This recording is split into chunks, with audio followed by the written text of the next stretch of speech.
just cause you see me. Player, that don't mean speak. We were cool, boy, that's old. Last week. Day by day, I'm getting wiser, no finessing me. Eyes open, see the prize, tell them king me. LeBron, king me. King me.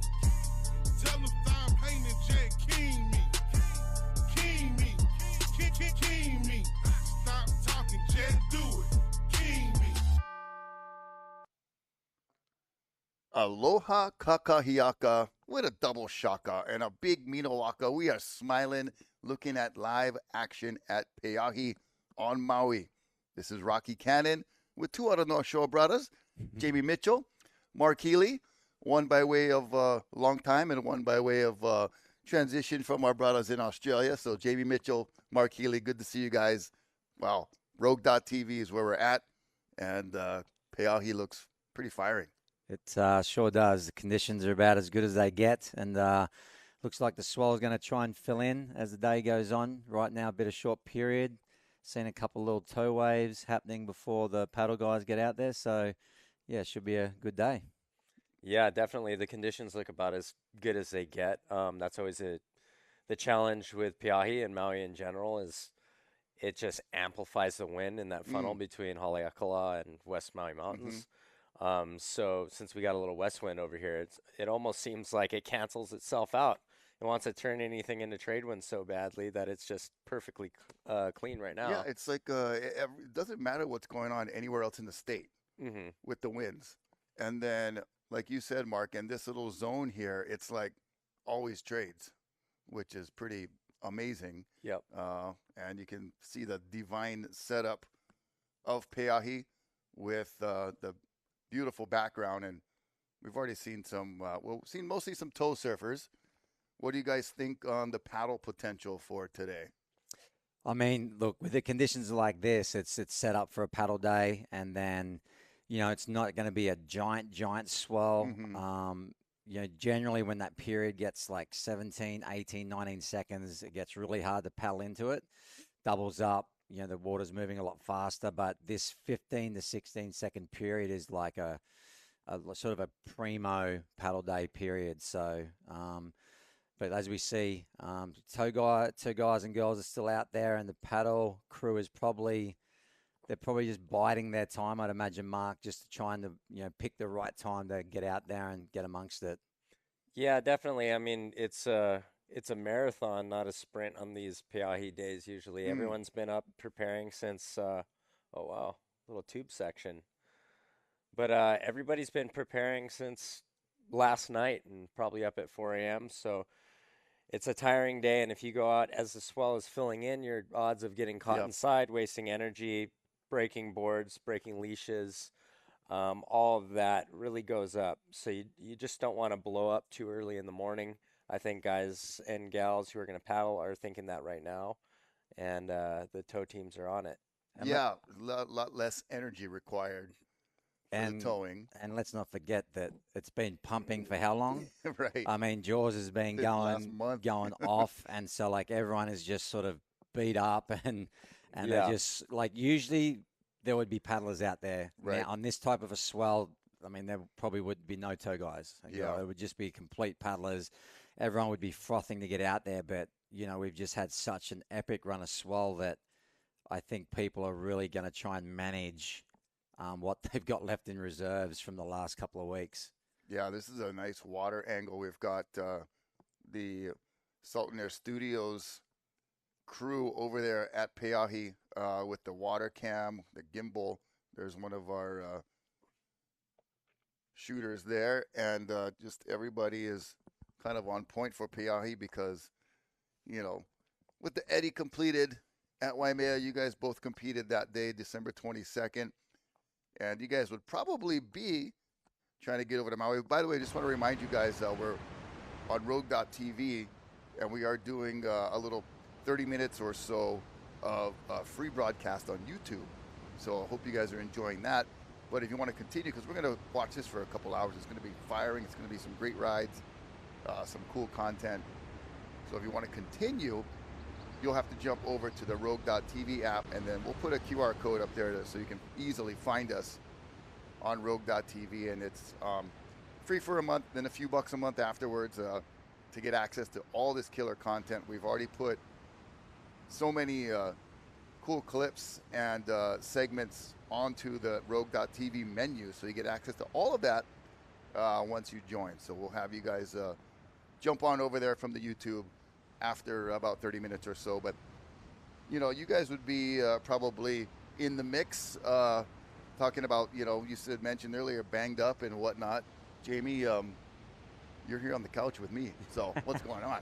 Yeah, the injury reserve list. But I actually hurt myself a couple of weeks before the Eddie surfing Sunset. I did some ribs, rib cartilage. So if anyone that's had rib injuries know that they absolutely suck. Right. And then I managed to go and break my foot and toe coming up the rocks at Peahi a couple of days before the Eddie. So yeah, I've had a.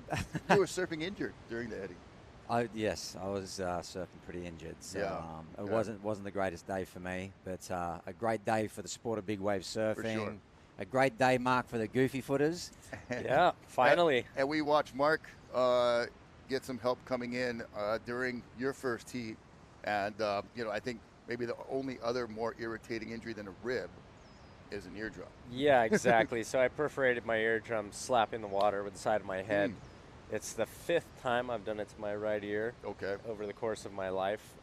Right ear, because I'm goofy foot, and you favor that front-footed side when you fall. Yep. Yeah, I always say it's like the ribs and the eardrums are the most annoying ones because you look fine. Everyone's like, oh, you're all good. Yeah. But you just have to rest them, or they nag forever. The reason I'm not out at Jaws is because I suffer from the shrunken cojones. So yeah, that's why I'm always here on the couch. But it's good to have you guys here regardless, and quick healing and best of recovery to both of you as we watch a guy weave and deciding right or left. He's going left, the goofy footer. The Jaws left, the Peahi left. The lefts are great. I mean, you just need the right wind conditions, because typically trade winds are just what you would call devil wind, blowing straight into the wave. Yeah, this looks like kind of working straight offshore from the way it's peeling off the top.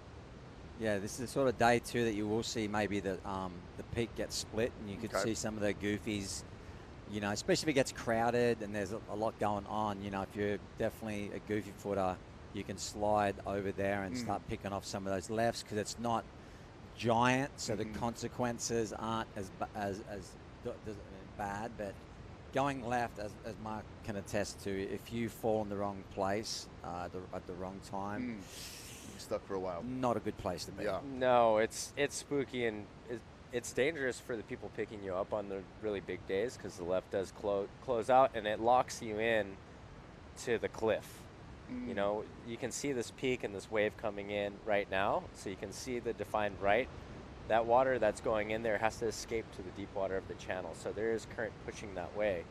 But you don't get to participate in that current pushing towards the channel if you're too far over in the left. All that water is trapped and is only heading in one direction, and that's a cliff. Then the ski gets in there, they get trapped in there. It just becomes a whole disaster. But so it's definitely not as a desirable direction, not only maybe for the quality of the wave, but the winds you mentioned also, Mark, but also for the potential hazard and danger of trying to get back out or trying to get picked up. Yeah. I mean, they're looking at potentially losing a ski and getting themselves in danger, and then you're looking at being just on your own. Right. Just you and the whitewater and the cliffs. Yeah. Not a good combination. There's a right-hander finishing up right there. But I also think too, like, I mean, that runner swell in 2016, El Nino. I mean, you got a giant left out there that day.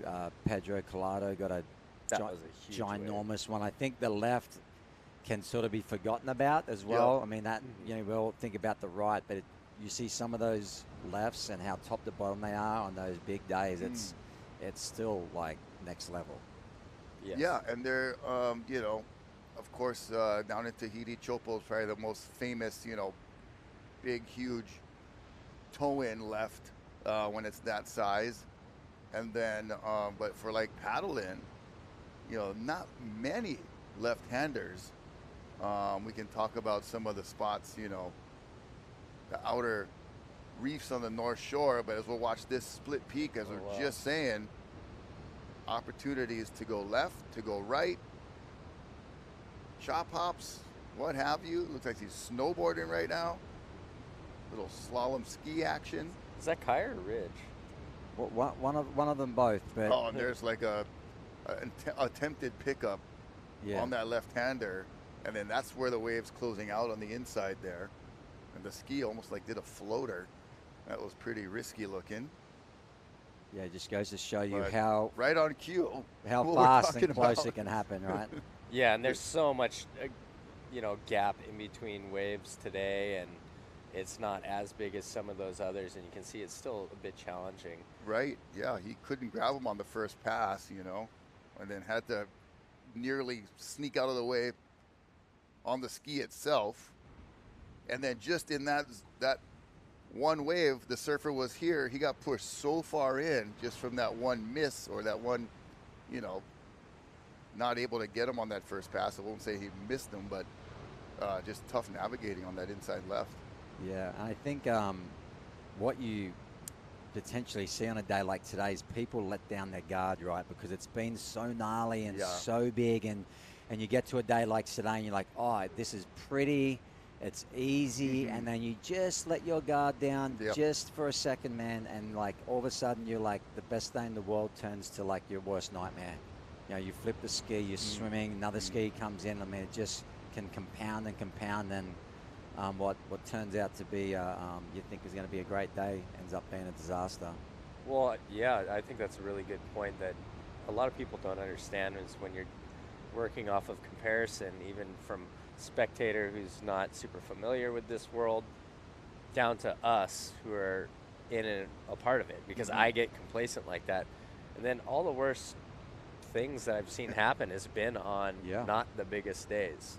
100%. It's like guard is down. Oh, I've seen that guy fall on way bigger waves. He's fine. Nope. Yeah, so see where that left-hander kicks out and then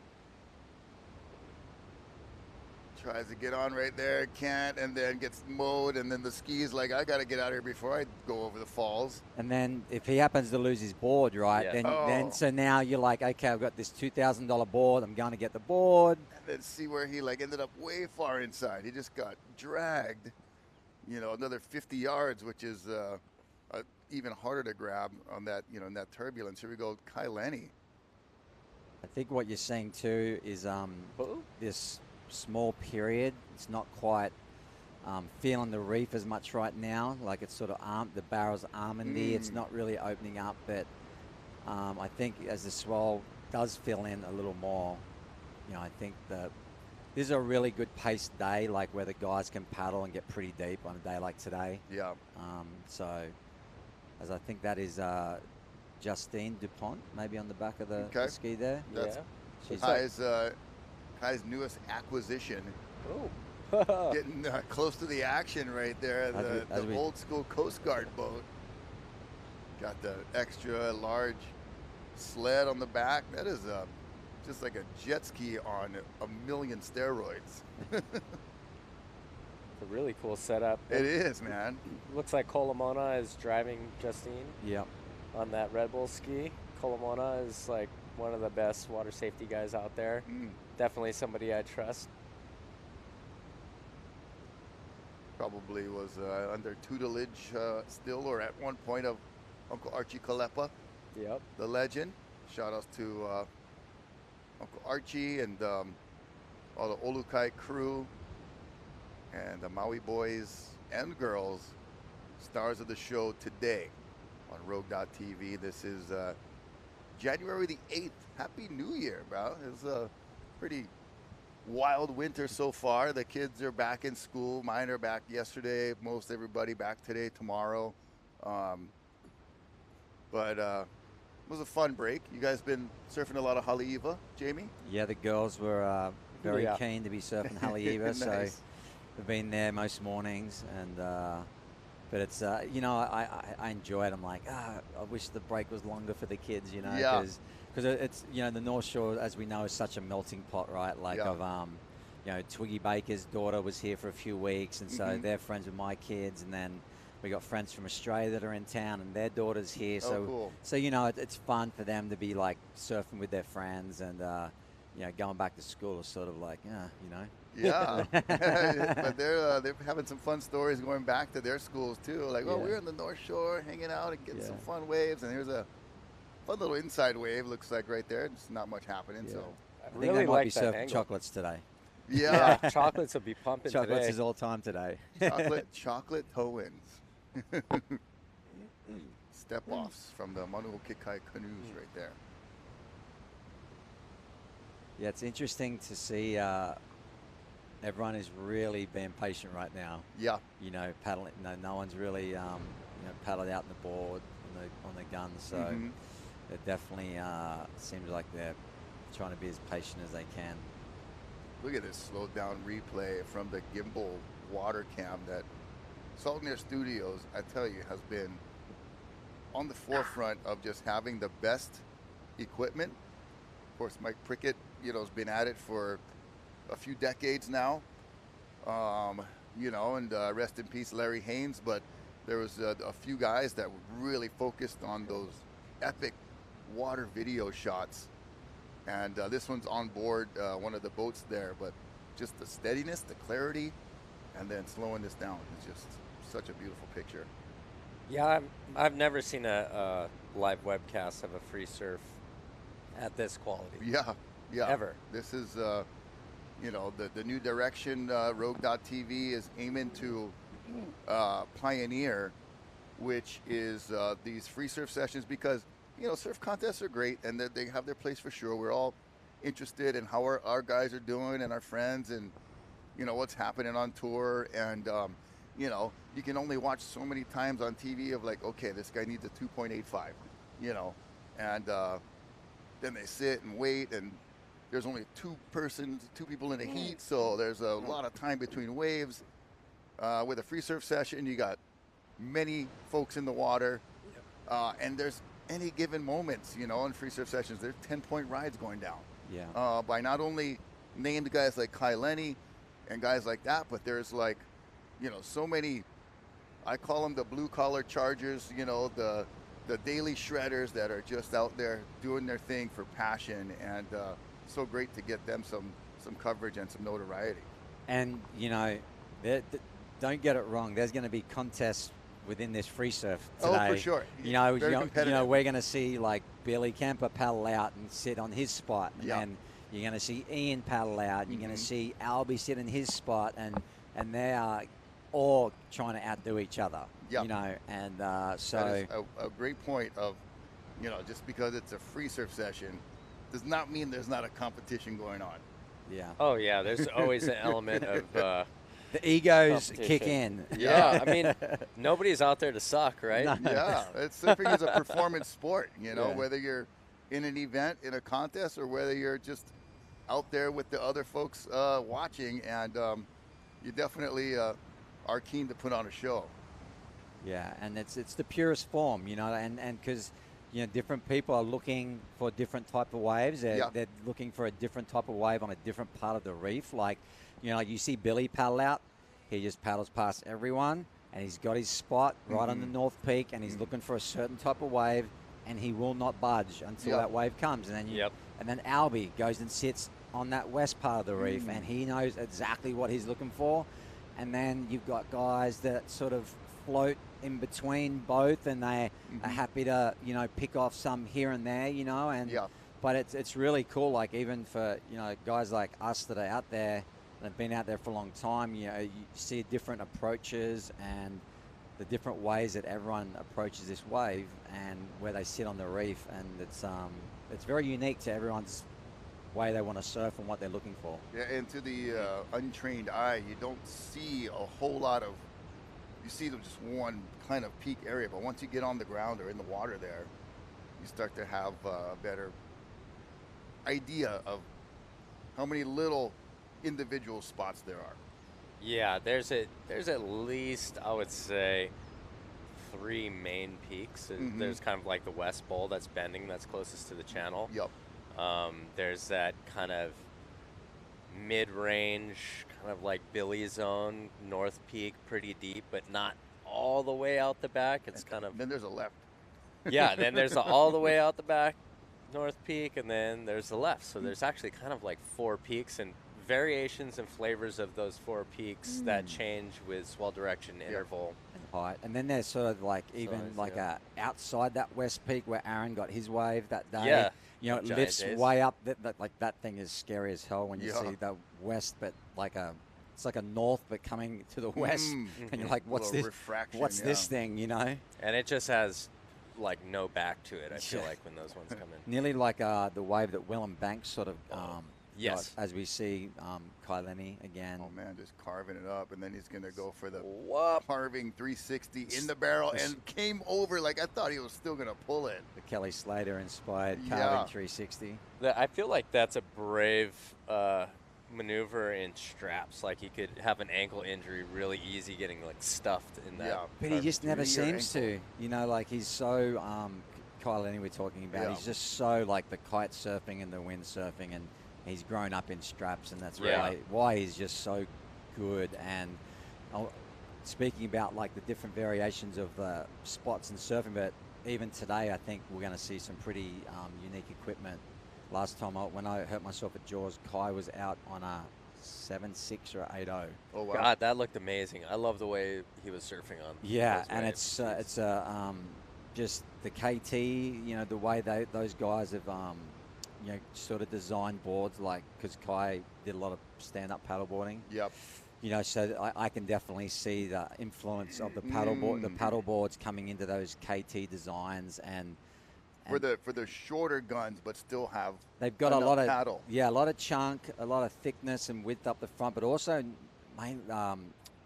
it's the thickness through the front, and it's the way it's cutting through the ocean, like cutting through the water to paddle in. It's Yep.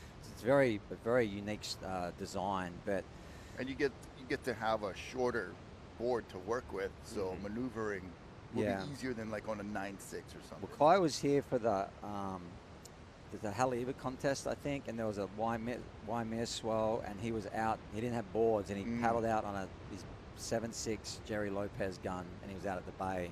And I think that opened his eyes to you know, what's possible. And all of a sudden, he's at Jaws, and here he is on an 8.0 that's like thick, shorter, but I mean, he was ripping on that thing. So I mean, if you're positioning in the lineup, which I mean, he knows it as well as Yes. anybody Right. ever.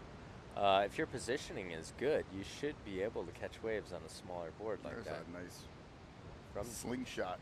so this would be one of those west peaks. You see how far wide yeah. he actually chased it.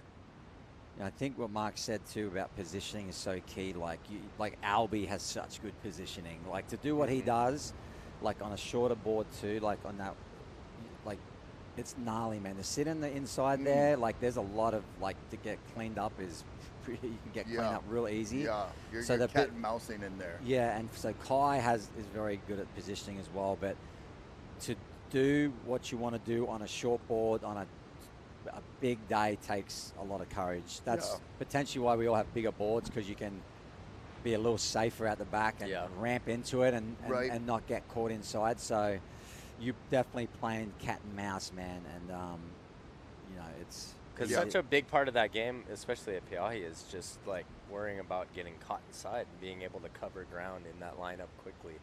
Yeah, it's so having that longer board to move around is definitely you know, the theory of having a board that can paddle like that. But it sounds like Kai's been on the forefront of And that get the board and still be able to paddle. Totally, and from the person who has experience like us to the person who doesn't have experience at Pe'ahi, the inexperience, I would see him on that board like we were saying and being like, oh my God, how's he catching it? He's surfing that wave so good. And to me, the first thing I think of is like, you're going to get caught inside a lot riding a board like that. Yeah. And it's amazing he's catching these waves and surfing them so well. Right. Yeah, you got to, you kind of, you know, you get the two-sided coin, or you get the advantage of this, but then, you know, this is the potential consequence or the frequency of that consequence, and percentages go up. yeah. Because that seems to me like the ultimate worst is just getting caught inside. Where like if you catch a wave, you wipe out. Okay, you're obviously caught inside. But if you're just out there and you're like sitting in the wrong spot or in a spot where like basically getting caught with your pants down, you're like, oh my God, you start and you're stroking your hardest and there's no chance and you're just plowed.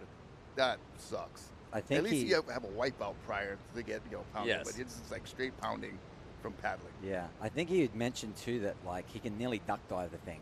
So like he's, like those ones where you sort of, we're probably bailing up the face. He can nearly sneak through it, but then I mean getting sucked over. Oh God. And also he mentioned about the board getting the board back to him is a lot faster than a bigger board as well. So I think he's like there is some advantages, but you're still getting caught either way. Yeah, yeah.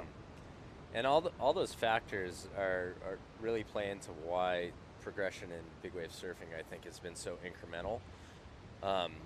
There's a lot of factor. Oh, we got to take her here. Yeah, check that out. Some lines coming in, and Not a cloud in the sky. on the right hand, it's a beautiful, beautiful day. It's January the 8th.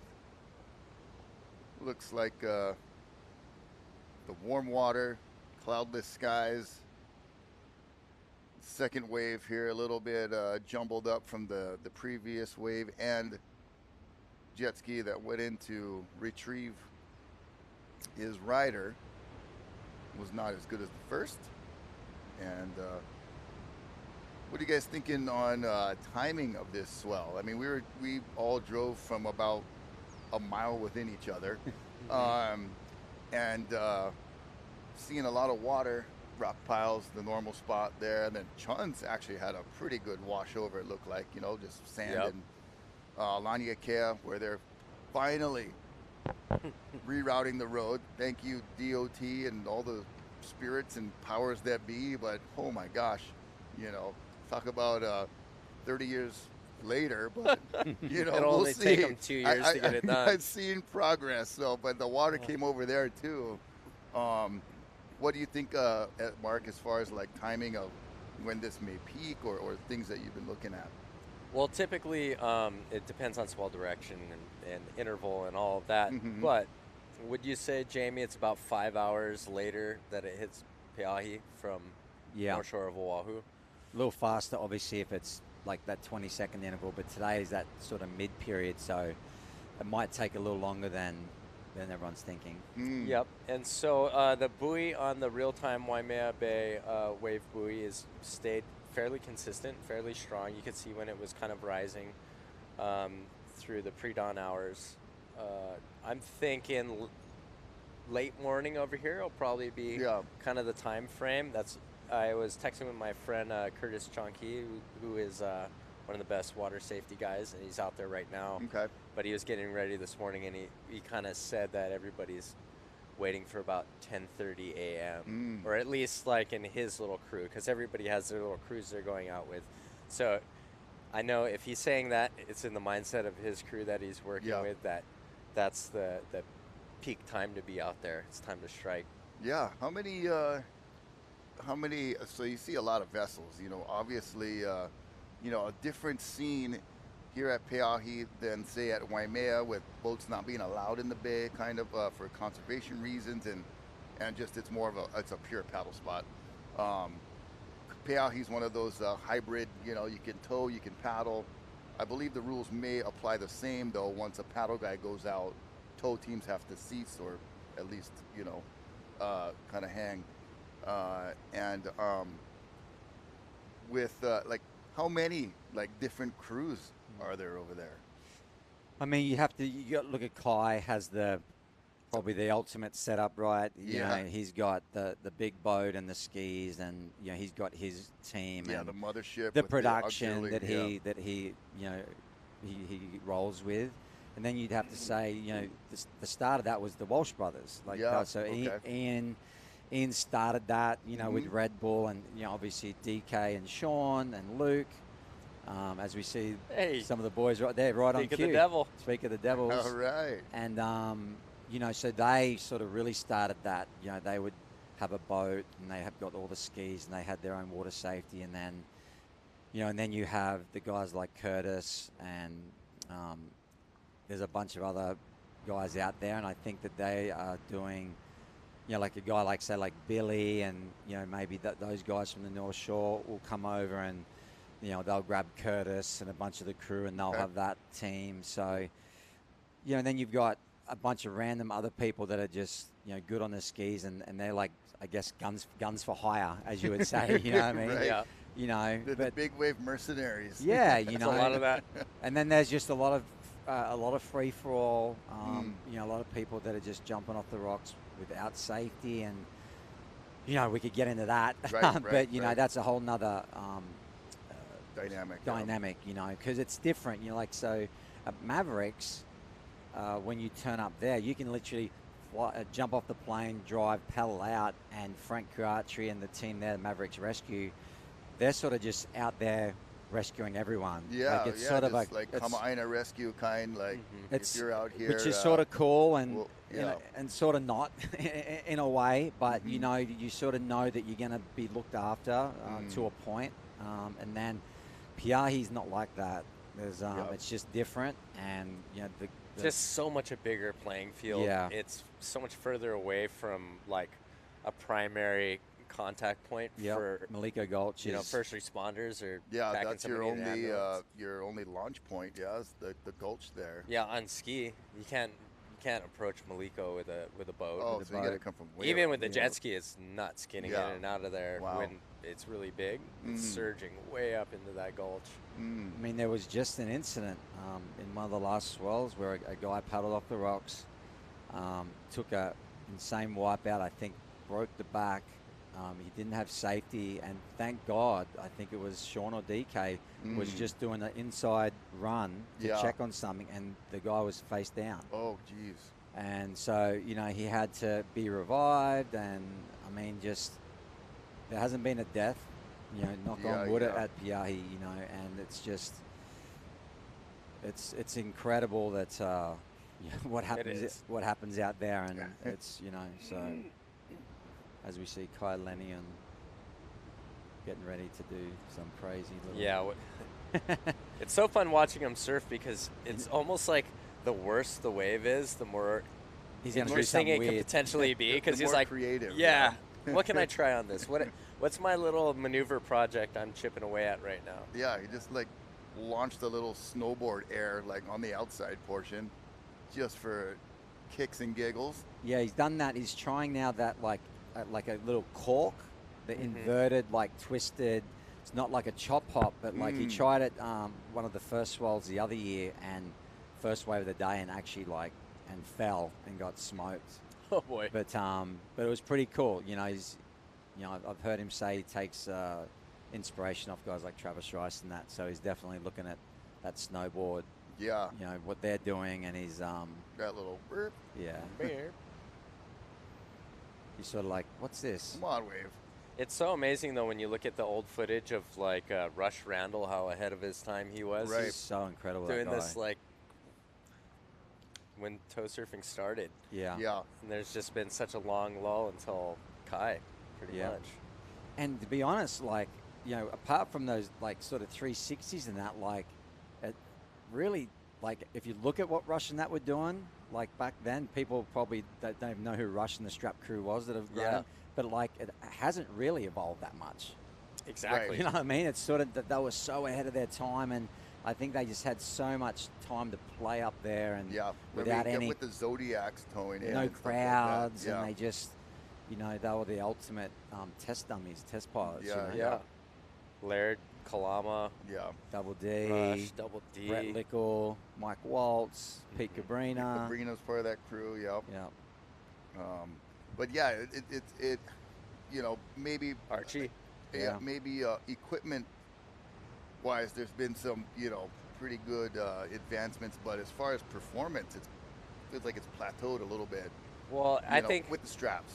Well, except for, like, you know, what Kai and Chumbo are doing, for sure, because it's all about where it's placed. Yeah, you know, they are placing these maneuvers in like they're much more high risk, high power, like 4-foot Rockies. the calves that you see Kai do at Jaws, and what Chumbo like at Nazare, they're definitely like on rail and high performance, Right. you know, Yeah, more and performance, more correct. performance for sure. What I personally would like to see, especially at, like Jaws, is like them getting deeper in the barrel, Barrel especially with riding, the toe. You know, like I think G-Max barrel is still maybe the best one that's ever Kind of, huh? been at Jaws. You know, and then look at like Justine's one is right up there, and I'm sure like Well, nobody wants to pack those giant ones that are in that zone that we were speaking of earlier that are outside the West Bowl or coming off the North Peak. It's just so unpredictable. Like, you watch these barrels and mind surf them, the truly giant ones, and there's moments where these things are just like you know, half clamping, high line, bottom out, sucking in, blowing out. the consequences are so high to fall in that spot too. It's just and it comes back to like how the paddlers are not out yet because they know their time to strike. Whereas those pumping days on a ski, it's like, world's your oyster, buddy. How many of these do you want before you're going to get hurt eventually? Yeah. Like, it's not going to go your way if you do it enough times. Yeah. I think Kai is so strategic of where he wants to be placed, and he just surfs it so well. And, I mean, you rarely see him fall, you know, and he can, you know, he will get barreled and stuff, but you know, his lines he draws are pretty unique. And, you know, and you would want to see, look, you know, like Laird and Dave and that, like, I mean, insane, you know, what they did. Yeah, some aggressive lines. Aggressive lines, you know, but, like, I think even they would say, like, you would hope the sport's getting better. Right. You would hope that these kids are taking more aggressive lines and the equipment is better. The you know, like Kai with how dialed in he is with, and not so much, I would say, the shape. So I'd say nearly like the material that, you know, they're using now with the flexes and the weights, where the weight is and all that type of stuff, you know, is just allowing for these guys to, it's a lot of R&D too, you know, but where you want the board to be forgiving and where you need it to be solid or heavier, you know, handling some of these huge chops. Definitely, you got to consider that. And then, you know, how about all of this like football player padding, like that's going on? Like, how's it progressing with that? I see folks that maybe opting for more than others or less than others. What's your typical equipment load, Jamie, that you work with? For me, I helped develop the Quicksilver vest back in the day, so I sort of like that one. But so for me, I really just will wear a suit and I put that over the top. I don't like to be too bulky. Too bulky. If you're towing, you can bulk up because you're sort of just letting go. And, But when you're paddling, you still want to have that like flexibility. And so generally speaking, for me, if it's a really big day, I'll have a float suit, you know, and then I'll put the Quicksilver vest over the top. Other days, if it's not like giant, I'll just wear a normal like long arm spring suit with that Quicksilver one over the top. And even with that, there's enough float to, you know, if I was to get knocked out, you know, and then obviously I can pull the tabs if I want. Right. How about you, Mark? Yeah, I'm on the same program. I've used the, ooh, look at that one. Look at that left. There we go. And the right. Now we're getting some barrels. There's some juice. Yeah. That nearly looks like the biggest set of the morning. Yeah, that had the most shoulders on it, huh? A little more grunt. driving. Oh, man, the conditions are so beautiful. And great shooting from the water right there. Just in it. So close. Yeah, so close. Able to get right in there. This is amazing that we get to watch it in real time.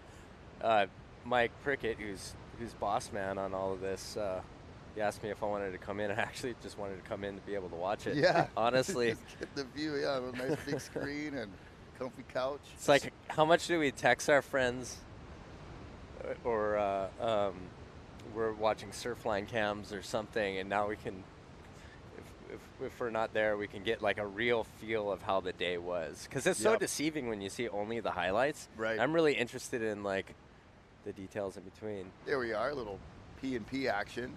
Rocky Cannon, Jamie Mitchell, Mark Healey, bringing you live action on Road Doc TV at Pe'ahi. at Jaws on Maui, and you see the setup there. Some pretty nice vessels hanging out in the channel, and a number of jet skis, mostly tow teams right now. Actually, all tow teams.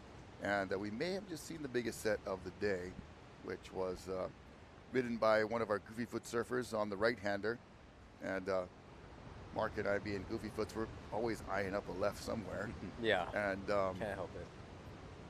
I think what Mark was saying before is so true. Like, it's so good to, like, generally we'd be out in the lineup, but you can learn a lot too. Like watching now, like for us too, like you can sort of, as surfers, you can really like look at the positioning of certain people and just different lines and what would have you done differently. So, you know, it's a treat for us to be in the studio and to like, I mean, this is just insane, like footage.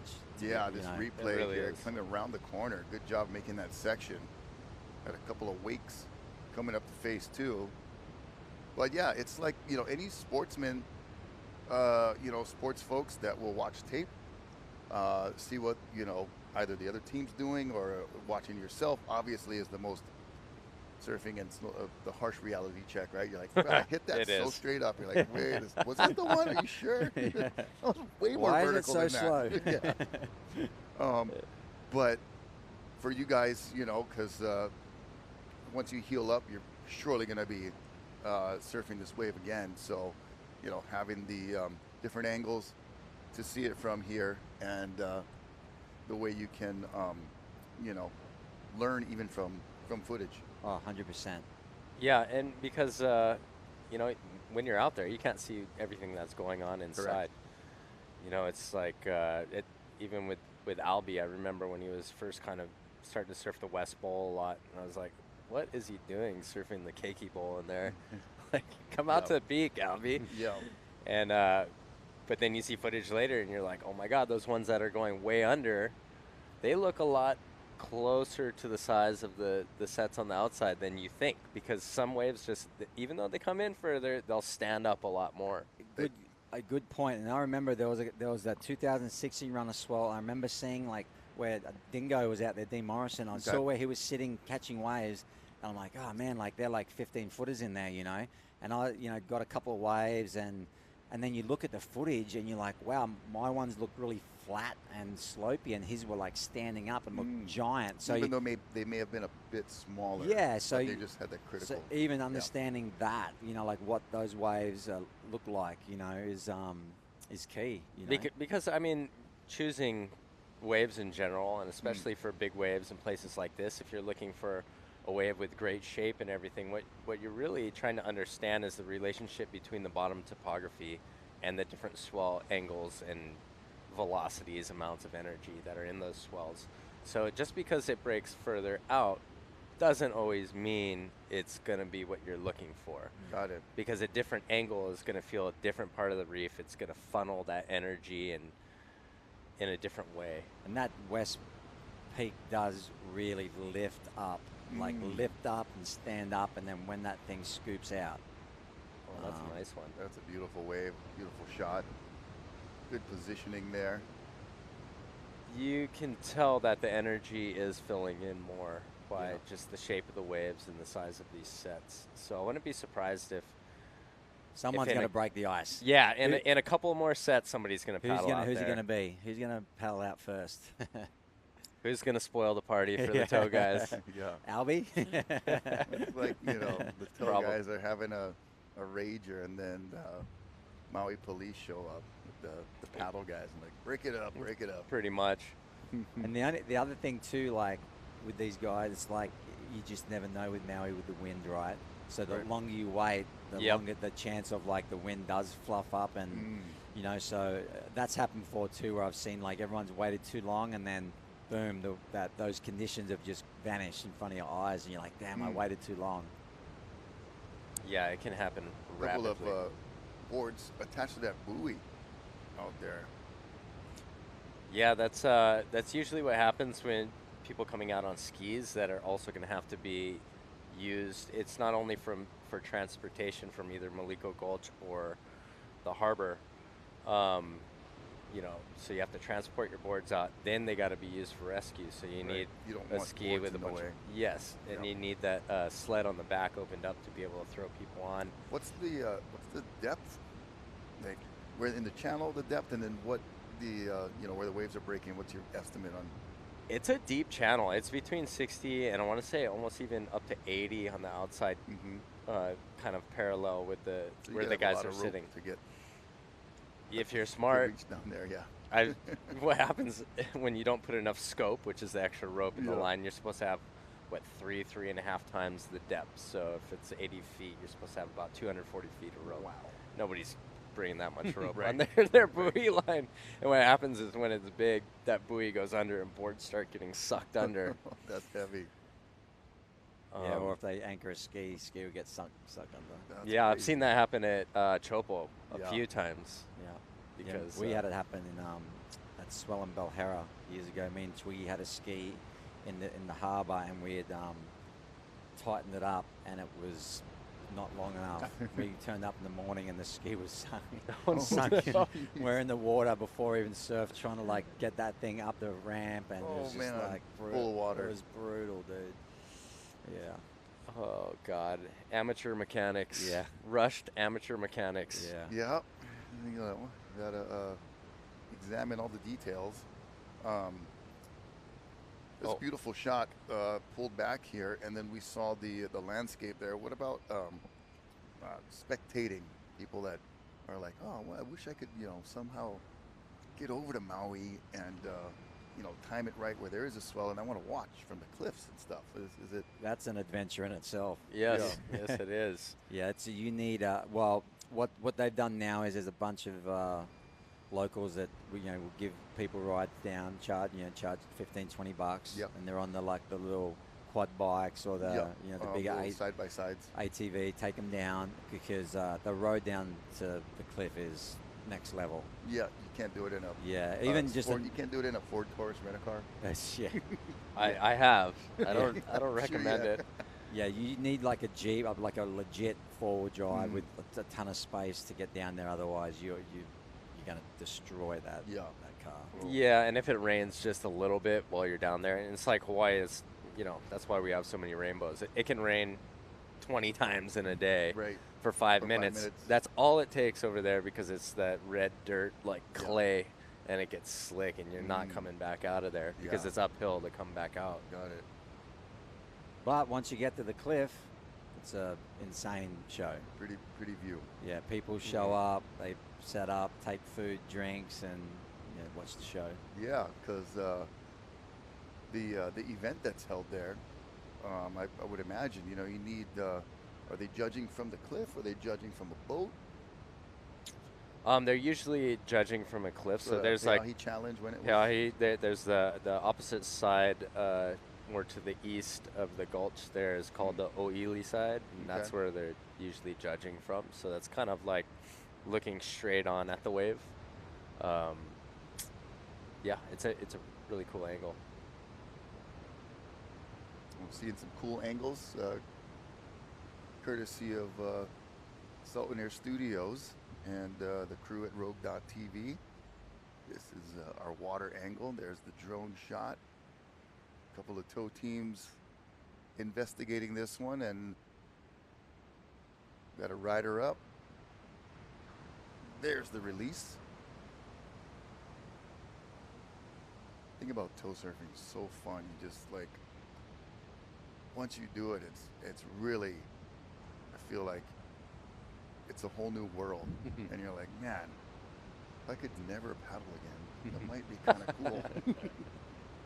It's definitely something to get used to, as far as like how you saw him let go of the rope, and he was kind of on the shoulder of the wave, kind of feeling it, and ended up losing a lot of his speed. I think that's the biggest hurdle, and how you see a real difference in performance with different people with tow surfing is learning how to stay close to the power of the wave. And timing is weird getting used to. Yeah. Yes. Because when you paddle into a wave, what allows you to paddle into that wave usually is that you're closest to the You're right in it. energy creating part of the wave, the most powerful part of the wave. Whereas tow surfing, you're already up. You're in so early. Yeah, so it can kind of do your head in, and you'll see a lot of times when people first start toe surfing, they just In front of it. they're in front of it and they lose all their speed, and then the wave passes them by. Yeah. Like they just shave too much speed off, and they're not in a place on the wave where they can produce more speed again. It seems a lot trickier reading the wave because you're in it so much sooner. It's a different look because if you think about, like, as a surfer and you're driving the ski, you sort of like put yourself where you think you'd want to be, but you have this 30-foot rope behind you. Yeah. And if you watch good teams and good drivers, like the beauty, what I think the best thing about toe surfing is that you can come from behind the peak, Right. and like with speed and do a big hack and turn into it before it even breaks, and then you Right. can sort of then position and burn your speed off to be like as deep or as you want, you know. So like when you see like guys that have been together a long time and they know exactly just some hand movements and some shakas here and there, and you know, that's what the beauty of toe surfing is you can make a pretty average wave be pretty fun, you know, as well. Definitely. I hadn't toe surfed in, God, I don't even know how long, and I did want to see you guys out on one of the swells or two of the swells this winter, and it was a lot of fun. Yeah. I have to admit, it just wasn't a good paddle day. It's so shifty. Would just get caught inside a bunch. And I think the beauty of it is like it really is a team sport. Like you can get your buddy a really good wave. Like it nearly is better than you getting a good wave. Yeah. Makes you feel good. It makes you feel really good. and you know, the other day I was injured, but I went out and I was towing a buddy of mine in, and like I just towed him in for like 3 hours. Yeah. you know, it felt good. You know, that's the best thing to. Yeah. Yeah. And then being there yourself. Hopefully, then I get the favor returned one day. Yeah. yeah. But didn't you guys steal my gas can? No. Barton did. Barton He did. Barton stole your gas can? I came in to full get of gas. Yes. It's out there now. No, he brought it back. Okay. Barton the gas bandit. Yeah. I was like, man, Santa nothing Claus, has changed. Santa Claus took it. Yeah. The reversal. I just remember, you know, you couldn't leave like any leashes or wax or slippers anywhere growing up, and I was like, wow, I can see some things never change. My gas can disappeared. Gas is a commodity. You come in like beeping, beep, beep, beep. Yeah, for sure. You see a 5-gallon, you're like, yeah, it's another 2 hours of fun right there. Small kind Hawaiian Oh, bottle. there's Francisco Pacella. All right. Yeah. Maui native, but by way of Italy. That's a really small paddleboard he's got. I was going to say, that's not a I like board. it. That is I like not it. a huge gun. That is something we were talking about earlier with the What? Kaileni. 8.6, 9.0 newer maybe. models. I look like an 8.6 potentially. Yeah, Francisco, I think his first time competing in the Eddy Yeah. this past run, and putting his name on the map for sure, even though, you know, it's probably already known in the community, but a lot of us that aren't up to date with every name that's coming through, and I feel like there's so many young fellas coming up, and then so many international folks that are getting into it, that the sport surely is growing. It is. It's growing, but in another way, it's kind of shrinking. You know, it's like you look at, you know, if you're going to use it as a metric, just because it's easy, like prize money. I was reading something from like the 60s where there's like a big wave event for like whoever could catch the biggest wave at Kayana Point. Yeah. And the prize money was like as much as it is now. And way back when, And that would be... That would translate to like 400 grand today. Yeah, exactly. That's not there. So it Definitely has not grown in that regard. No. The infrastructure is kind of falling apart, and that's where I love this idea. Yeah. Yeah. It's like people can have access and see what's really going on, because those megaphones aren't really there the way they used to be. Yeah, it's Big Wave has a checkered history of just athletes and whatever butting heads trying to like work together and just, you know, A lot of cooks in that kitchen. yeah. Oh my God, and, yes. but you know, this is this is beautiful what we're seeing now. Like thanks to Mike Prickett, Sultan there, and the crew, it's to be able to, be in the living room and showcase these athletes and showcase like Mother Nature at its absolute best, and then have these gladiators like sort of taking it on. Yeah, and it's awesome, and the more eyes, the better for us and the community. Yeah. And then, hopefully from there, things start to go the way that we think that they should be, Right. Yeah, as far as, being able to pay some bills, it's definitely paddlers, mouths to feed. Oh, yeah. And got to get the basics covered, food, clothing, and shelter, and putting your life on the line with, especially maybe entities around that. Okay, we're the athletes, but these guys are having the luxuries of, making a living by this or that. So maybe there is some opportunity to come. We hope that as well. Yeah, everybody's got mouths to feed, right? But I think it gets a little misunderstood. Oh, Oh yes. that shuts it down. The paddle in, dropping in on the toe surfer. One more toe in. There's a paddle guy. Yep, we're about to see it shut down. Oh man. The paddle party. For good reason. Yeah. But yeah, I guess what I was saying is it gets a little, get out of there. Oh, geez. Ooh. Oh, that started to That almost go looked south bad. for a second. Yeah, because with that sled on the back and the weight of the person, all it takes is that whitewater grabs it sometimes and just throws you sideways and rolls that ski. Mm-hmm. Wonder if this person's okay. I think that was Kai on the ski. Looks like him. Is he picking up? It's pulling in the tow rope. But yeah, as far as like these big wave surfers making money, it's not so much about the money as much as it is about the time that you have to put towards this to be at a high level and not be, risking your life for no reason. Yeah, there's our first paddle wave. We saw one, might have been the same gentleman, sharing a wave for a moment with the toe surfer. Not sure if that was like intended to, because the paddle surfer was kind of on the shoulder and the toe surfer definitely had it. And I wasn't sure if he's like sending a message like the paddlers are here now, or a lot of these guys like Kailani will tow until it's paddle time, and then he'll go switch it up and grab his paddling board. Most of these guys that tow, do you know if they're hybrid guys or strictly tow? Good question. I think a lot of them are, some of them are hybrid, but I think a lot of them guys just tow, and then when it comes time to paddle, they probably might be shooting down to some of the other outer reefs or what have you, Yeah. So, yeah, some of them are pretty dedicated to that, and I think that was kind of like a lot of the push and pull when the big wave paddle movement came back. Right. It's like you see guys who couldn't paddle into a 4-foot wave to save their life, like trying to come and compete and like pull rank on you. Yeah. You're like, whoa, Right. Easy, buddy. Yeah. Like you just Easy, hopped off bro. a flight My from hand says, easy, bro. Scandinavia or something, and you're gonna come try to.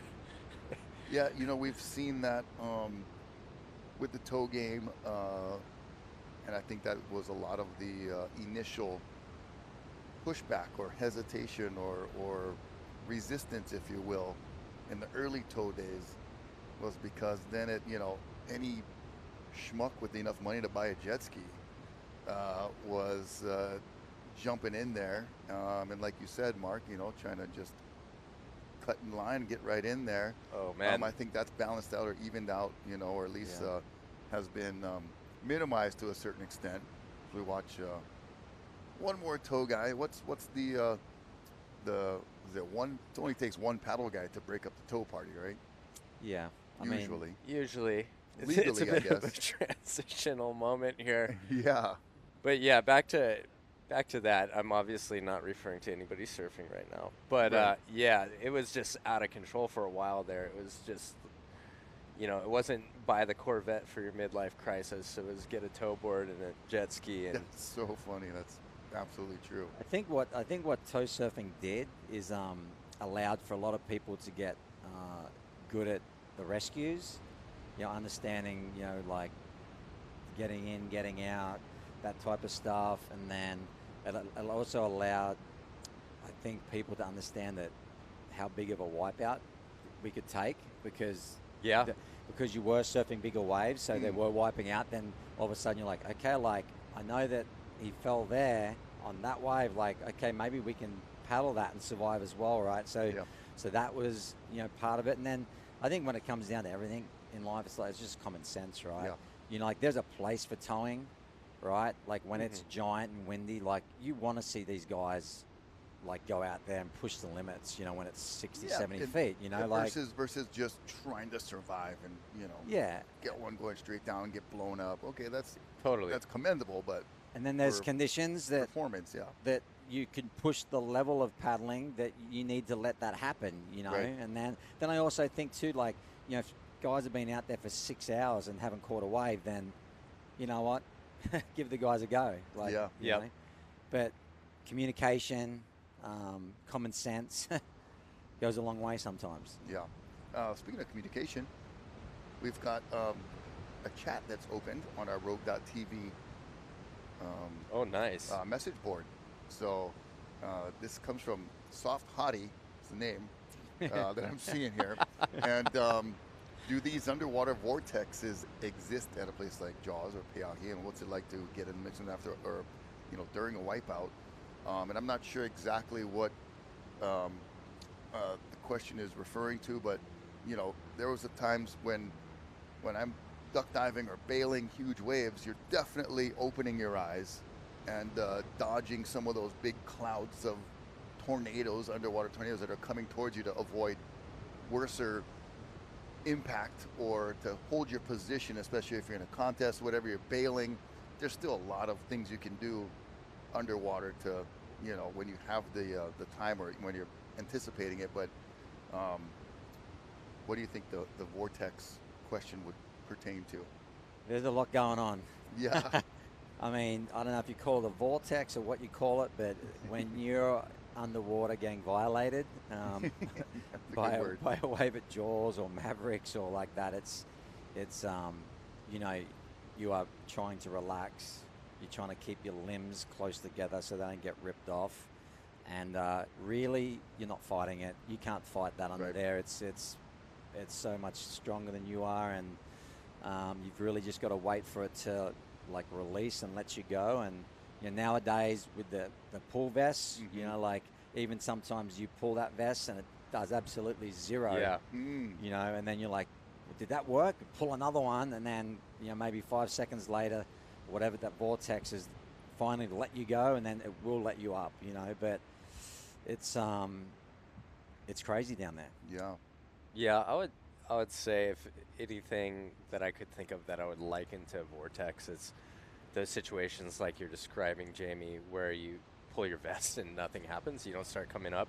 Or how's those ones when you get beat down and you're down there for a while and you're like, okay, I feel like I should start coming to the surface, and all of a sudden it feels like you got blindsided and hit from the side from some chunk of fast-moving water and then pushed down deeper.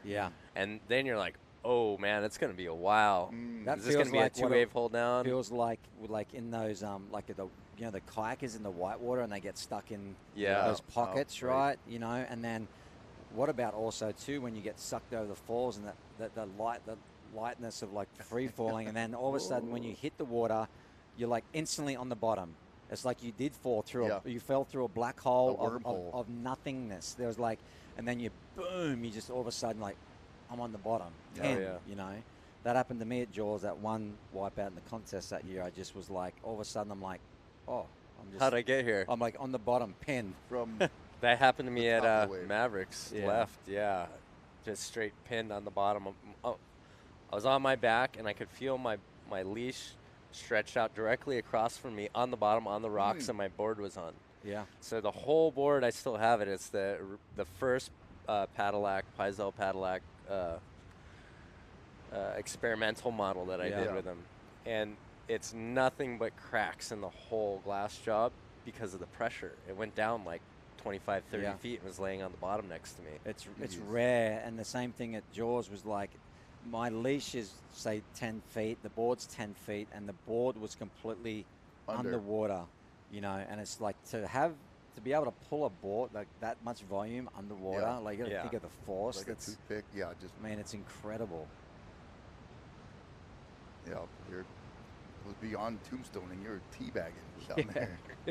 Well, and that's the interesting thing. Oh, here, this looks like it's going to be a good wave. Yeah. It's definitely changed. How's the look and feel since we first started? Yeah. More energy for sure.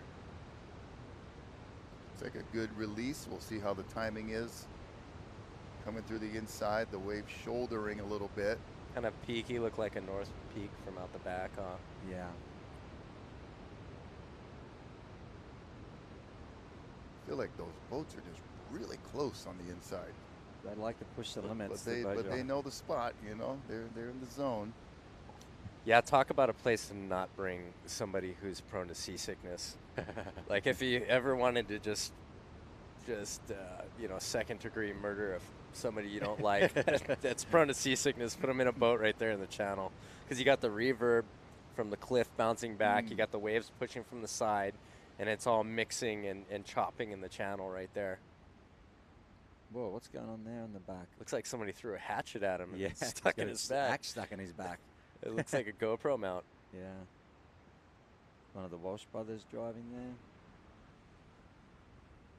And that's the other thing that's impressive too, that like is guys like Fred Pompermeyer and stuff that are driving their ski and getting the best photos. You know, navigating, driving a ski and taking a photo at the same time. Yeah, that's super impressive. Yeah, there's not very many photographers that have ever been able to do that effectively. I'd say like Hank Photo, Jason Murray, Russo, Frank, big time Frank. And you could ask them, hey, you want us to drive you? They're like, no, they just know like exactly where they want to be and where they want to position themselves. There's just an art form, and they've got the Pelican case there. They're driving. They grab the. It's like, I mean, talk about stressful. Yeah, especially you know, big wave spots like Jaws. You'll see like Hank pull up the pipe sometimes and kind of mess with the Ihukai sandbar and try to shoot and then get out of there. And looks like Kailani operating, giving some love back to his tow partner. Yeah. And that's a cool thing. I think if we go back to like, you know, big wave surfing, we're talking about like there's a lot of other, you know, you got the surfers, but you know the water safety is like probably the obviously the next most important thing is you know having that team there, and then you've got your photographers like back in the day when me and Mark were riding for Quicksilver, you know what I mean, like you know we'd go out when we went out the Cortez Bank, you know, like on that tiny little boat. You know, remember sleeping in our wetsuits because your legs were wet on the deck of the boat all night long.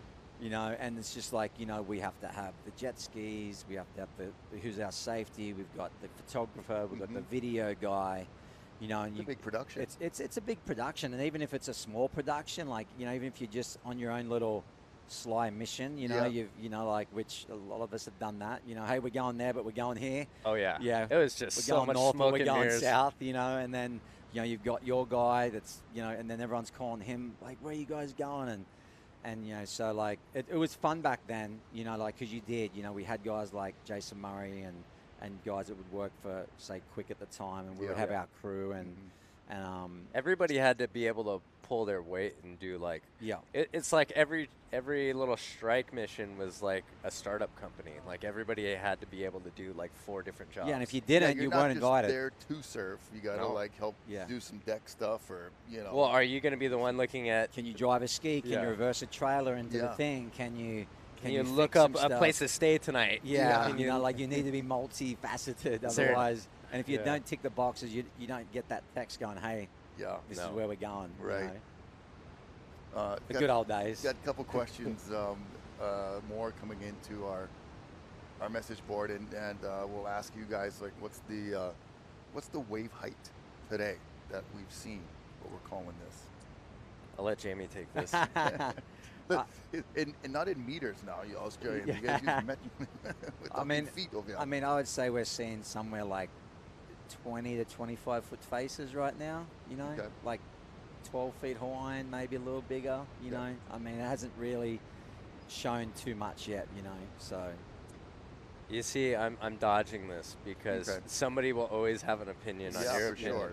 It's a thankless job calling wave height. It's a fool's errand. But I would say it's getting close to like, what, 25 foot faces? Yeah.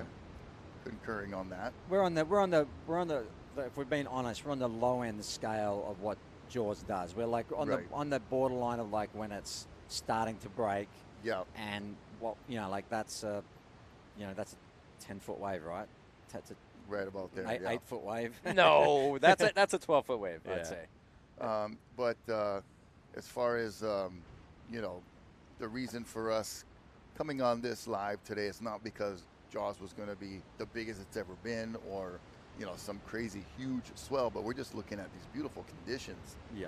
And what is possible with Rogue.tv, showing you these epic replays of these these daily shredders that deserve to be recognized and noticed. Beautiful waves, man. Look at that. Yeah, That is just a beautiful. I right-hander. know who that was. That's Tikanui Smith with the GoPro on the back. Oh, that was Tika. That's Tika because he's with the Walshes, and I know they're tight. And you know what? It did look like him. So so good call. Tikanui, a guy from Tahiti, charges Chopu, and looks like he's come over for the swell. Yeah, he got a chance in the Eddy, the previous running. Yeah.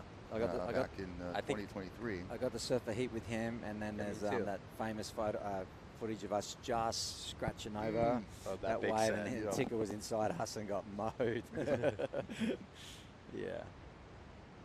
Good times. Yeah, there's something to be said of, the glory of a ride like Landon McNamara got, or like Luke Shepardson got in 2023.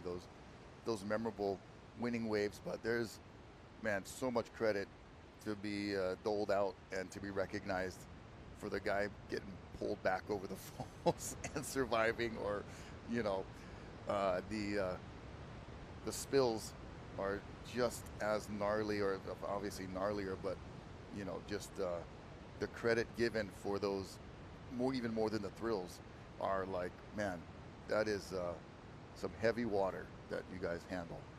It's all part of the game, and that's what's so good about being able to see a live webcast like this. It's what people usually see, which is either the highlights like of the day, or HD slow-mo. It looks so good. You can see every little bump and groove of that wave. Wait till you see someone parked inside of that. Oh, that's going to be epic. I'm just mind surfing the crap out of this thing right now, and I'm shredding, by the way. No doubt. I always scored 10-point rides when I'm mind surfing. When I play air guitar, I never miss a note. When I play air drums, I never miss a beat. Same.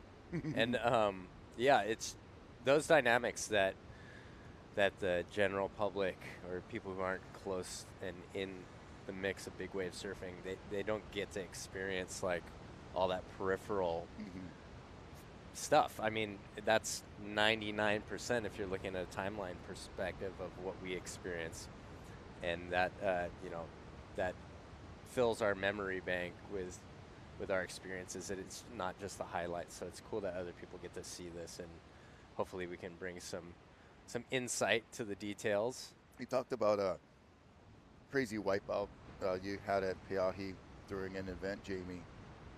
What would be like maybe one of your best rides, like your best memories of this spot?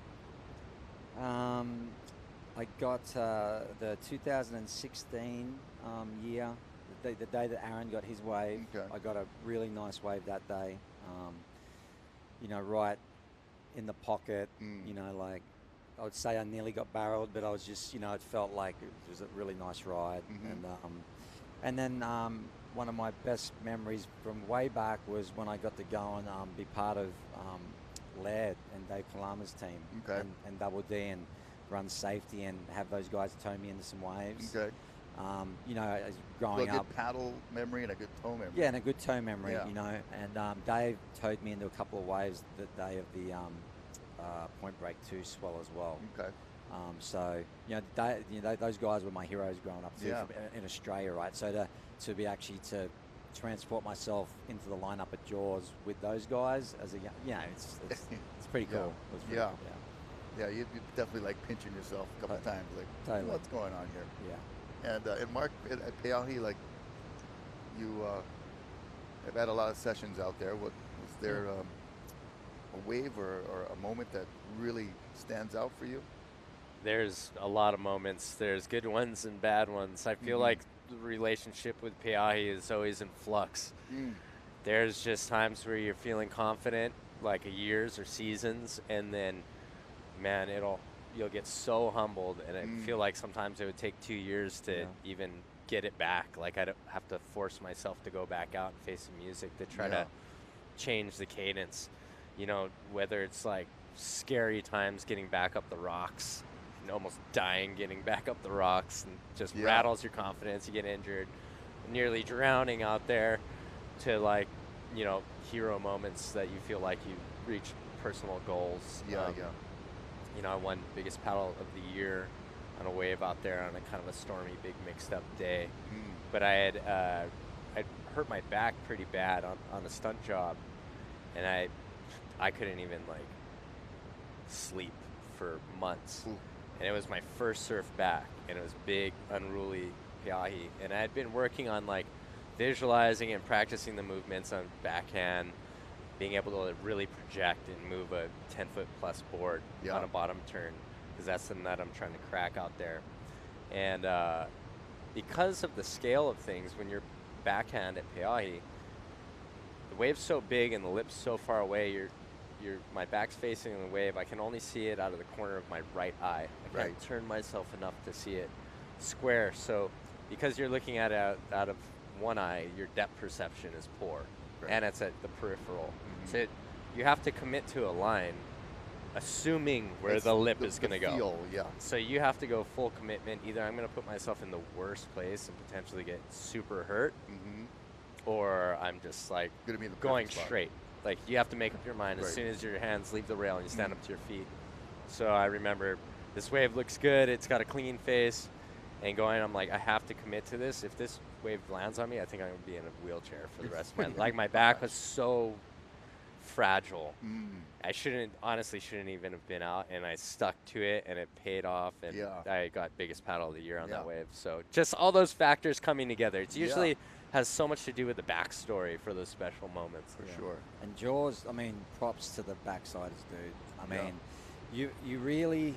As a surfer, I tell people, if you could just go out and sit in the lineup and just look like at one of those waves that stretch out to the West Pole, the volume of water, what it looks like, how far away that channel looks from where you're taking off.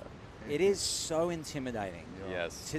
To this day, you go back out again and you're like, why do I feel like I've never surfed this place before? And it's so intimidating and it's so scary. It's just... Like, I think it's the most intimidating place that I've ever nearly surfed, I think.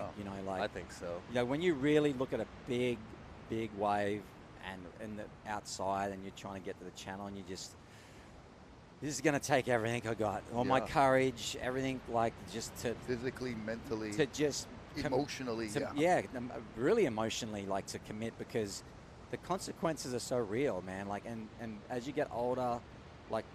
we are like getting injured sucks. It takes longer, and it's just, and it's like, and now with kids and stuff too. Like, it's not just you that's out at like, can you take your kids surfing?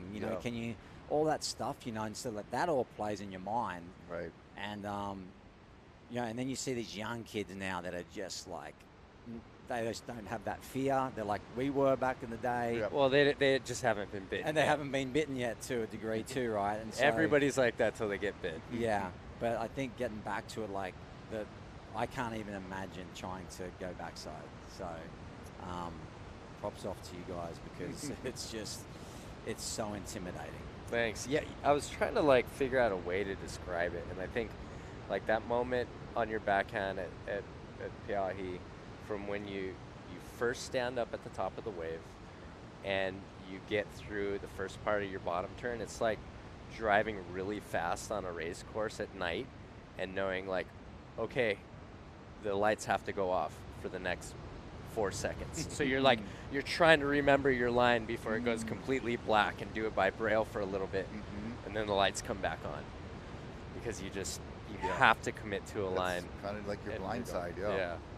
And I've got some good friends that are like obviously Mark, Goofy, like Tom Lowe, who goes out, like Francisco, and you just every time you see the footage in that, and it's just like they're just trying to get that rail and pull up under it and pull into the barrel, and you just like it just looks so heavy. It's so heavy. Oh man. There's a shot looks like from the cliff, little shrubbery dangling in there. Nice lines rolling through, and it looked like, if I could see it, looked like Francisco had paddled out. There's now 3, and I think I saw the red board with the welcome sticker. It was Steve Robertson, one of the young Robertson brothers from Maui. Speaking of a young up and coming kid that's going for it, you know, toe and paddle, not scared at all. Yeah, he was just surfing for one of the backdoor shootout teams. And I mean, pipe the last few swells has been just crazy unruly. And the last day of running, it was like straight survival mode, but Steve was handling he's been quite smoothly. He's been charging for a long time. Comes from a Maui surf lineage. Yeah. Shout out to all the Robersons on this Rogue.tv broadcast brought to you by Salt and Air Studios. And we had a free broadcast on YouTube, and we may have now switched over purely off the Rogue.tv app. Make sure you have that downloaded through your app stores. And look at that barrel just peel off, nice and open and beautiful wave. God, what good timing for Rogue on the switchover. It's just clicking in right now.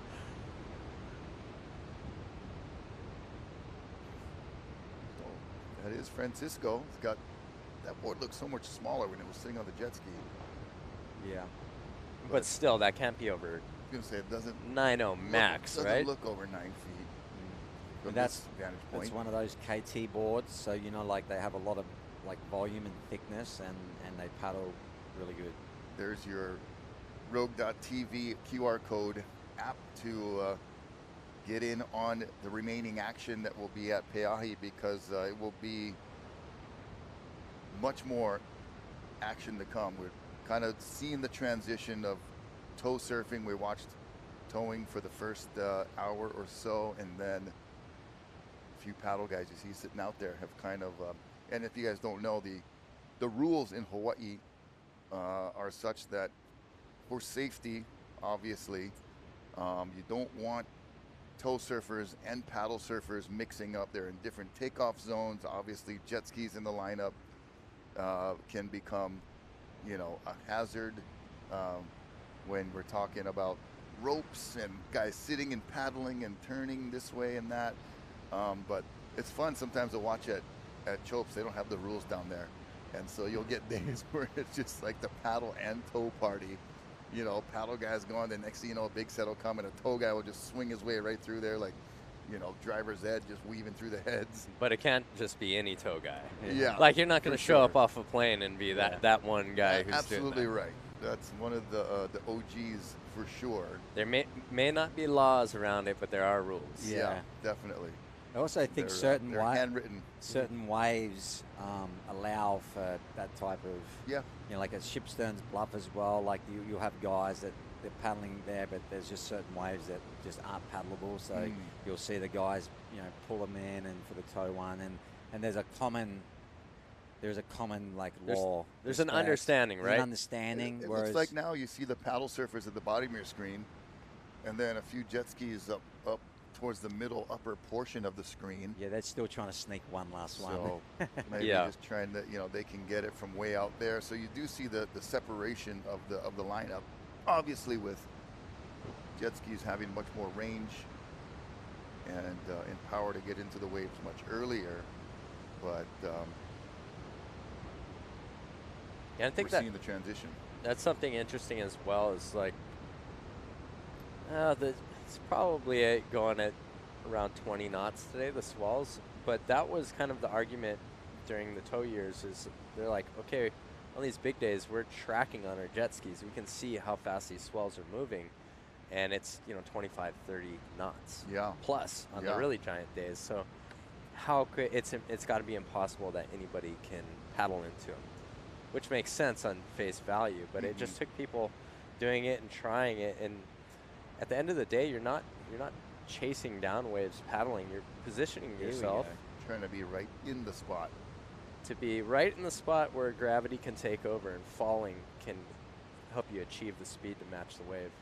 What we're going to see here, this is going to be really interesting, right? Because there's only like 5 in the lineup. Yep. The swell's getting bigger, and you're going to see a lot of waves come underneath people because you don't want to get caught first thing in the morning. It's better to be too far out than too far in. And so this is someone that really knows their lineups, positioning.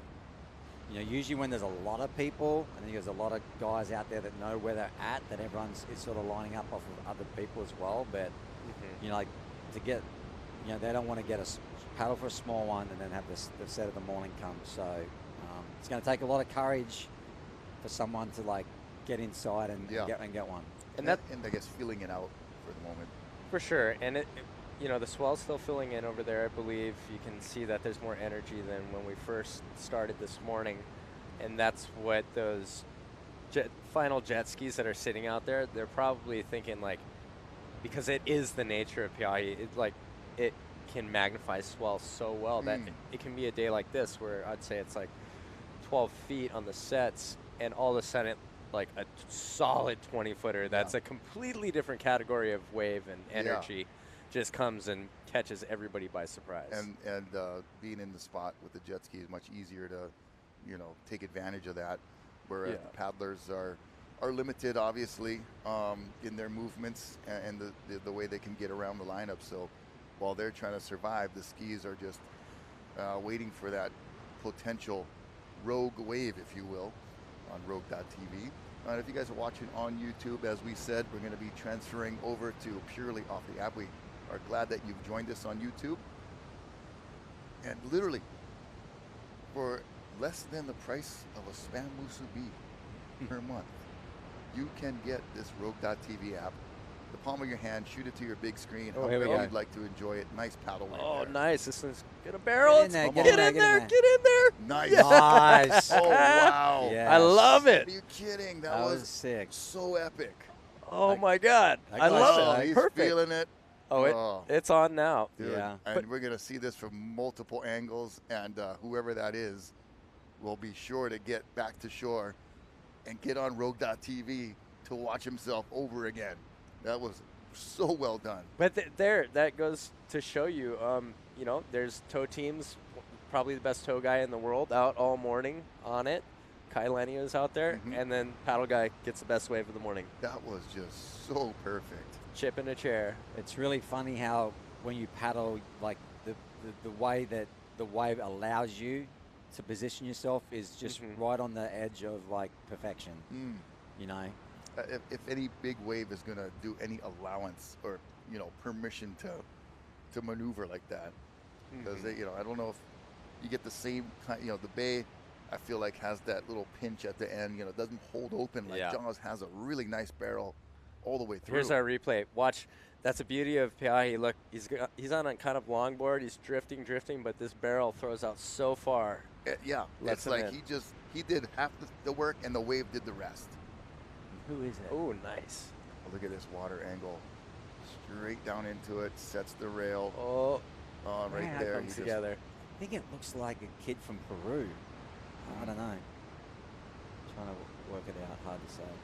Yeah, that's probably one of the hard things about going live on free surf sessions is the IDs of the surfers, and we'll do the best we can, obviously, and want to give everybody the proper recognition and respect. But whoever that was just really lit up the morning. Winning the heat. Yeah. Winning the heat for sure. Way to open it up. Yeah, that was a. Yeah, I'm erring on the side of safety with IDs as well. I don't want to. I'm gonna be getting texts from friends. Yeah. For stolen valor. Mistaken valor. Or mistaken destruction also. Bro, okay. It goes Albie just texted me. That was Coconut Willie. Really? Nice. Yeah, Willie. Wow. Well done. Coconut Willie. I love it. Not to be mistaken for Banana Bob, but that was Coconut Willie. Coconut Willie is I've just seen him on shred point. Sunset Beach, doing so well in the events, and just rocking it. Yeah. Coconut Willie all the way. He must have been surfing. I bet he was at Honolulu. All these swells probably very warmed up right now. Yeah, Coconut. I mean, how can you not root for a guy named Coconut Willie? You can't. You have to. It's impossible. But look at this. Gets in nice and early. Oh yeah, that's it. Oh. Oh man, just set it up Yeah. perfectly, and then just kind of parks it, and the wave just says, "Here you go." Yeah. Thing was so round. Look how perfect But that look how wave is. deceiving it is. Like that last angle, you could really see the chop he's dealing with. Yeah. This is as clean as it gets at And PeʻAhi. it looks super peaky, like there would not be this barrel or this cavern to be in. It looked really kind of almost too much of a TV, like it was going to shoulder off, and then hits that reef, and that curve just comes right over you. Well, that's because that was on the West Bowl. So this channel, it's a really sharp drop off into deep water there. So if you think of the wave, the swell energy coming in, that column of energy goes down deep, right? So it's getting pushed up in one spot, but it's also getting pushed from the side from the channel, so that all of a sudden gets shot towards the air and magnifies the energy. It's almost like my daughter has one of those toys, where it's got all the pins and you can like press it to your face. And so I think it's making an impression of that vertical column of swell energy, and as it hits the topography, it's pushing it up, and that's creating the waves. So that West Bowl, it comes out of nowhere because you have such a deep column coming from the channel meeting up with what has already been coming down the reef. I mean, that's the wave of like 95% of the surfers in the world's life. Yeah. Oh my God. You know what I mean? No, like 99. It's just like, it's so like, it's 8. such, this wave is such perfection. Like you couldn't create a better big wave in the world than what Peʻahi is, Here we go, live action. Oh, it looks like Mikey Red. Yeah. All right. Yeah, Mikey. Getting his warm-up wave in. Mikey Red, originally from Big Island, lives on North Shore of Oahu now. Yeah, he's always out there when it's firing, wherever it might be. Former Wave of the Winter recipient for a backdoor gem. Getting it done in all kinds of conditions and all kinds of vessels. But it goes white man with his canoe. Yeah. No shame. Yep. Had some exciting times with him in the Va'a at Waimea.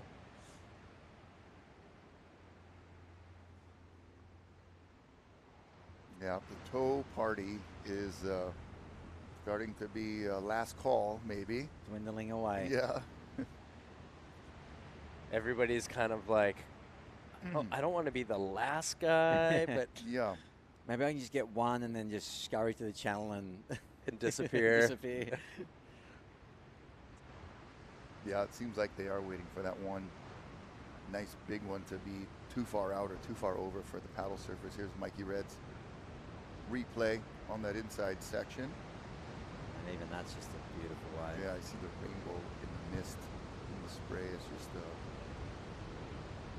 gorgeous. And looks like a set of waves approaching right now. This is Peʻahi live action. It is 9:20 Hawaiian Standard Time, so wherever you may be tuning in from, we welcome you to a beautiful Wednesday morning, January the 8th. Happy New Year. And what a great winter it has been for swell as we look at live action with a photobombing boat in the way. Couldn't tell who that was though. Another red board. Yeah, it looks like the young kid that paddled out right at the start.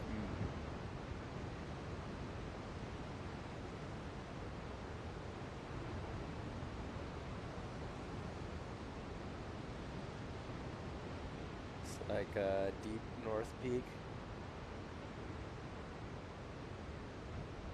Will it break? Yeah, that was maybe just one to, you know, I guess like in tow surfing too, you don't want to just ride away. And like in surfing, you can't just paddle in. You got to like catch a wave, you know, to get out of the way or get into shore. So abiding by that kind of unwritten rule, or, you know, anytime you're surfing with your friends, it's like somebody's got to take one for the team and just paddle in. That, you know, then you know the waves will start coming. There has to be a sacrifice. Yeah. But some people really prey upon that concept, like our good friend Mikey Bruno, because he's got like 70 kids. Yeah. And he's a lifeguard, so every time I'm at Pipe, he's like, bro, I just got to catch one in. Yeah, I got to get back and to then work. you're like, okay, go. And then he paddles back out. And like, he's done that to me so many times. Oh, Like, Mikey. don't even, Classic. not today, Mikey. Fool Happy me birthday twice. too, huh, Mikey? Yeah, Birthday it was just his birthday, Yeah. yesterday. All right. Birthday boy. Happy New Year. Happy birthday. Tow surfer handlining himself in like a mahi-mahi. Getting on the sled.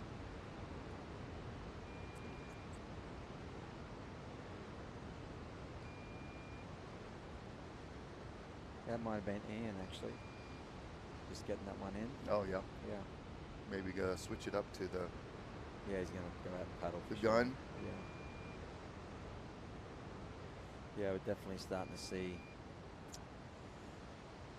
the paddlers start to, as we see on cue, Kai Lenny. Yep, he's got his Oh, it looks his like board. yeah, it doesn't look like the short board. Yeah, we'll see. Hard to tell from that angle right there, but we'll see if he's able to snag a few. And I'm sure that wave of Coconut Willie got everybody kind of fueled and fired up as to what the potential is for today. And even last night on some text, Mike Prickett was, pretty stoked on the potential and said maybe we'll see some barrels. And sure enough, the first paddle waves is just a beautiful, big, open, wide barrel. And I think that's why like Jaws is so exciting. PeʻAhi is so exciting because it does have that depth to allow the wave to stay open. As opposed to Waimea, you can sneak in there, but it's going to require that kind of really difficult, especially on a 9.6 plus 10.0 board, to do that highline exit. We've seen Brock Little come out of one, way back when, and it's many attempts over the years of guys pulling in right off the takeoff at Waimea, but that exit is just so tricky with PeʻAhi. It seems it's there for the getting in, and then it just holds open to let you out. Yeah, you're not really looking for the barrel at Waimea or at Mavericks. Like it might appear every now and then, or you might have a mindset to go out and maybe hunt one, but like at Jaws, like you go there with the mindset of like, well, I could potentially get the best barrel of my life, or like it's right there in front of you. Yeah. But and it's consistently there. Yes, and then you see you see the people that know that reef, like Albie and Kai and Ian, and the waves that they pick, the wave selection, understanding it, and their ratio of picking good waves to bad waves is really high. Yeah, it's been growing or getting better over time too. Yeah. Look at that, just beast of a slow-mo with all of the traits of a perfect barrel with the spray coming off the top and feathering lip, just progressively going down the line in a very seemingly organized fashion. I know probably in this case looks can be deceiving of how dreamy that looks, but so much difficulty to try to put yourself in there. Yeah, it's just still so amazing to me that you can see this high quality of footage in basically real time. I mean, that's a replay, but this is real time here. He used to have to wait for like a year until stuff come out 3 like this. a.m., you know, ESPN 14 would be showing, you know, some kind of surf event that happened 6 months ago. Exactly. Looks like Mikey Red making the move on the inside. Yeah. Ooh, that one went way under. Yeah, and then that sinking feeling of like the turnaround, like oh God. Here we go. Here's Francisco? one. Oh, The tower. Is that Tika? Tika. It's not Tahiti, bro. I like his style though. He's got that that youthful enthusiasm, you know. Yep. Always smiling. That is a big old GoPro something or That other. footage will be very shaky. It will. looks like. Yeah, no salt and air gimbal. No. On the back of that That'll, GoPro mount. that'll be giving kids seizures watching that one. Yeah. Watercolor is just pristine. Yeah, you know, going into the winter season, we were talking to Pat Caldwell. He's our official forecaster for Rogue.tv as we watch Tika's replay of the toe-in wave. Getting the last few toe waves before it fully transitions into strictly paddle. We saw Kaileni already making his transition. Had his gun strapped to the back of one of the skis, moving to the lineup.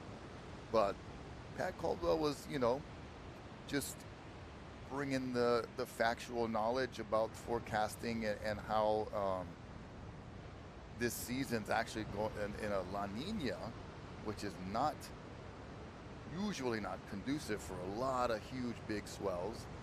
It's more of the El Nino season that does that with water temperature and everything and formation of storms. But whatever it is, we're seeing, like, I think this is like, you know, probably the third week or at least the second week of back to back, you know, XL warning level swells.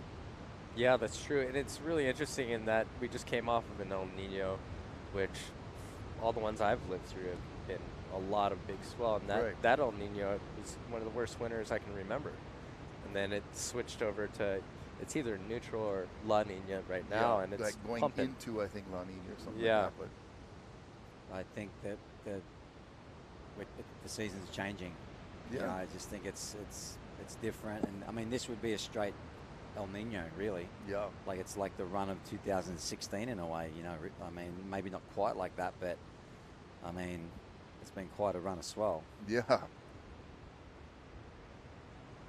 mean, that run leading up to the Eddy was, I mean, Yeah, there's like Tuesday, Wednesday, Yeah. Thursday, Friday. So it's We like wrapped 7 days. We wrapped up the Pipe Masters on a Wednesday, and it was just bombing out of the sky like third, fourth reef. Congrats to Nate Florence getting the win there. And then straight into like another big swell, and then finally the one that produced the Eddy, you know, in perfect timing, you know, peaking at about 12 p.m. midday, you know, more could you ask for? And how was the day out? I mean, I know, Mark, it was a short day. I saw Mark's waves. I was in the heat before him and saw him just paddle out like we had the slowest heat ever. Yeah. You guys got screwed on So waves. screwed, and like I didn't even catch a wave in the first heat. And then I literally, as the horn goes off, I see this guy just going out. The horizon's gone black, and I'm like, oh, I'm gonna watch this. And he just turns and goes and just jumps from the sky. I'm like, this is this is the eddy right That's now, crazy. you know. And then I got into the beach, and then I'm walking around, and I saw him. I'm like, whoa, what the happened? You know, Yeah, and because he was way before the end of the heat. I didn't see the second wave where he poked. Got a And it's like, But as far as like the swell and what you guys were seeing, you know, at water level, what did you notice about it? Besides, there was a lot of water moving. it was legit. Yeah. It wasn't as much energy as the last one. I think that's pretty obvious. Yeah. The previous one. Yeah. But yeah, there was energy. It was really hard to tell what the day was going to hold. In that that storm was kind of skirting us. It wasn't pointed directly at us. So we had like such a slight change in the way the second half of that thing would track would make a huge difference. If in how that thing pointed big at it would us, be. could you imagine? It would have been too big. Too big. Speaking of, well, we've got a little bit of break at Peʻahi. Our paddle crew sitting there. It's been kind of growing over the last half hour or so. Now we're up to double digits out there. Here's some eddy footage. Landon McNamara, that's the winning wave. That insane drop. I don't know how he came out of the water. No, I was about to Yeah. say, nearly claimed it too early, right? Yeah. And then like he's like, that was just Oh, my rodeo gosh. style. Yeah. Crazy. That's what sealed it for him right there. Another afternoon shot here, landing. Oh, High looked like. You know, and what tripped me out is like there's guys further out to the shoulder who couldn't make it, which is just defies kind of all, you know, the physics of the place. yeah, it's pretty interesting. You know, Beautiful especially shot. that day. It really mattered what kind of ramp you just ended up having under you. Yeah.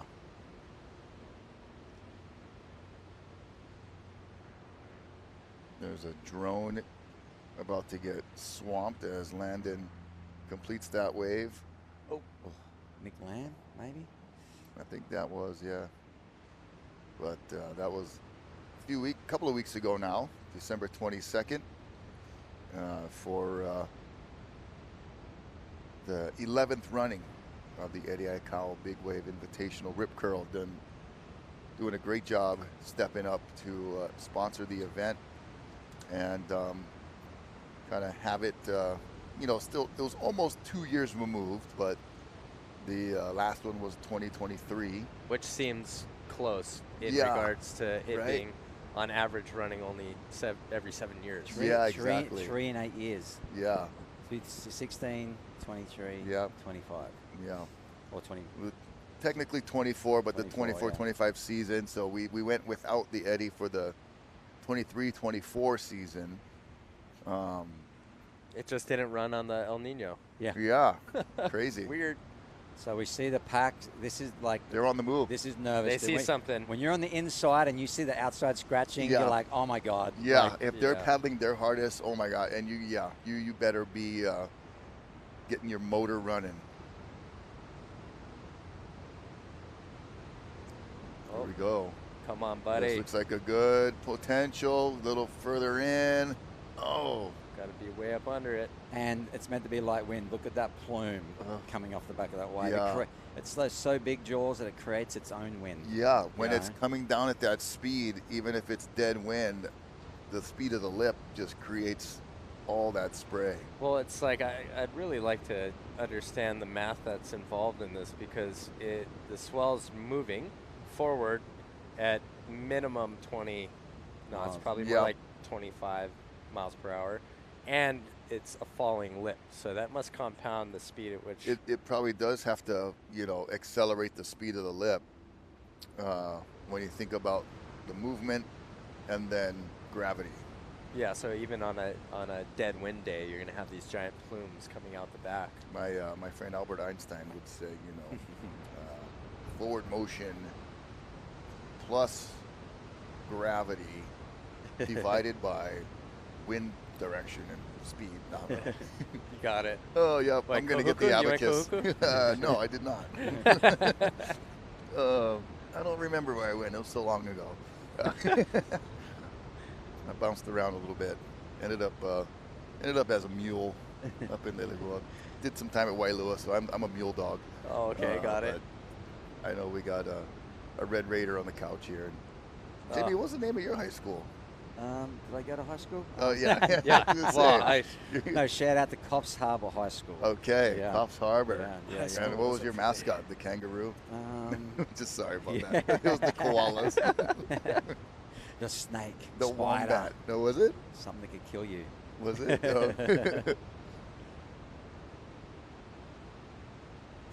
There's the scene after a couple of waves coming through. Man, shout out to Coconut Willie. He got the first sick wave and probably the kind of the fire starter for all the paddle surfers to get revving, get going. Yeah, it just goes to show you too, like some of the bigger waves we've seen, like Tikanui's, right? Yeah. Like it didn't really barrel, but Right. like Coconuts just found that part of the reef, and it just like that thing was so wide for like such a for not a really big wave, but it was just like thing just opened up so wide. And That's what I noticed when he was paddling for it. It didn't look like it was going to be as big as it was, and then when he got in the barrel, you could really see how big, because that gave you a scale. yeah. But And then wait till we see some photos from a good angle, like from what we see now to that. Yeah. Then you're like, wow, okay, like that was that same wave. Yeah. It's so interesting how different angles Oh, can be the same wave and look so different. well, that's why I was saying it's such a fool's errand to try to call size, because you can have 3 different photos or 3 different video angles and it looks completely different. Like some of the waves at especially Waimea too. if it Yeah. looks Look big at at Waimea, it's because huge. so much eddy stuff came out. You see stuff that looks 10 feet. And we're going to look at this And then that looks first big. wave for Luke in the first heat, just really putting it on point. And I'm not sure why he bailed off right there. There was a photographer in the zone, but then he already had passed him. I think he was just saving time. Yeah, okay, just trying to get back Oh, out there's there. me. This There's ain't gonna Mark. turn out too good. That's the first Bye-bye. one. Oh my gosh. Oh, That was for Waimea rock jumping, that was a big splash. Man, I hit the water hard. Man, that was not pleasant looking at all. And there's, I think that's Tiare. Tiare Lawrence. Tiare Yeah. Lawrence, yeah.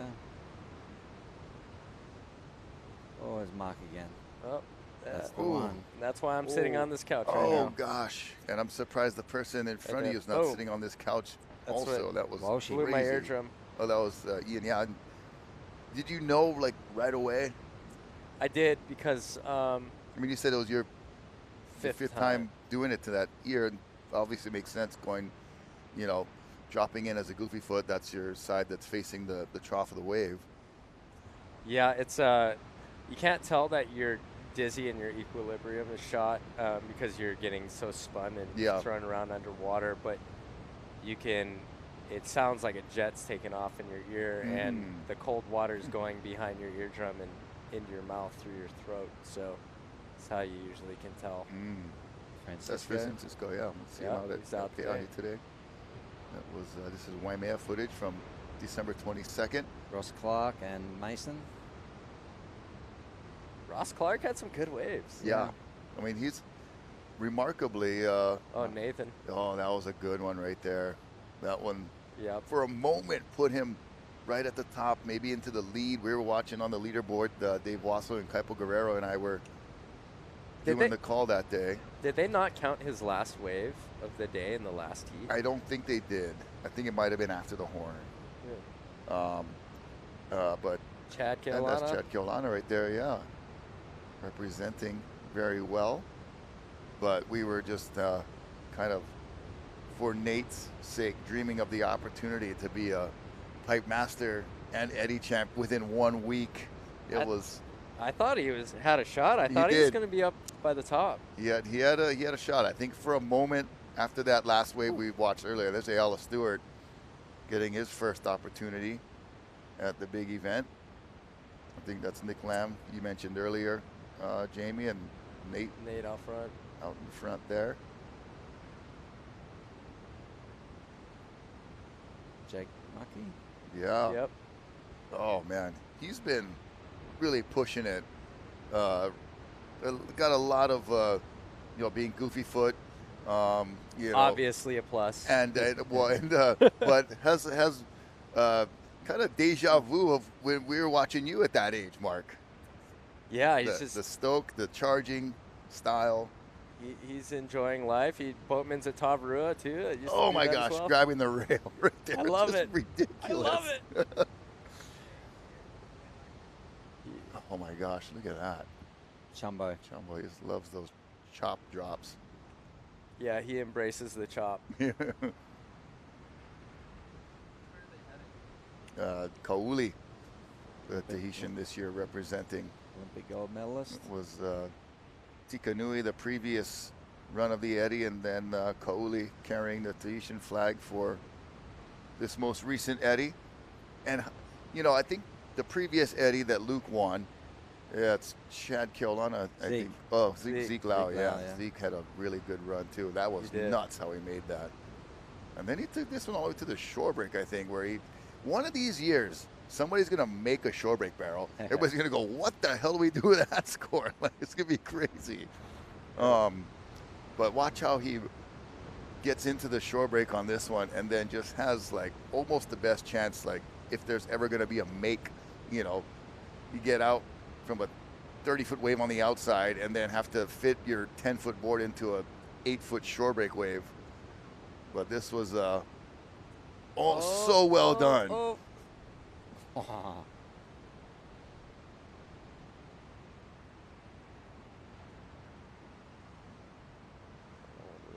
Oh my gosh. That's a good effort. Oh, who was that? I don't recall exactly, but we were like, what a move was that was. Tori Meister? That was Tori Meister, you're correct. Yeah.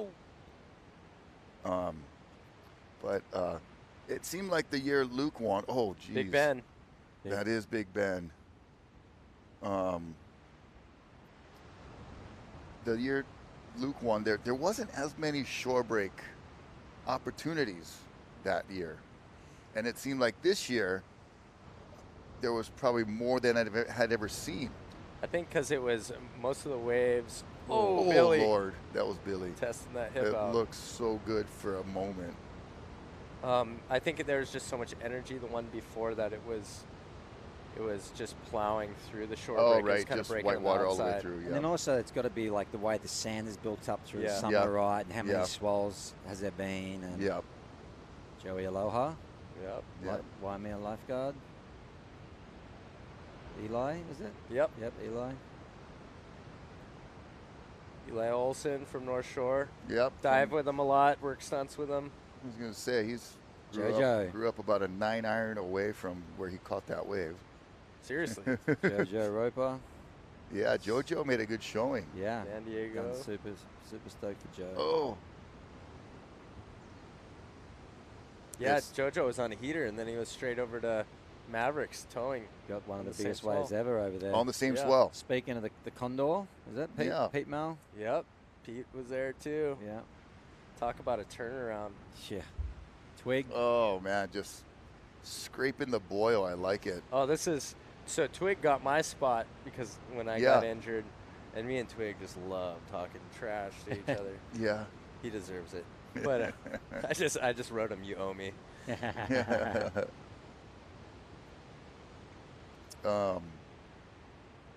and he's always had crazy runs.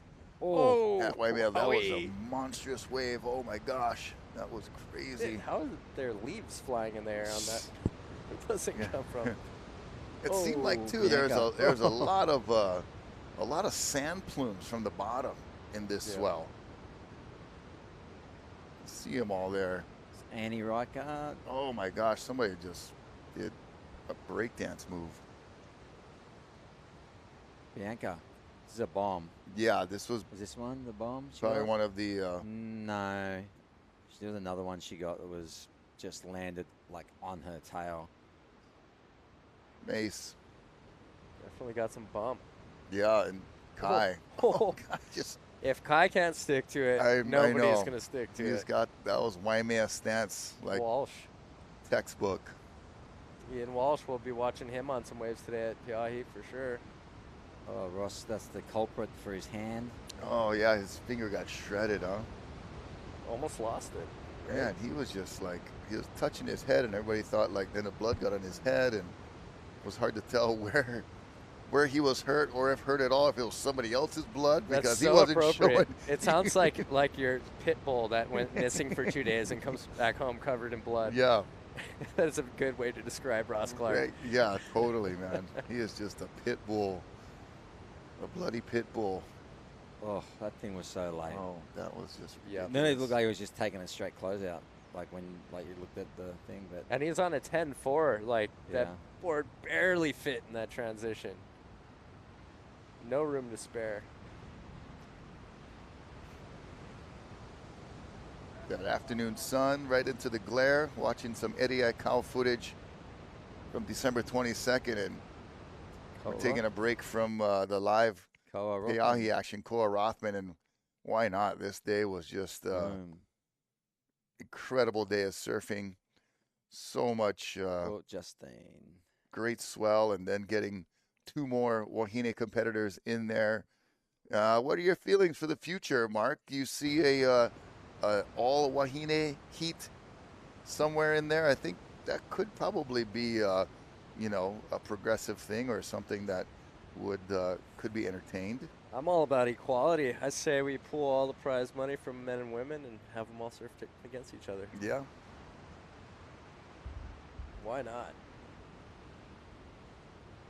Oh my gosh. Nate, Chumbo, Justine.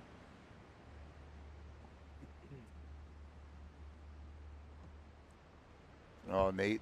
Oh, this was the final hurrah right there. I think that was the last wave of the day. And just went out with a bang, and Peʻahi, the patience. You see some folks sitting way deep to the right side of your screen. Mark, would they be waiting for a left, or there's deep rights? No, I would say they're probably not even all the way out on the North Peak. That's just the orientation of how we're looking right now, because you can see how close they are to the boats and the jet skis in the channel here. It doesn't seem like anybody's sitting out the back, which makes sense for a day like today, because it seems like those 2 peaks are a bit disjointed. Okay. And the best waves are definitely more to the west. And a little bit of movement from the crowd. You see, it's almost like a herd of animals that, like, one starts running and the others are like, they don't even know what's going on, but they're like, okay, he's running, I'm gonna go too. Look at this one. Look at this one. Get under it, buddy. Get under. Francisco. Go, go, go. Looks like that's Kai gets into it. He breezed into that wave too. And carving a big board. He's on a bigger board today, yeah.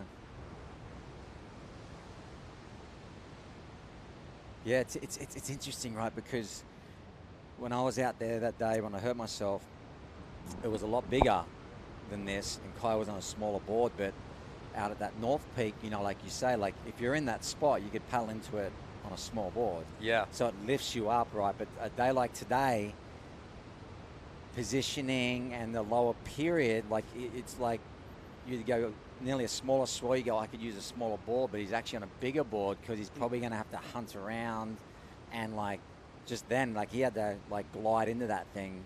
So yep. Sort of interesting that the way that they're probably thinking, about conditions, equipment, and all that. So it's kind of can be counterintuitive in a way, right? Yeah. Second guess yourself, like the more pumping the day, the easier it is to align yourself with the right place to drop in, which allows you to ride potentially a smaller board. Whereas today is like you might have to cover a lot of ground. A lot of ground, yeah.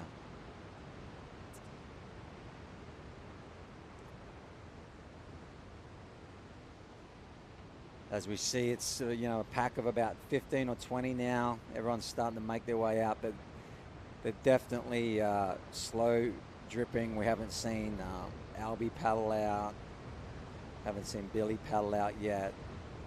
Feel like they're definitely probably waiting for that swell to fill in a little more. We do see Justine, one of the women's surfers, Justine DuPont. I think that might be Bianca. Bianca in the blue wetsuit there with the pink board. Looks like it. That could be her. And then I think she has brought along a girl from Mavericks as well, Zoe Chait, I think her name is. And that even might be her on that bottom left hand of the screen there. So, is that Kiala? Kind of looks like I it. think I saw her as well. With the red. With the red vest and right there. Oh. right there, right? Is that her? Looks like her, right? Or is that a guy? Sorry. Jeez, Jamie. Wow. Yeah. She's got the, short hair, blonde. It is, there's moments, Mark, you look like Kiala out there. So, Goofy footer. It's, I feel so uncomfortable right now, guys. It is, wetsuits. It's a lot of equipment that you guys are sporting out there. Kolamono. Kolamono. We know who that is for sure, right there. Yeah, buddy. But, Kiala has been the pioneer of Wahine big wave charging since such a long time ago. And she did have a pretty nagging injury. That's why she did not surf the eddy, and sent a pretty heartfelt message to all the crew that was, saying mahalo for the invite. Thank you for, the honor. But, felt like pushing through the nagging injury would be, and not being able to perform at her top potential, just to be out there, kind of thing. But, and I know it was really like a hard thing for her to do, to sit out. She's such a warrior, Being injured sucks, man, like we are. And it's like, and that chronic injury that you have, like, that she's had. And I mean, dude, like, that girl has charged so hard for so many years. Like those waves at Chopu and the those early days of the Jaws contest. And the girls were sent out, that 1 year that was just building, like it was already 20 feet, and then they called it off. Like, she has sent herself, and she just doesn't want to be hurt anymore. I get it, man. It's quality of life. At some stage, it doesn't go away. Has to be like a priority, you know. And for her to go out that way, like just to like be able to, you could feel her emotion in that message. Yeah, for sure. It's so hard to give up that spot, but like so cool to give another girl her spot as well. So she's passing. Not only did she like start and she's the pioneer, but now she's passing the torch as well, to the younger generation. So hats off to Kiala. Yeah, and that's how you can get in closer to the action at rogue.tv. Just scan that QR code right there, get linked directly to the way that we will have you download the app on any app store. And it's free for the first 30 days, which is awesome. And then for literally less than a price of a spam musubi per month, you just got to cut out one of those per month, and probably good for you anyway. And what'll even be better for you is to be able to have rogue.tv whenever you want it. We've got some sessions that are already recorded. So the menu, the library is starting to build. And we'll have today in that library, we've seen an epic barrel already from Coconut Willie, and some pretty cool tow waves earlier from Kai Lenny and the crew that was towing in from early morning. And now the paddle crew has taken over.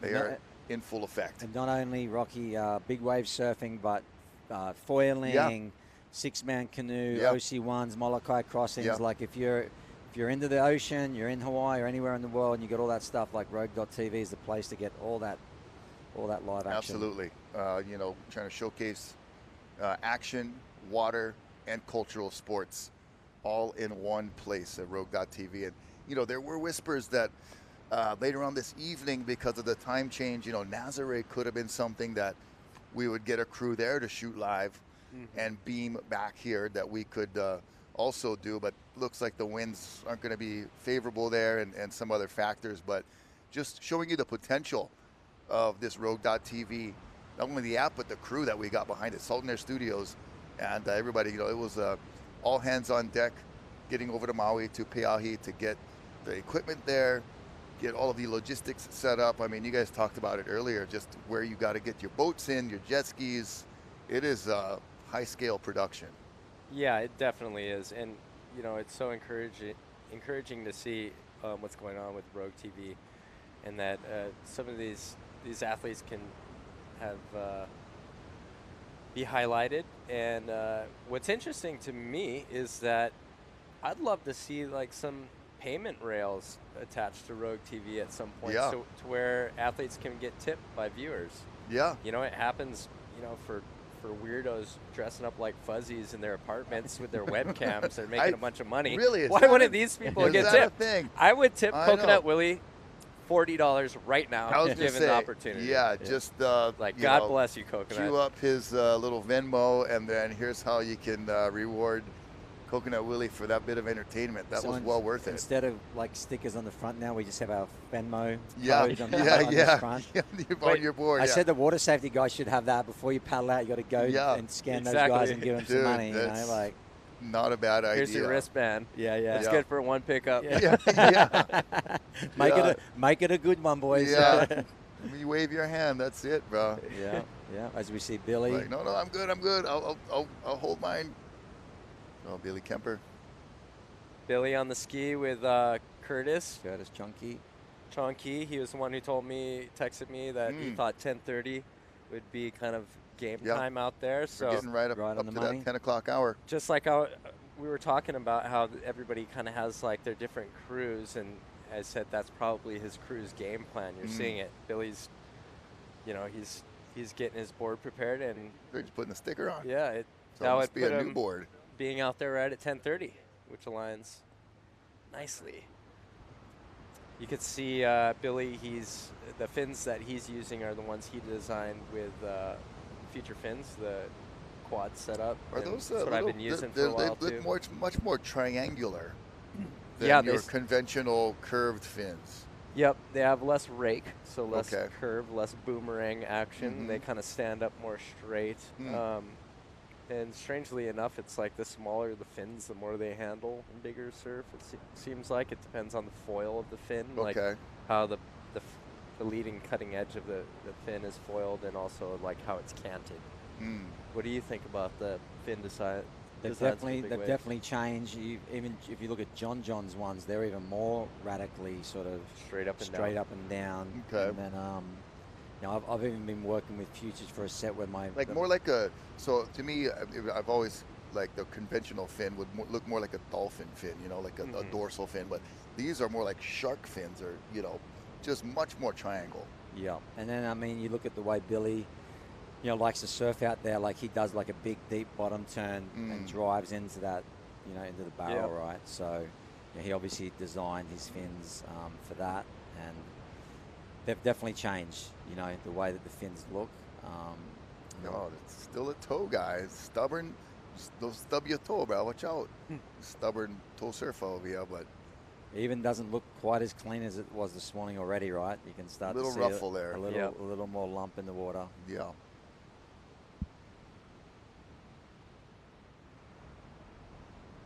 Well, the toe party still trying to hang on a little bit. Yeah, they're hanging out off the left on that Yeah. north peak, since it's kind of the peaks have separated a bit. There are other zones for these toe guys to get over to and still surf. You don't have to like name names, but like what direction would they be going to get some waves when the paddle crew kicks in? They'd be heading back towards the heading airport. back towards the Okay, harbour, and yeah. then there's a couple of places they can Yeah, definitely have some fun for sure. yeah. Something interesting about Pe'ahi too is I know Jaws is kind of named after the wave, but there's nowhere that I've seen more big sharks surfing Oh wow. than out there. Oh, There's a lot of life out at that spot. there's one on the inside that not anyone was interested in. We'll see if these next series of waves provide any potential. We got, gosh, over a dozen Look at that horseshoe. in the water now. And yeah, it really does have that horseshoe, that elbow type shape where it just kind of converges right over one specific area and has a very distinct look.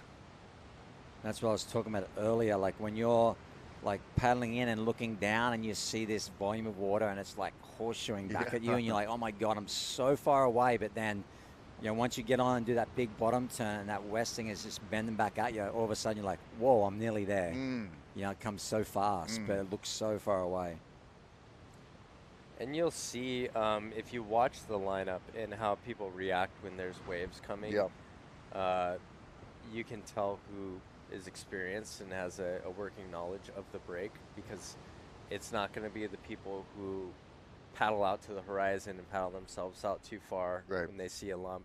It's not going to be the people who turn and paddle vigorously for a wave that, from our perspective, they clearly aren't going to catch. You're not going to get it. Those people are still on their learning curve of figuring the place out. You'll notice that the people who have a lot of experience and knowledge, they're pretty confident with where they sit. They don't have to do much makeup paddling, so to speak. Yes. They're going to the spot, and they'll kind of hold that position till the right time is to burst. Yes. Which is, I mean, it's understandable. It's part of the learning curve of learning any place, and this one is very complicated.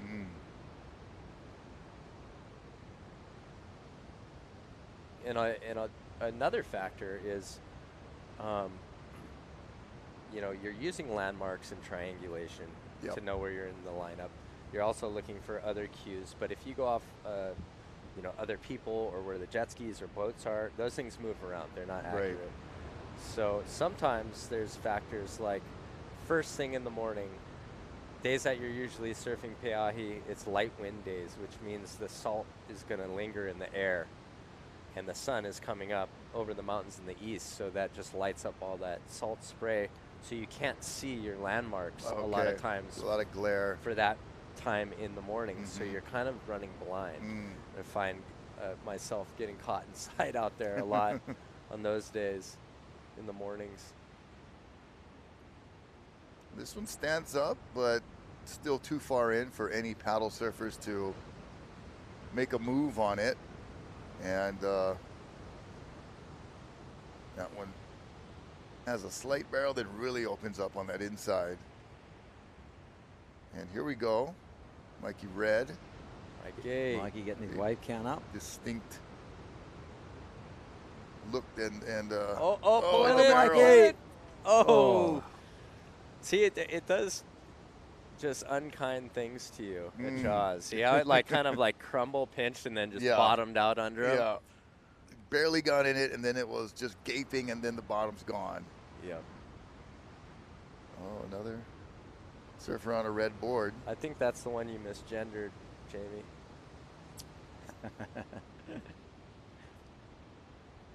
Those red vests, man. I know. It's so hard to ID people, and there's so many this people. This guy's got a red vest, red shorts, and a red board. Yep, he's all red.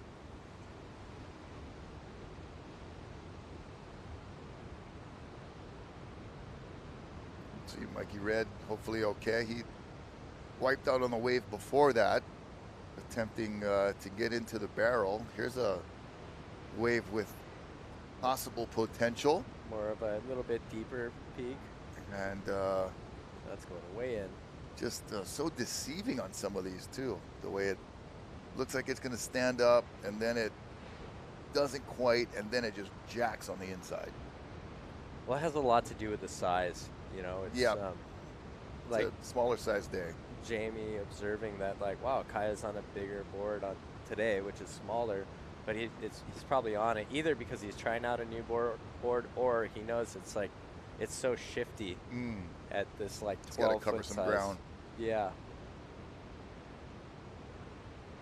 Some waves will pop up and like almost not even break, and others will. There's Mikey Red drawing a nice line, and the chandelier kind of gets him right there.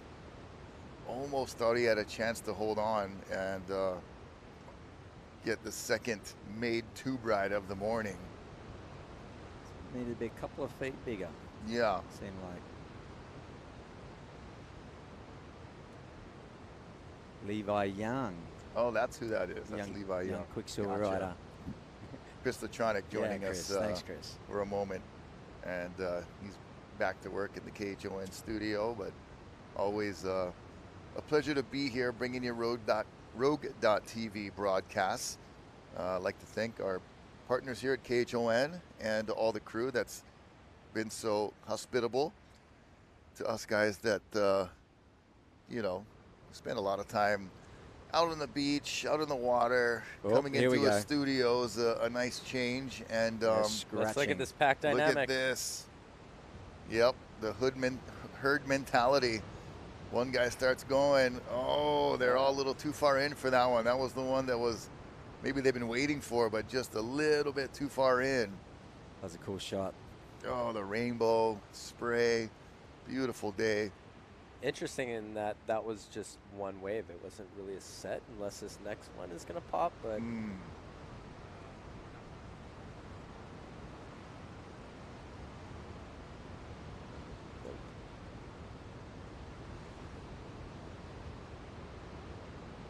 Yeah, that one's looking like it's going to be way too far in. And, I wonder how everybody's going to react now to that one wave coming in and reposition.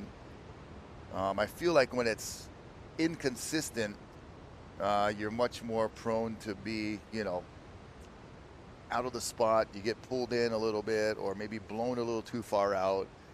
You really helpful to have those waves being your gauge too of your positioning.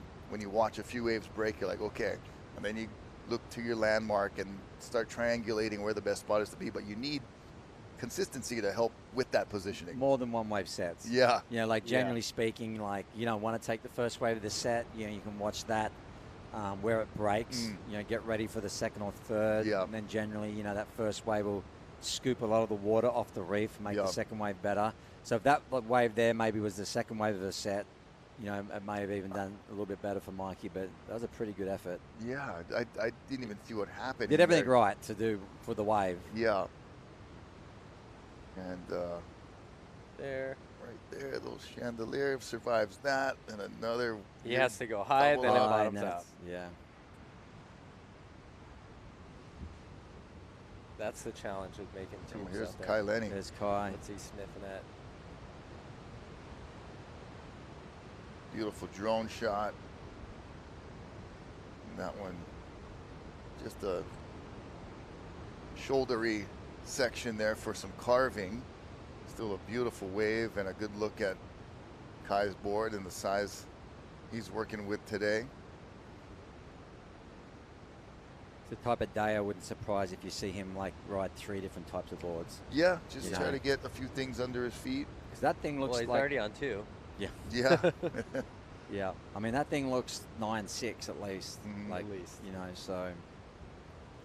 He's probably just testing. That's a great drop. Further inside, not a huge Jaws day, not a big PeʻAhi day, but definitely super clean, laying into it right there, and that's a great shot of. It's so similar to what the wave does. Coconut Willie wave. Yeah.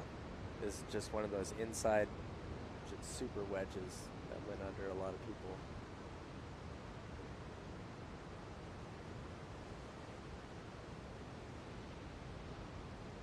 What's maybe your ideal size board for a day like today, Jamie? That's a good question because you think it's smaller, that you could bring out a smaller board, but like we were talking about before, these days, you've got to hunt them down. Yeah. So I always tend to use something around the 10-foot range, but 9.6, 9.8, yeah, something like that. And Mark, for you? I'll probably do a 9.4, 9.6. Mark is a midget, so. But then, yeah. I'm 5'9.5", okay? But it's, like we keep saying, it's so unpredictable. There could be just a bomb set come in, or this swell just really starts feeling itself. Right now, it looks like you're hunting, and then if you're hunting the inside, you're actually got to start moving early and sort of glide into it. You're not seeing people just lift, and they're just sort of right there and popping up and going. So And that's like where Albie's so good. Like you see, like his positioning so good on that west bowl that a lot of times he's just like 1, 2, 3 up, and he's just sliding down, like knifing it, you know. And he's There's a lot of red out there. Yeah, 8-8. I think Albie rides. Yeah. 8-8, 8-6. And then what about the continuation of this swell moving over to California, Mavericks? You think it's going to be doing anything special there? No, it won't make its way over there, unfortunately. But takes a pretty special swell to get over there as well. Yeah, it's a longer distance to travel, like the Eddie one, and but you know what I'm looking forward to with Rogue.tv and Salt and Air is the day that we get the day that it's going off at Jaws and Mavericks at the same day. Yeah. Imagine like now we're cutting over to Mavericks. No, back to Jaws over to Mavericks. We've done the split screen with Peahi and Waimea. Yeah. We did that a couple days before the Eddie on December 20th. We did that previously through before summer, and it's really exciting to have multiple crews out there, either doing split screen or bouncing back and forth, and so cool to be able to have that ability these days. And that's going to be Rogue.tv's future for sure, is multi spots going off and being able to show you the different views, different angles, and all in lifetime. Yeah, I just keep saying I just can't wait to like a legit Mavericks day with the bowl to get this type of footage in tight to that bowl with everyone taking off. Like I don't know. I feel like Mavericks hasn't just had that one day where we've had this type of clarity and footage and being able to do it. The right coverage, the right swell. Yeah. The right guys out that know it. Because it's just such an intense, that bowl there is so intense and so steep that it's just, it's going to be incredible. Yeah, the watercolor, just that ominous, just really, really scary looking wave, freezing cold. Large rocks, big animals. You got it. It's like, man, what a... You make it sound scary now that I listen to it. Yeah, I mean, because you got the foghorn that's constantly going. It sounds like a horror movie. Yeah. Boom, boom. Yeah, at any moment, something's going to go very wrong. But yeah, that'll be a great day, and we'll be looking forward to it. And here's a replay of the wave Kaileni caught earlier, just a moment ago. And I like that little turn right there. That was some style, some power. Oh, wow. Sure knows how to move a big board around. Yeah.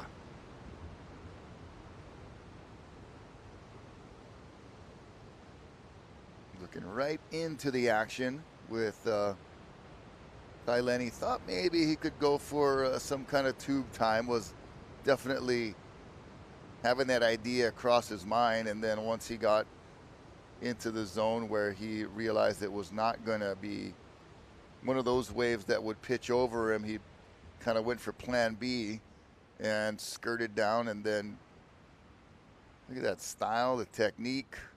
See the back foot start lifting up a little bit, a lot of weight coming onto that front shin and foot right there. You know what'll be really cool with Kai in this slow-mo is that he moves his feet a ton, like more than most surfers, and that's, I think, comes a lot from the stand-up paddling and a lot of the big boards. And you're looking at the boat nature of the board in the front. It's like got that big old hump, like almost like a racing paddle board. Yeah, that's I mean, that's your game, Jamie. You know a lot about how to paddle fast, and I didn't realize how much I mean, that rail is just like slicing and pushing through the water. That is so cool. Yeah, that was a cool shot, man. You can really see your board design right there. Yeah. That's. I didn't realize how like boaty it was on top with that curve. But you would think that would just push water, right? Like, but like that thing was just It's chamfer, it looks like. He's got Yeah. like a 45 chamfer on that rail, and it was just like slicing through it. As I Very see- interesting. Someone sniffing. Okay. Justine.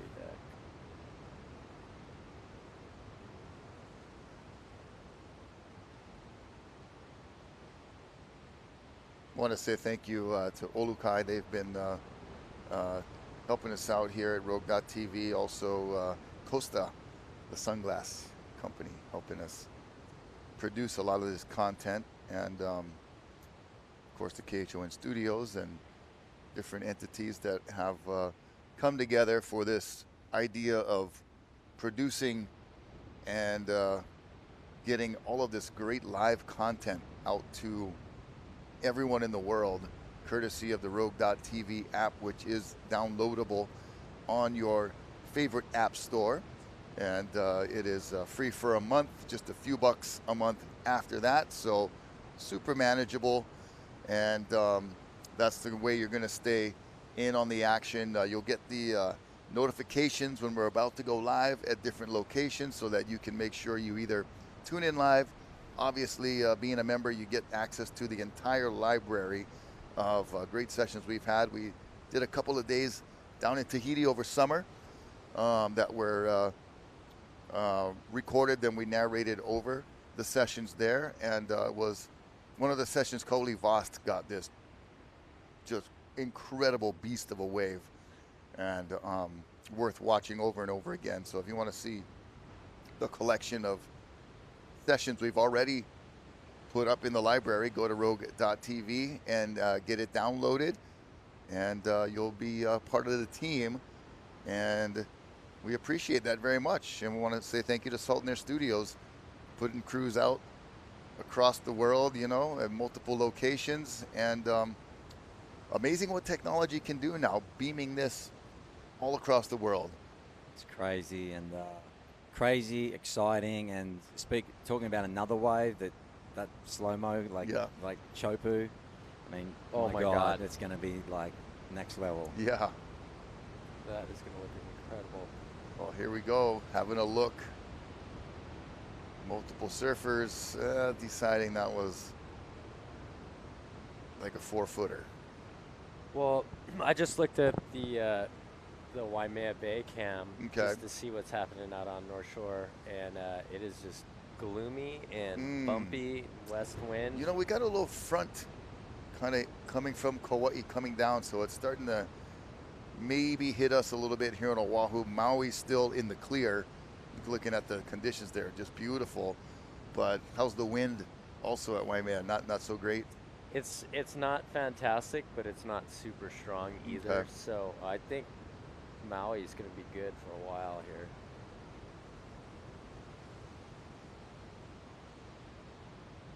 You see Billy, I think, has moved his way up to Pole position. pole position, up to the North Peak, up to his spot, and then it looks like Bianca. She's you know, out of all the women, you know, she's really chasing it these days. She's down in Porto a lot. She's obviously at Maverick. She's from San Francisco. She's been spending a lot of time in Hawaii. So she's really out there, you know, going for it. And, you know, I think that, you know, a day like today is a day that, you know, she could really go out there and try and get one of the biggest waves of the day, you know. So, and you know, by just looking at where she's positioning herself, I would say that's, you know, she's got a bit of confidence from the eddy. You know, I think she done really well there. She got a really big wave at the eddy. Yeah. And, you know, her confidence is probably high. And, yeah, I hope to see her snag a bomb today. Yeah. And there was a women's expression session at the Hui Backdoor Shootout. And she was charging there, too. Absolutely getting it done in multiple locations. That beautiful drone shot shows you not only the amount of surfers in the lineup and the kind of boards that they're on, but also just that deep blue water below. You can actually see the reef. Yeah. Yeah, I've seen the reef a couple of times there where you're right on the button out there. You look down and you're like, whoa, okay. Yeah, what would you say the depth is there? Like 20 feet? Yeah, maybe. Something like that? Yeah. Shallowest spot on the West Bowl, maybe Yeah. 15. Okay. There's a decent looking wave. Oh. Oh my gosh. And Light that's, Maui glass. I was going to say, that's light winds there, taking a 10-foot board into the sky Yeah. like it's a kite. Well, that's how I got probably my worst long-lasting injury is at Peʻahi, pushing, getting caught inside and pushing my big board up and over the lip and swimming through, and the board flipped in the air, and as Is soon that as the one my that head hit me in came the up- ribs that time, remember? Yeah, it's the same board that's almost killed you, and it almost It's a it killer almost board. killed Noah Johnson too. The board went flying through and he just smacked me in the ribs. I was like, That was at I Mavericks. just remembered that. Yeah, That was at I Mavericks. call that thing the Widowmaker. Yeah, I always tell jeez. people Like limping out of the lineup. Oh, thanks, Healy. that thing's just after people. So it ended up whacking you. Yeah, it belted me in the head. Like, I'm not as good at math as I Yeah. used to be, put it that way. Yeah. There's some long-lasting effects from that one. Bonk some screws around. Yeah. I was, as soon as I put my head up, it just, boom, hit me so hard. Oh. It was probably like 20 feet in the air, stretched out and came down. So It hit me dangerous. full force. And in that moment, I don't know how my neck didn't break, but in that moment, have you ever looked at a human skull and how there's hemispheres and like stitching where the different plates came together? I knew exactly where every stitching was on my skull because I felt them all flex. Oh. And I couldn't really see, and there was another like 20-footer behind it, and I was like kind of flopping on my board, and somehow I just got over that, and then I see Goldie, I'm like, Goldie, check out my pupils. Do I look like I got a concussion? And he's like, oh, you're fine. And then I just Of start. course he said that. I just start vomiting. Oh, Yeah. And I'm like, oh, okay, I'm gonna go to the boat. And went to the boat and was just vomiting and Yeah, that's a spaced concussion. out. Yeah, I missed 2 flights sitting at the gate after that. No way. Just The whole flight boarded right in front of me and missed it. and it didn't register. Missed last flight of the night. wow. It Yeah, was that's just like that's- lost time. Yeah, whoa. Yep, you gotta pay. That's one Yeah. that'll come back to haunt in another 20. Oh man, What? Goody. How long ago was that? that was a while ago. It was probably like 10 years ago, Okay. maybe less. Yep. As boards, man, they got a lot of velocity behind Yeah, them. and they're made to withstand a lot. So if you do come in contact with them, it's not going to be pretty.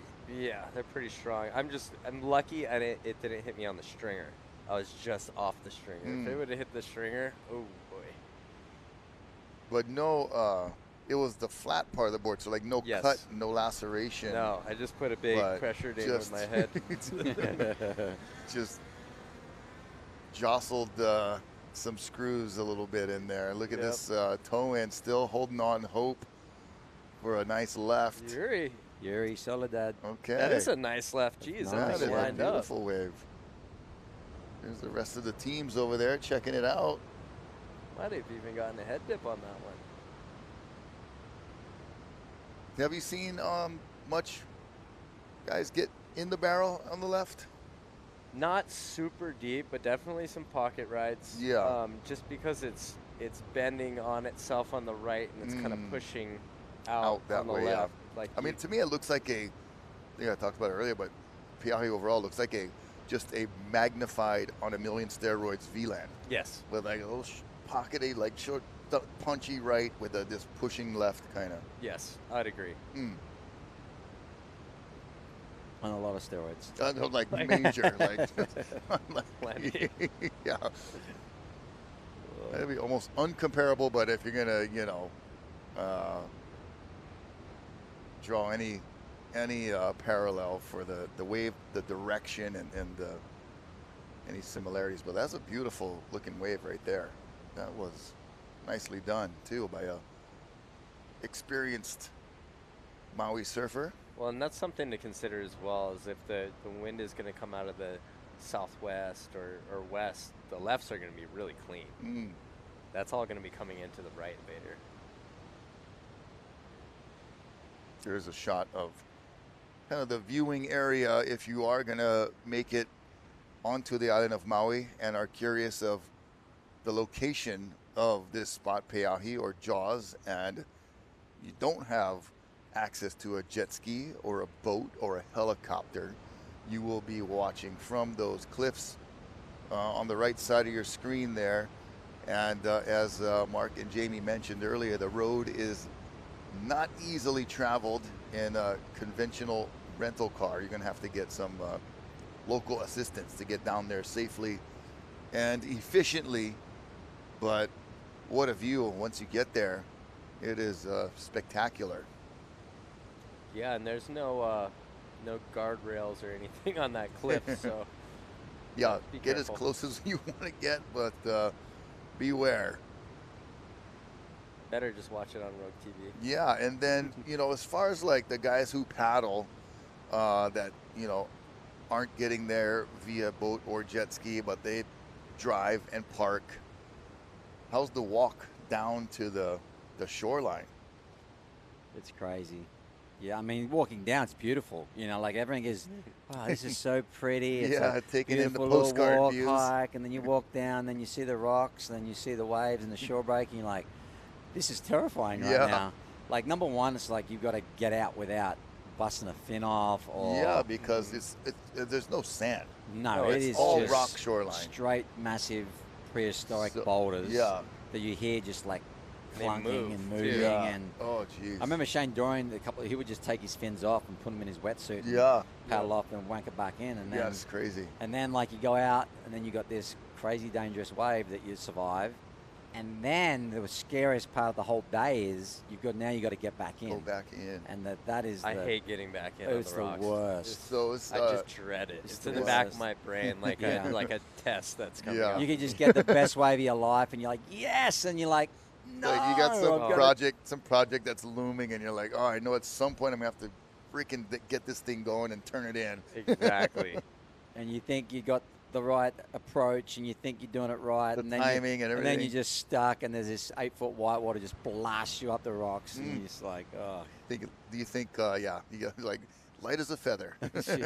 Oh man, yeah, and it's kind of like you got a And Walsh. public humiliation aspect to it as well. Yeah, I'm on that And up and right. same color board. He rode during the Eddie. He's been favoring that baby blue. Yep. With the number 4. Do we know what the number 4 means? Well, Chris Christensen has Yeah. been making his boards forever, and Chris, I used to get some boards from him. Greg Long would write all his boards, and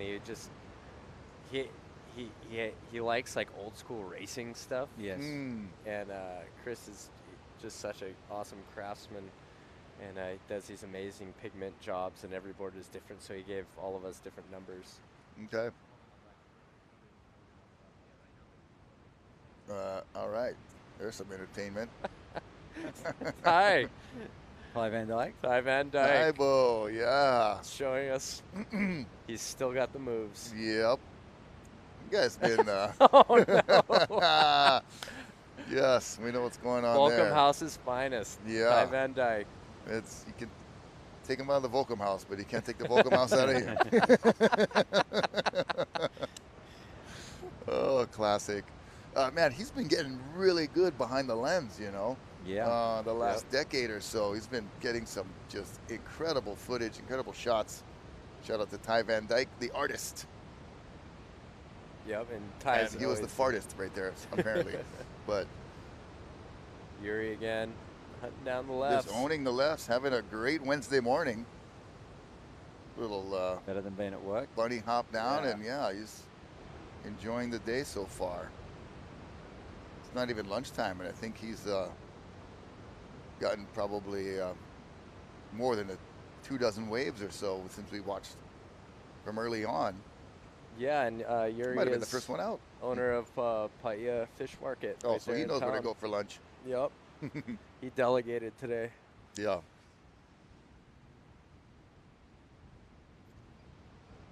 Come on, Ty.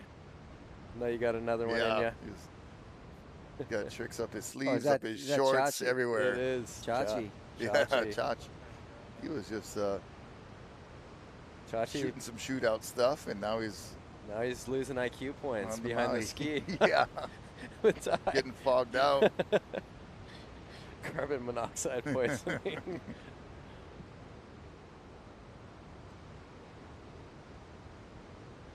Well, the surfer in red has the advantage.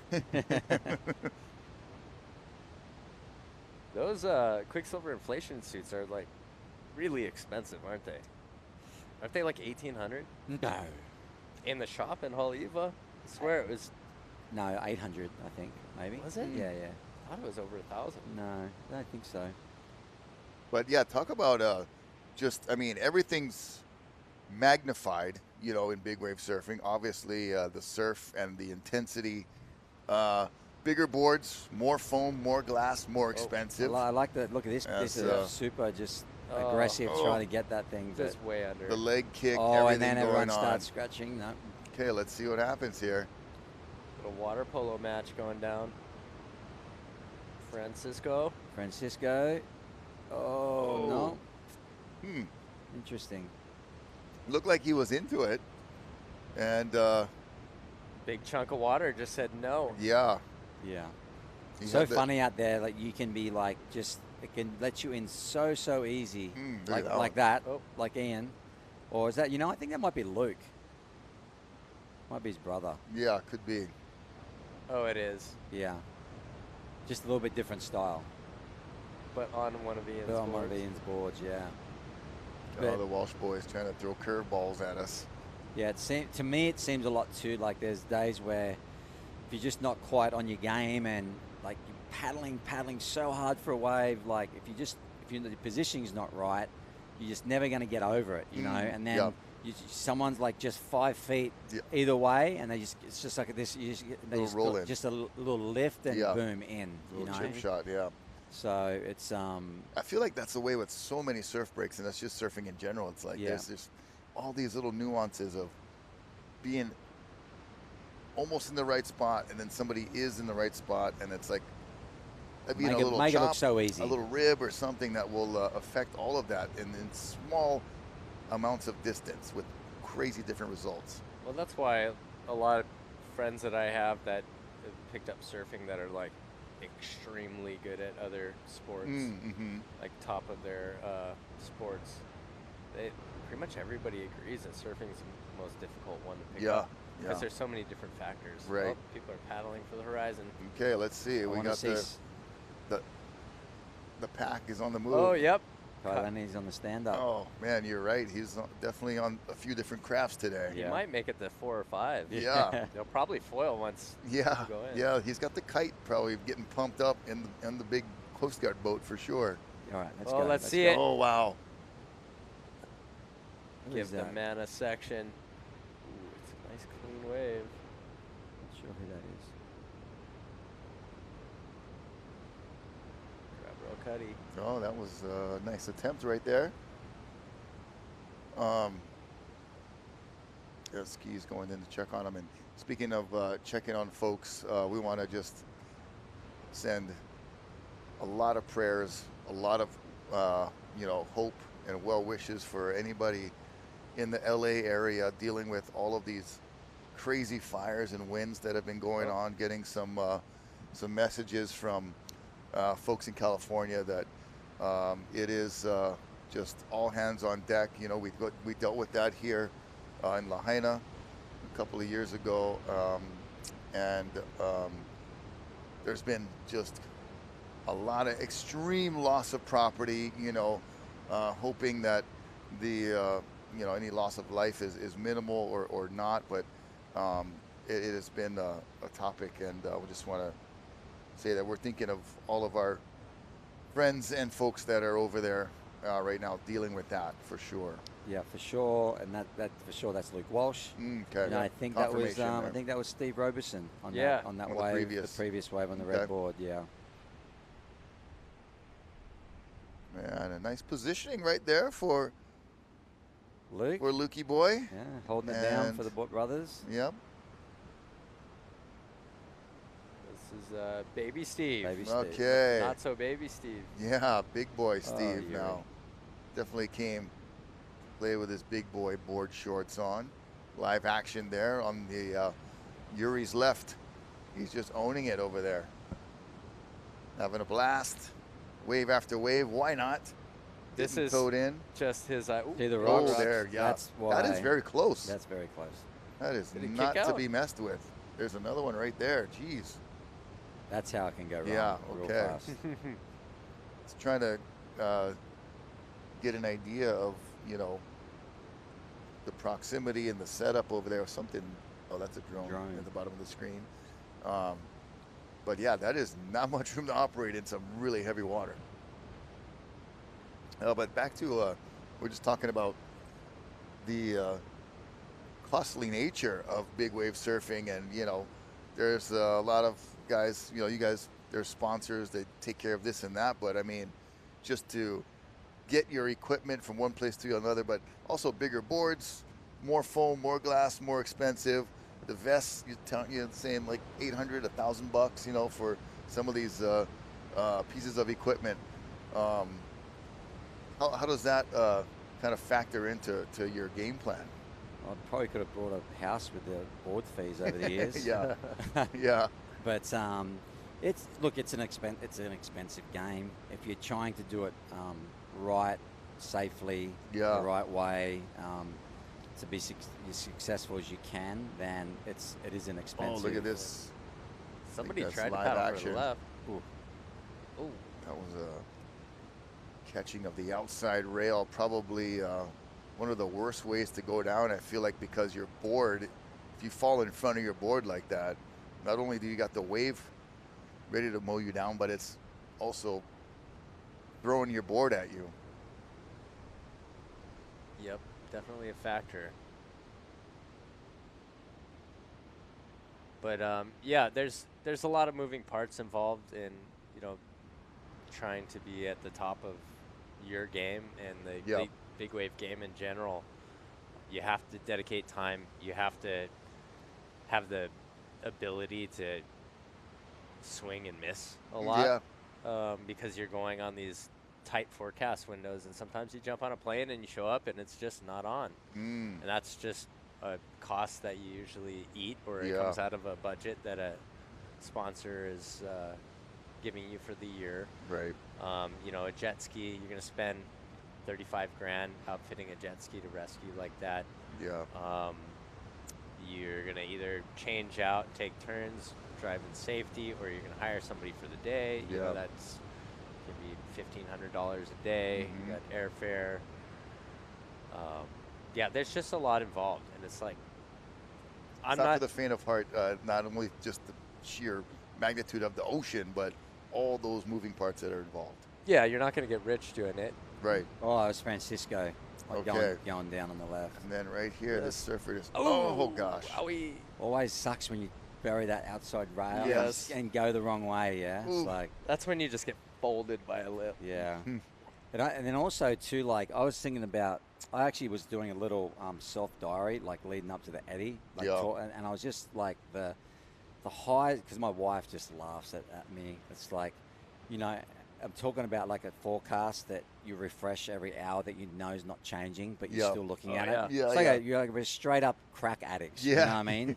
And then you're talking to your friend, you know, you're still talking to your friends that you talk to, you have your crew, and you're talking to them for like hours a day about the same stuff that's not changing, but you're sort of just making yourself feel good about what you're talking about, and these emotional highs, and then you're like your wife and your kids, like they just sense the change. They're like, what are we doing again? Yeah, and you're like, I have no idea, but then your emotions are up and down, and it's just like, just getting there is like such a radical thing sometimes as well, like that there's so much that goes to it behind the scenes, and I really don't think that's been delved into. Yeah. You know, the real behind the scenes, like leading up, like getting to a gnarly swell, like that could be, you know, like the ones for us that are really bad is trying to get to Europe, you know. Yeah. Like chasing ones, hard. like I know they chased one to Morocco when we were in Belhara and stuff. It's just like the stories that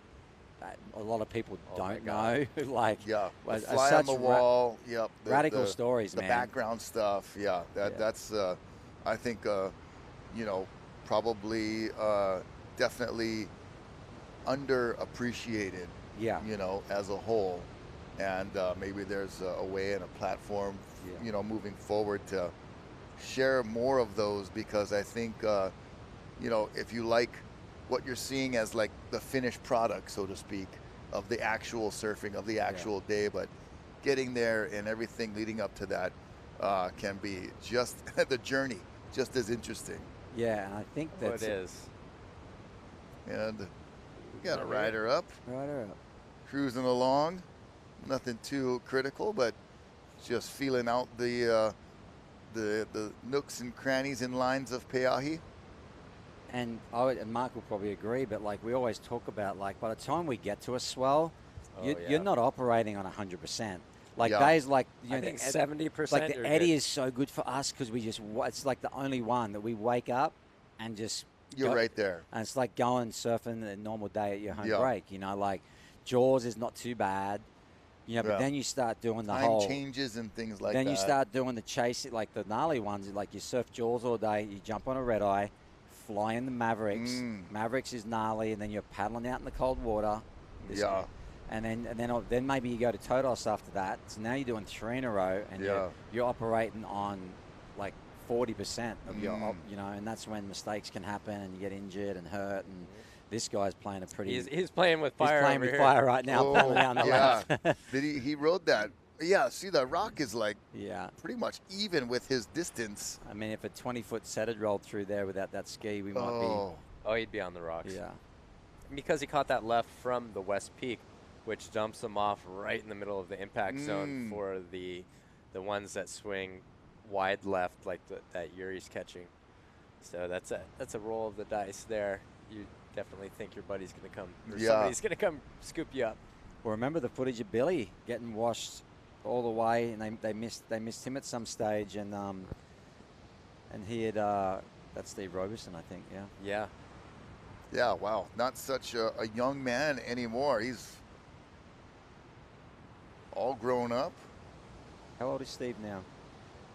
17, 18? I don't even know. It'd be depressing if I knew. Yeah, his dad, I try to just ignore those things. Aleo Roberson, been doing so much big wave surfing and pipe surfing over the years, and I know he's a proud papa and has got a few more to pop, you know, that are also taking the reins for the Roberson Ohana.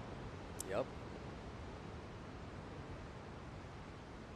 He looks like he's on quite a small board as well. And how about the gripping for big wave surfing? You've seen Francisco Porcella waxing up his board more like old school style. You see some of these boards with the full grip deck. What's the theory there? Well, the thing is typically you wouldn't do grip unless you're wearing some kind of a wetsuit because you'll get a rash. Yeah. But big waves, if you got the flotation on, you're always in a wetsuit, so you don't got to worry about that. Right. It's definitely nice, I'm sure, not worrying about like having weird slippery wax or when your board goes into that thick foam that accumulates in the channel, it gets all greasy. Yeah. I haven't tried it yet, though. I kind of want to. I've got some, and there's definitely, like anything, there's definitely better quality stuff. Yeah. You know, you still find yourself. Nice airdrop right that there. Was sick. Wow, that was total disengagement of the entire board. All the way down. Oh, and his foot. Oh, and he stuck it. The foot's all the way on the inside rail. Yeah. Oh, come on. Made it. Move it back over. There you go. He's sliding it. That was pretty. That didn't look like a huge wave, but what an entertaining few moments here. Yeah, it just goes to show you. It looks so clean, but this is what happens. There it goes. Oh, no. He's still trying to plant his foot there. He's like trying to hold the layback. You got to admire that commitment and determination. Right. I don't think we saw that one live, but it was just a replay. But that was a late one, obviously airdropping. But yeah, having the that you're still just going pretty much all wax, Mark. Yeah, I am for now. I'd like to try some grip. Yeah. I was gonna say is I still wax the the grip. Okay, yeah. Just a little, but it's still, and you know, it's nice. It's there's, like Mark said, the biggest thing is like sometimes you have just a shitty wax job. Yeah. That feels horrible. Yeah, yeah. And then other times, like also just like traveling, no wax, throwing it in the car, throwing it in the board bag, no wax everywhere. It sort of feels nice, you know. There's a look at the drone shot. You see the reef down below. That is actual reef. You can see the lighter and darker spots, the kind of greenish bottom of the reef there, and then you see the holes in the different pukas in the reef too. And I mean, we're used to seeing that. We've seen a lot of cool drone stuff over pipe. You know, it's only 3-4 feet deep where the waves are breaking, but pretty cool to see that at Peʻahi. Give you an idea of what's down below. And you talk about the shoreline with all those rocks moving around, and I think Waimea kind of also has that feature of where the rocks are. Of course, you're launching from the beach area, but under the water at Waimea, there's still a lot of rocks moving around under. But it looks like Peʻahi is more of a regular conventional reef, and not those rocks that are on the shore are not way out at the break. Yeah, it's kind of like a conventional like basalt Hawaiian rock. Lava reef. Yeah. That's like, it is kind of similar to Waimea in some ways, but there's a lot more reef growing out there. Oh, kind of bad. Yeah, let's see here. There's a good sized pack out there right now. We're approaching, let's see, 1, 2, 3, there's at least, looks like 20 surfers, maybe a little more. That set shifted to the North Peak. It would be like shifting the rocks at Waimea that are on the corner on the side there, just shifting them and just launching them on the shore break. Yep. And then coming through the shore break at Waimea onto those rocks. That's what it's like at Jaws. Yep. You know, except the rocks are even bigger. Yeah, yeah, and yeah, like the size of vehicles moving around under there, a couple tons each. And we're seeing the pack move around a bit more now, getting more active. He's underneath. And that who is Kai? going to be underneath? Kai's coming from the outside, the chip shot. No paddle. And that was just a straight arm paddle. And gets a nice pose, a nice little mist from the inside of the barrel. And we're just getting word here from our folks that we are going to be wrapping up in a little bit here, just getting you a few more rides. But we want to thank everybody who's been tuning in, sending us messages, and watching us on the Rogue.tv app as we see a Francisco live shot here. Italian it, surfer grabbing the rail, getting in the spot. Little residual foam from the previous wave that Kai Lenny rode. Francisco Porcella. You picked it right. You want those ones where it's been groomed by the wave before, but it's not hitting the whitewater as much. It's a slightly different angle, a little bit bigger wave than the one ahead of it, but it takes that bump out of it. And Francisco will get a nice lift from one of our ski drivers out there, and looking at the pullback shot. Surfers waiting for that special wave at Peʻahi, but so far, wave of the day. Coconut We Willie. gotta give it to Coconut Willie. Yeah, Bro, Coconut that was holding epic. it down. Yeah.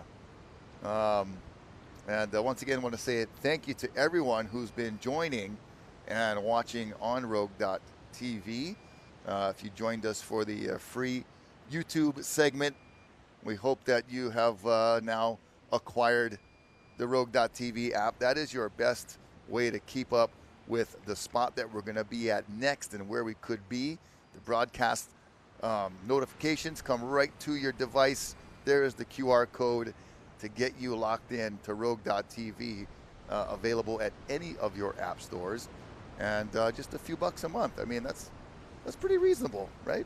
Just stop having one coffee, yeah? Yeah, one coffee, one musubi, one, One cocktail. one cocktail, you can keep doing Like a those. fifth but, of a cocktail. But no, it is really doable for a few bucks, and you get really inside action to Rogue.tv and all of the great swells that'll be coming our way.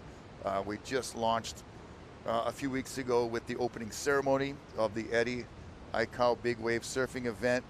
And little did we know, 2 weeks later, we would have the opportunity to broadcast that event live, which was our featured event for Rogue.tv. And then all of the swells that we've been having have produced quite a bit of content to fill our library. So check out the app, download the app, a few bucks a month. That is the way you can stay on top of things and be ready for our next live broadcast. Because right now, the oceans, Atlantic, Pacific, Indian, are all kind of firing or at least getting, things moving around. So we could pop up anywhere. Yeah, I feel like Nazare has been on a bit of a slumber. Yeah, the beast is sleeping. North Pacific is taking its thunder and has been showing its teeth. Maybe the Atlantic comes back and flexes a little bit. I like the idea. Yeah, it's like Godzilla versus Kong. Which monster is going to wake up next? And the Pacific's been the featured beast at the moment. But we would love to see the Atlantic take us a couple swings at it.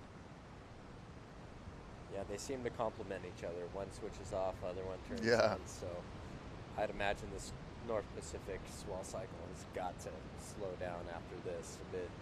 Yeah, we're gonna watch a few more sets here and see a bit more rides. But just wanted to give you guys just a little heads up, mahalo, and thanks for watching so far. And the pack definitely thickening and moving a little tighter together. And they're on the move right now, looking like Nat Geo, like baby turtles trying to get over the shore break when they first hatch out of the out of the sand and scratching for the water. Yeah, everyone's trying to find their way in that tightly knit pack there, but tough when there's only like one wave sets, two wave sets. It's challenging, It's nice to have 4, 5, 6 waves in a set as we maybe see everyone scratching for the outside. Couple guys swinging. Is that Cliff Capono? Maybe. Go, buddy, go. Go, get in there. Oh wow. He's paddling a little too far out. Yep. Got to hold the ground. Oh, look at that. Yeah, it's like hold your position, hold your spot. Just trust that you're right in the zone, but sure it's hard too, and everybody around you is moving and your instinct wants to move too, and then to have the stones, I guess, or the confidence to just park it and like I'm trusting my position. It's a little different than Waimea, right? Because there's not the depth of like where you are is not a lot, whereas like Mark was saying earlier, like you literally can be like thinking you're in the right spot at Jaws and then a set that's just exponentially bigger and you're so far out of position, and that's what these guys and girls are probably thinking now. They haven't really seen a 20-foot set yet, and they're probably thinking that there's one on the way. There's one in the mix out there somewhere. And you don't want to be that one that paddles for the 15 and misses it and then get copped on the head, so. Yeah, there's a lot of unknown or just things that are you got to plan for that potential, and then kind of like the cry wolf situation over and over again. It's like, okay, this is it. Oh, that's not it. Okay, this is the one. Oh. I used to love messing with people on those bigger days where everyone's like a scared sardine and you're the furthest one out and you go over a wave and that they can still see it. And you just whip and start paddling and turn around and see everybody just terrified. That as hard is as a lot of fun. It's a mean thing that to is do. Such a what a jester you are. Just see people fearing for their lives. Yeah, I mean that's even going back to like when we were at Groms. It's just so fun to do that to your friends. Exactly. But then also like when you're at Groms or even in this kind of situation where like if you're getting caught in, at least you look to the side. There's other people with you. That's always. It's never fun doing it by yourself. No. But it's such a comfort when there's like at least one other person that's like, oh crap. Misery loves company. Yeah, for sure. No, I don't think so. Oh, yeah. yeah. Oh, wow, what? Nice. How to get the bump in That that? was a scramble. Still pretty lumpy on the face there. Yep. Oh, wow. Couldn't quite get that rail set, but look, that wave was just waiting for him to get in the right spot, and couldn't hold on. It's not easily done. Look how far he got dragged in. Just 20, 30 yards of One more time. whitewatery hell, and then gets it another time, and see if a jet ski can get in there. But also, you got to be so cautious of their head popping up. Yep. You know, you don't want to And look how thick that be foam approaching is. too close. Yeah, it's the jet ski impeller on the bottom it can't grab as much water. right. It's like Sucking air. Yeah, it's like when your tire peels out on the road, Mm-hmm. you don't have any traction. So they have to be careful when they come in and how they feather the throttle to be able to get traction in that Right. water. So here's the drop. Super lumpy. Looks in a good spot right until went for the rail grab, but kind of didn't fully grasp it. I think he thought he could just kind of get it torqued on just on his heels, but would have been a great excuse me, Curtis opportunity Chonky. to grab the rail right there. Curtis going in for the scoop up. Yeah, it's there's so many things that are kind of counterintuitive that you got to juggle in big wave surfing, and you know, one of them is like suppression of survival instincts, and having to be aggressive in the face of intimidation. Yeah. Like, it is very intimidating to be in waves like this, but the more intimidating the waves are, the more aggressive you have to surf. You have to match the intensity. Yes, you have to. Yeah. It's like Because if you go out and you're all like timid and stuff, you just you make it worse. And you keep going and you keep talking yourself out of it, and to the point where you're like, well, I didn't even get a wave today. Like, or I got a, you know, it's or not, you're half-heartedly paddling. Yeah. Or half-heartedly putting your board on. not rail. trying to really get them. You know. Yes, it's it just makes your situation worse. It's like you can't be like walking out of a yoga class into like a death metal mosh pit. Yeah. Like, you gotta match the energy coming Yeah. in. Yeah, there's some replays of waves we saw earlier in the session. Kai Lenny getting this one from a little further out, and nice positioning right there. That's the one he kind of stood right in the pocket. Got a little shampoo mist from the barrel. And then back to the live shot. Just pristine conditions. I mean, Gosh. you would not guess that only a couple islands over, you know, Kauai's feeling the front that's coming down. We're forecasted here on Oahu to have some rain headed our way, a little bit of north wind. I mean, Maui just looks like it's worlds away with the conditions they're experiencing. Yeah. Sort of feel like maybe as Francisco takes another wave, but nearly feel like maybe you know, this swell was like a little bit more west as well. Maybe we're just getting a tiny little bit of blockage Yeah. because it's that touch west, you know. Because I'm a little surprised. I thought it would be, you know, a little bigger, you know. Yeah, Yeah, and, but I'm and seeing maybe those north peaks though, which is Yeah. making me. maybe it may be more consistent. It's been a little bit slow, but there's a Welcome to the big Huge wave left. world. Yeah, man. exactly. Like it's just the consistency thing is like, I mean, you can, you know, I've done it. I'm sure Mark's done. I mean, you can sit out there for hours. Yeah. And not get anything, you know, like, and Yep. other times you can just rattle off 3 in 30 minutes, you know. It's just your patience has to be really, really good, and then your decision making under like being frustrated. You know, we call, you know, those like send it waves where you're just so angry that you Yeah. haven't go anything that you're like, I don't care, I'm just Something has to change. yeah, I'm just gonna go anyway and like change the whatever's going on in the universe. I'm gonna switch that. Yeah. And whether it's a wipeout and you come up and you're all fired up, like, you know, sometimes a wipeout can be the best thing that ever happens to you. You know, if you come out of it unscathed and Yeah. you've got that, you get that adrenaline shot, and you're like, you know what? Okay, I can handle. I just needed to get reminded that Yeah. I can handle, and now go back out and reset. You know. and that part of that human confidence building, even with us with kids, you know, translates to when you're trying to get them into something or familiar, and then they go through the worst part of it, or, you know, the worst thing that they imagine happens, and then they come up and it's like you're still alive.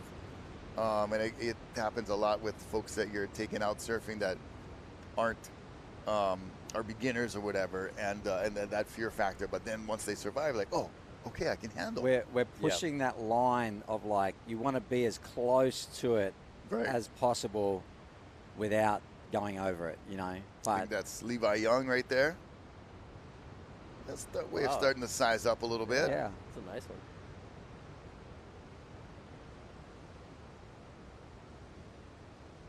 Ooh, clean one. Give the man a section. Oh, here we go, setting up. Gets a nice little pocket ride. That was well done.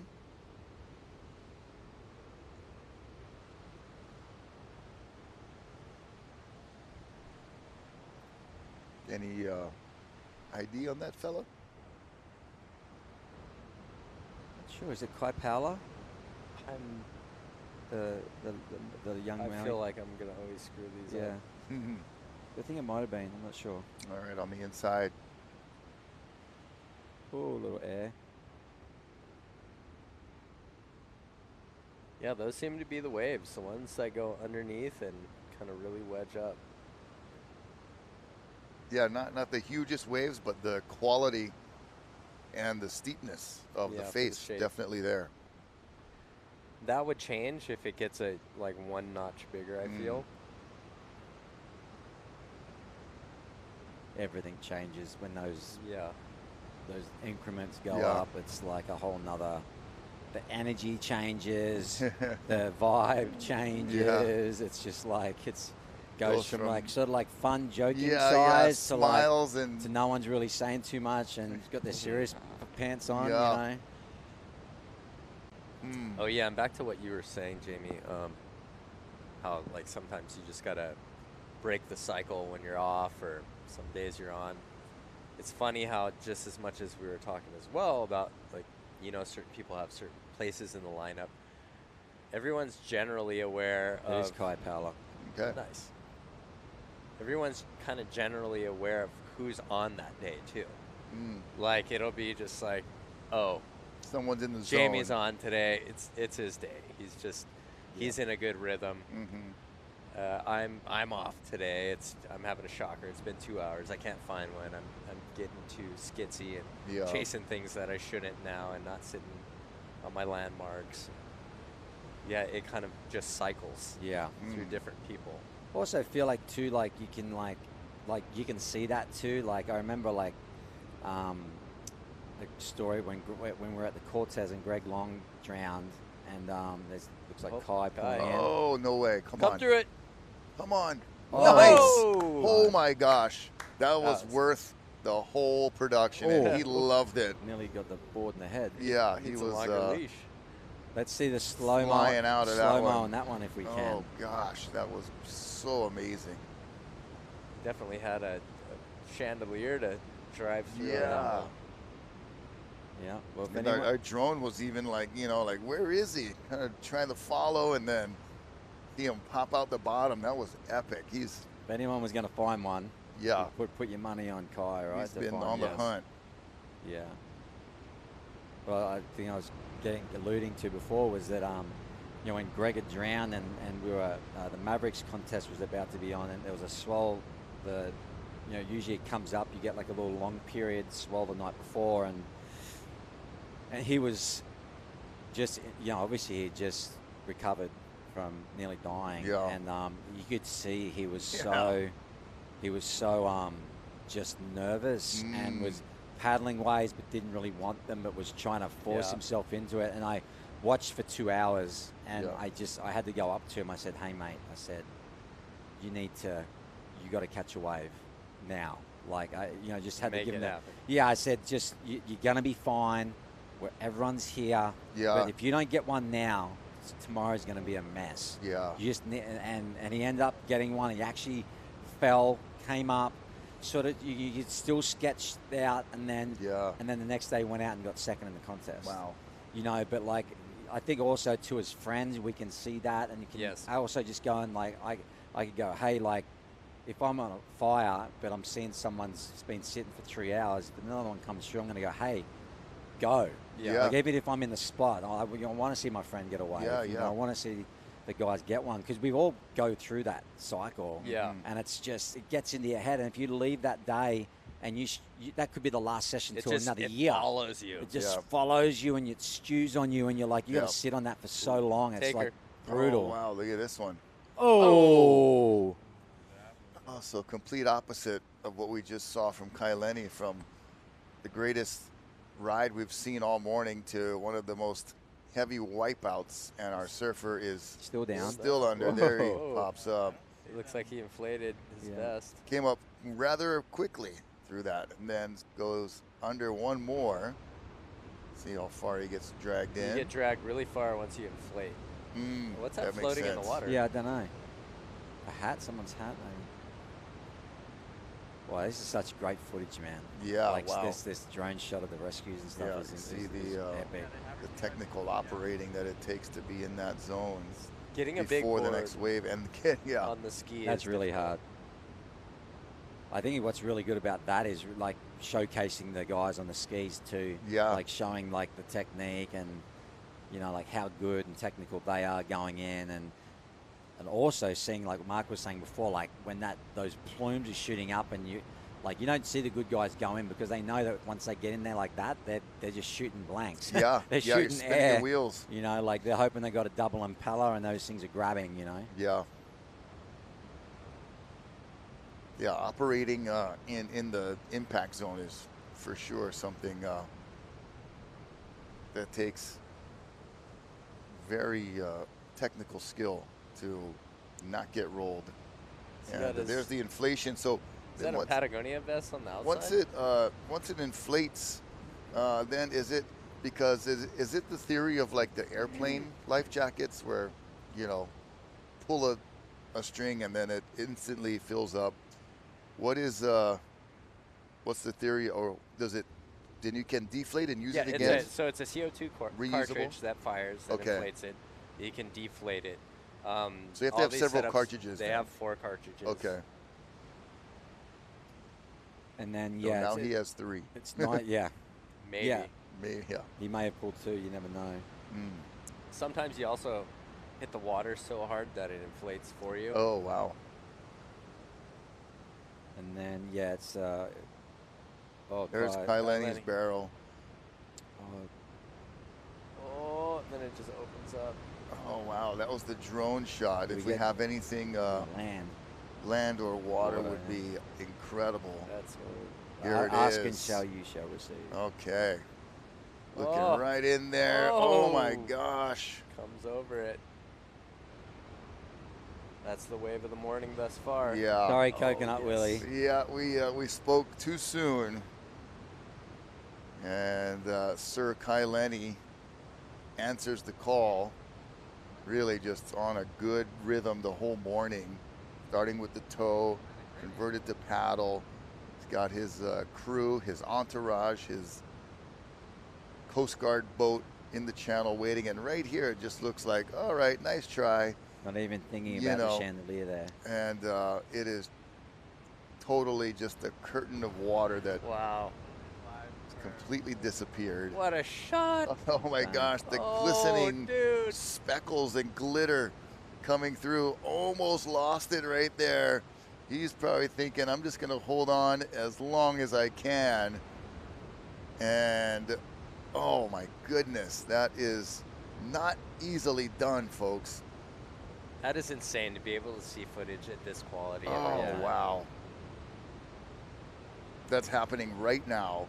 And just look at all the glitter of that spray. It just looks beautiful. Not only the surfing technique, but like we talked about, the admiration of Mother Nature and all these natural aesthetics that are always on display, and then a human, fitting their way in there and being the artist, so to speak, with a really amazing job at production. Sultan Air Studios, Rogue.tv, bringing you some quality live action from Pe'ahi.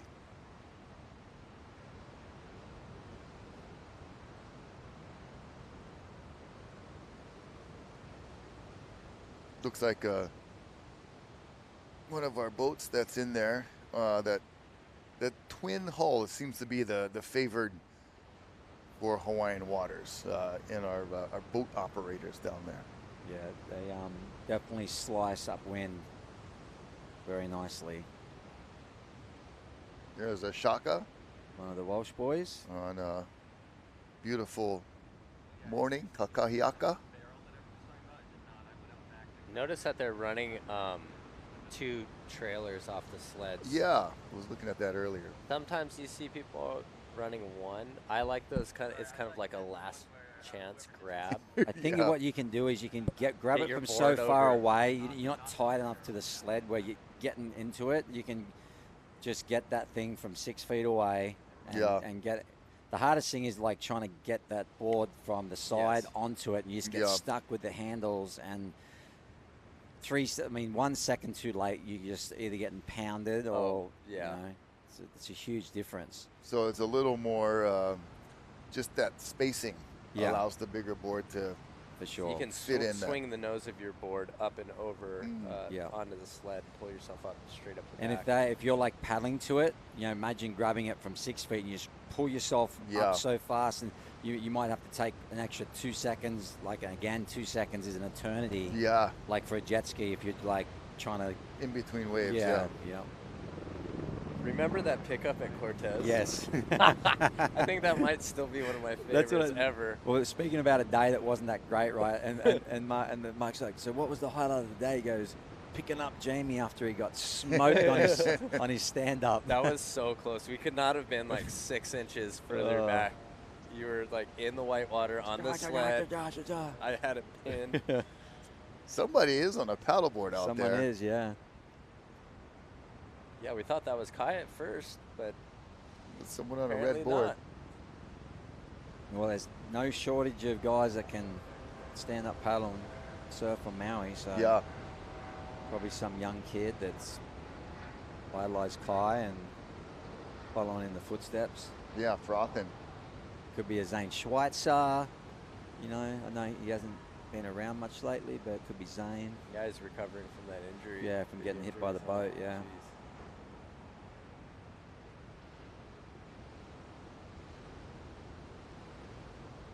Wow, it's still so clean. Yeah, conditions are pristine at Pe'ahi, and that wave broke further on the inside, but you can see Oh, the look at that, man. the kind of the trail of the wave and how it apexed and kind of went off to the left, went off to the right, almost forming a perfect triangle. And the camaraderie in the lineup, and we talked about the Ohana, the community kind of vibe in big wave surfing, but then also the competitive nature and performance nature of surfing, and everybody wants to be the person of the moment, but it's delicate. You don't want to try to force that, not only with Mother Nature, but also with your fellow surfers, and be the person who's going to be the one, jockeying and pulling all of these, weird moves in the lineup. We see a surfer paddling, up and riding. Is that Cliff Capone? Huh, kind of looks like a Yeah, I think it is. Nice wave. nugget. He Yeah, roped into that thing. definitely. You definitely have your favorites to surf with. Yeah. And there's definitely some people that get under your skin. Just a little. And like I said, there's a lot of ego. Yeah. Out in that lineup that's festering around. I know. We should do like Right under the surface. just like Ultimate Fighter. Throw Yeah. take a handful of big wave surfers and put them in a house together, chasing swells and stuff. Well, that's what we do, and we have to like get through logistics together. And, Yeah. so and so shows up with their girlfriend or something on the trip. It's like, what is going on here? But generally But it's a lot of speaking, fun. it's pretty cool. Yeah. Yeah. I mean, Yeah, like it's- on the big scale of things, like, you know, we all know each other. We all Yeah. know each other's families. We all know each other's kids. Right. You know, so at the end of the day, like, we don't want to have to make a phone call. Yeah, You know, for sure. like, we don't want to make that Scion phone call. Yeah. You know, like, Yeah. so it's like, you know, as much as there's, you know, whatever's going on sometimes, it's number one, you know, priority is everyone goes home safe. You know? Yeah. It's way more chill than it used to be. Way more. Way more chill. Everybody is much more civil, Yeah. which is great. I love it. You got the, yeah, everybody's got the, you know, the positivity and the support kind of attitude going on. I feel Yeah. like there was, probably in the past a lot of, you know, crabs in a bucket, pulling each, you know, that kind of deal. So, Dude, you'd be out in you know, crazy life-threatening situations, and then have to be like down to like get in a fight in the yeah, water. right. Like, Yeah, like, are we really doing this right now? dude, did you really just on purpose put my life seriously in danger? Yeah. Because Yeah, there's going to be a conversation right now about that. Like, right. cannot allow that to happen. Those are the kind of things that would go down back then. I want to give a shout out to brother Albie. He's been putting out a lot of support for the Pe'ahi water safety operators. Obviously, such a huge part at this break, and you know, the surfers and the athletes get a lot of the accolades and attention, but enough can't be said of appreciation for the folks on the jet skis operating on a you know, daily basis, in the sense of anytime Pe'ahi's pumping, these guys are out there. Yeah, it's good to see him raffle off that broken surfboard. I think Kelly Slater paid $5K for it. Yeah, And I think went Albie's straight to the Albie's mum put in some money. Willem Banks's mum put in some money, and I think it got to like 10K or something. And Yeah. you know, and that's a very well $10,000 spent. You know, Yeah. like they are the guardian angels. I mean, just you could do a TV reality show on the jet ski drivers at the Eddy. I mean, Yeah.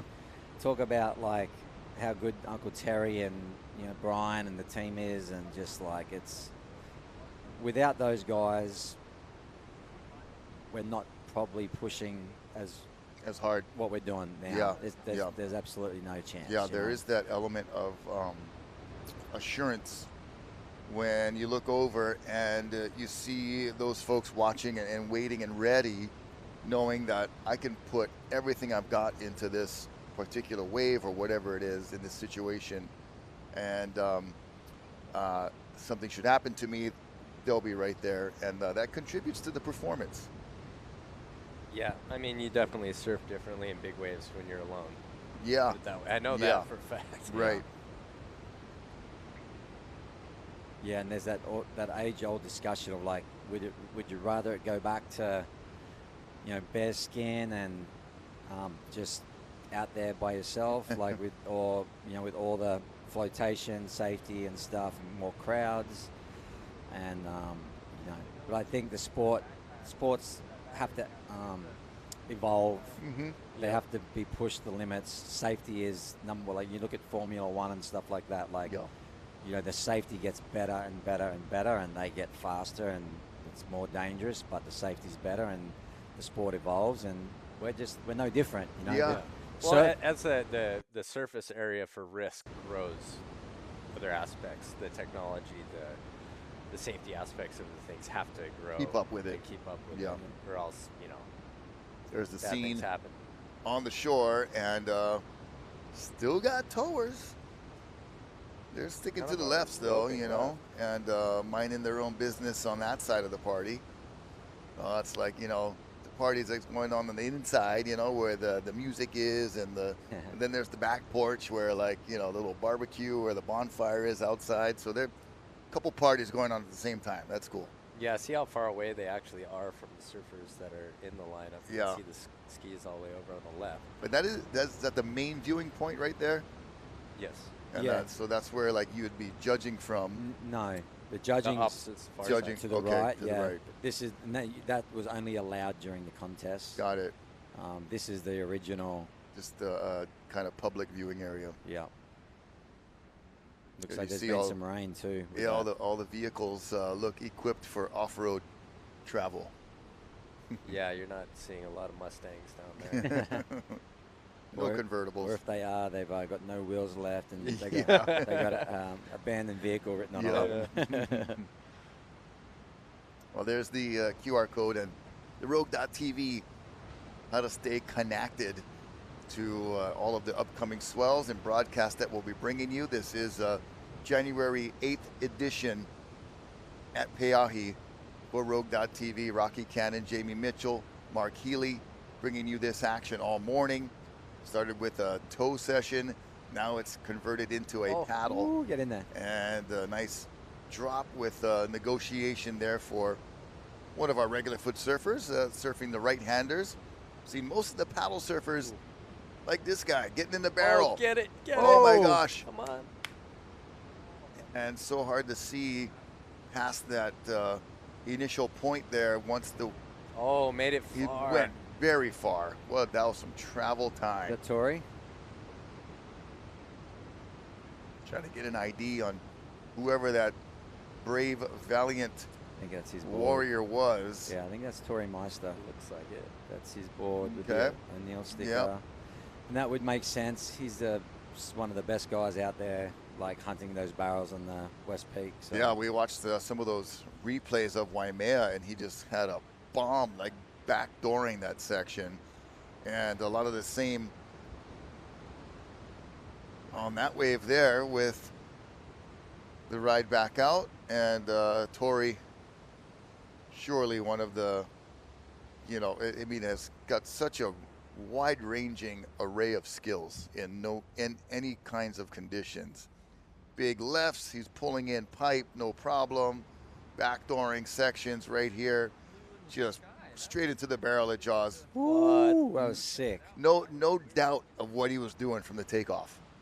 Here we go. Oh, Oh, that had a weird section right there.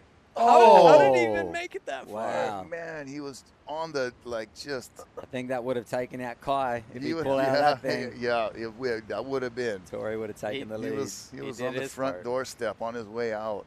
Tori has got to be one of the most underrated surfers on the planet, in my opinion. for sure. He's good at everything, like Yeah. you were saying.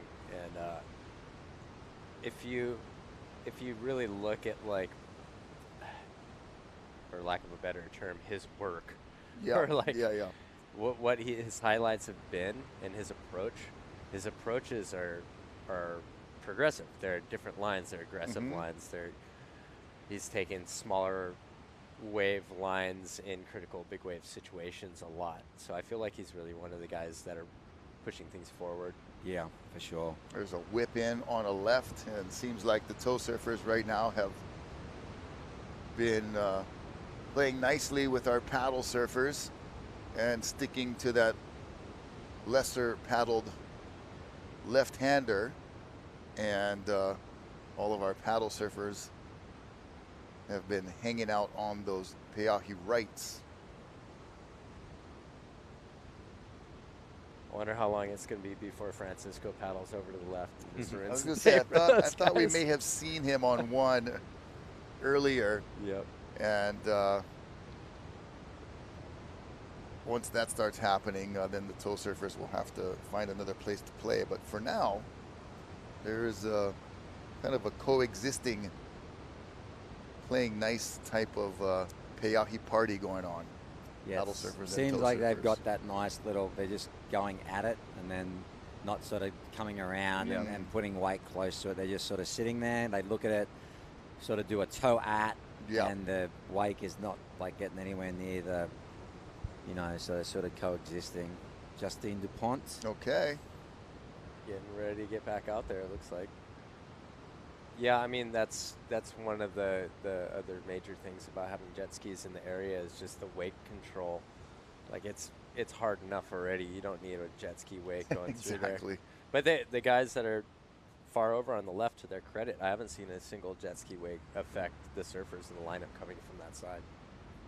Yeah, I think like Jamie was saying, they're kind of just hanging on the sideline. They see one, get close enough to get your guy in there, and then scoop around and head out, which is it's nice to see. That's one of the another things you don't always think about right away, but that's such an important aspect of it. Of if you came through, blazing through, tow your guy in, and then you're sending wakes over to the right-hander, that would be not playing nice. I don't think it would last too long. Someone's gonna someone's gonna flare up and redirect, shut that down. Yeah. And you're surprised at how far wakes can travel. They Right. can go pretty far. Oh, Wow. Tori was just How on did he a get over this mish. hump? Right I there. have no idea. He made it so far. That wave spit 3 times. Here's a good look inside. Ooh. And gosh, Tori just has like you said, Mark, just this kind of extra sensory perception of what the wave's going to do, where to be. Got such a good relationship with his board and his equipment, and has been just a force for a long time now, I want to say. Yeah, and as we spoke about earlier, it's like holding the line and not paddling too far out, and knowing how different people have different areas in the lineup they kind of frequent.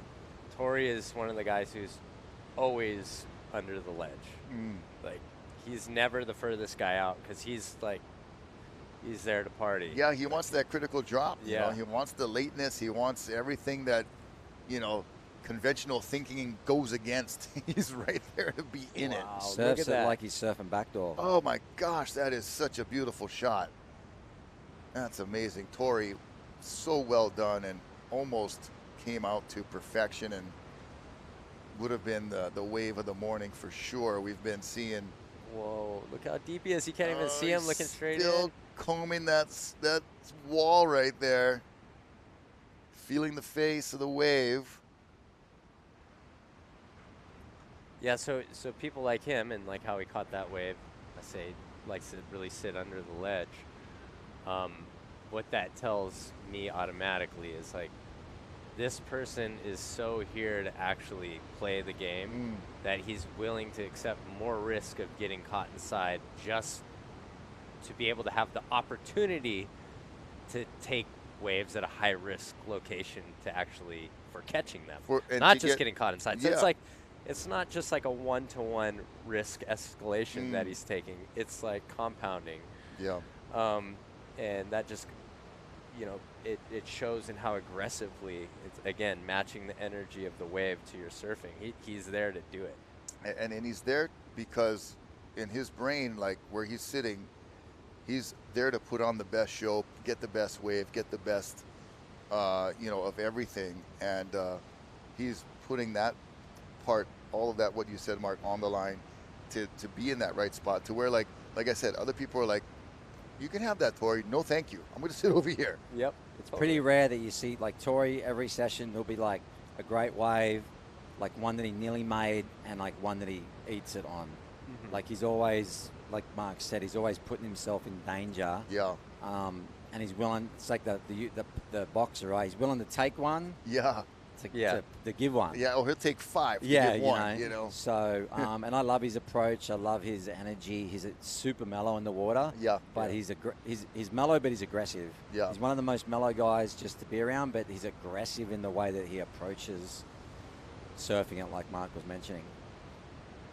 Yep, definitely. And think if we got a system up and running in the future with Rogue TV, could be like, hey, give that man $1. Yeah. Tip him. Yeah. That was then all of a sudden, so well earned. You don't.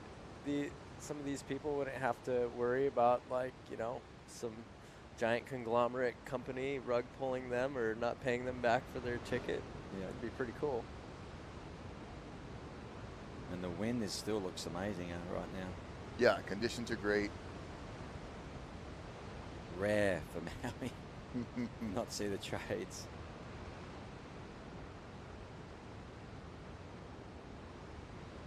I swear it looks like it almost wants to blow tree. You see where the bump is kind of coming a little this way too. Just can't help itself. Yeah, it's like, well, what's going on? This is not right. Yeah. Well, we're getting word that there's a lot of enjoyment for this broadcast right now. Oh, nice. Going out there. So we're. Well, I'm getting texts. Get Usually I think I'm screwing up. Yeah, get settled in. But we're gonna be bringing the action as long as these surfers keep charging and Peʻahi keeps producing.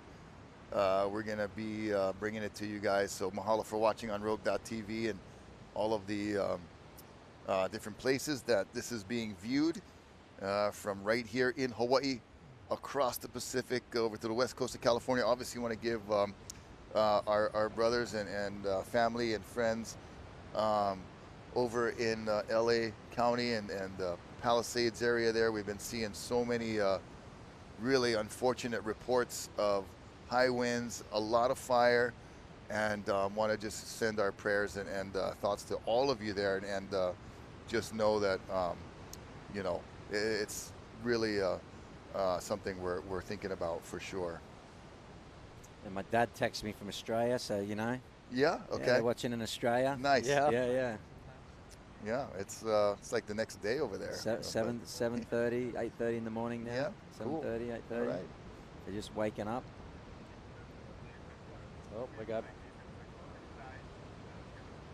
So we're going to take a short pause here on that note that we'll be bringing more action. But, you know, guys, we've been running this whole time without a single commercial break.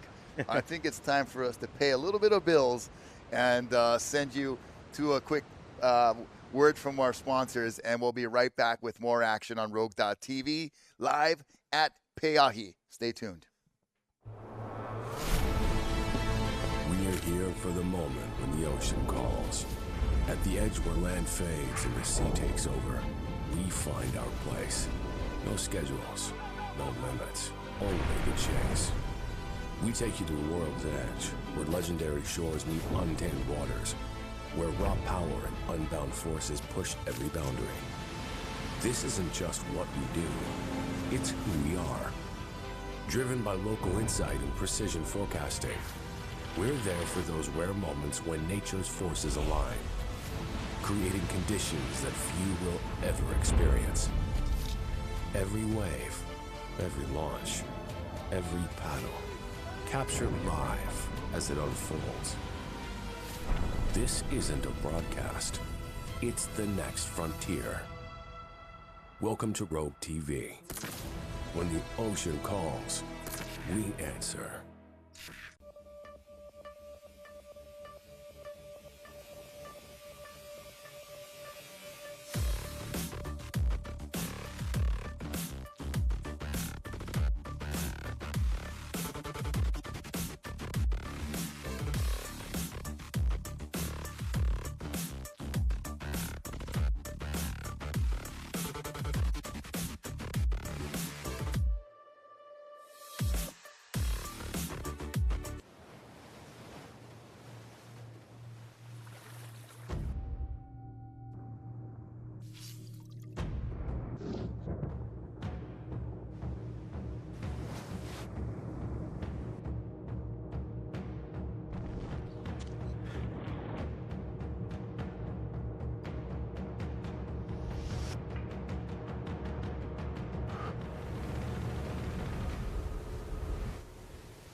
We've been heading out to sea since 1983, bearing witness to 40 years of some of the water's best moments, and being there to help our mates when seas get rough, always looking to go further and stay a little longer in places we call home, like the Gulf of Oman, Ningaloo Reef, Mag Bay and the Little Creek out back.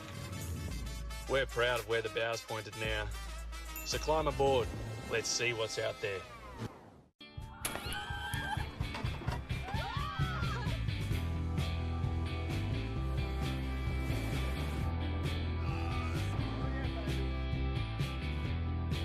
It's all a part of it, really. If you don't laugh, you'll cry. We are here for the moment when the ocean calls. At the edge where land fades and the sea takes over, we find our place. We take you to the world's edge, where legendary shores meet untamed waters, where raw power and unbound forces push every boundary. This isn't a broadcast, it's the next frontier. Welcome to Rogue TV. When the ocean calls, we answer. We are here for the moment when the ocean calls. At the edge where land fades and the sea takes over, we find our place. No schedules, no limits, only the chase. We take you to the world's edge, where legendary shores meet untamed waters, where raw power and unbound forces push every boundary.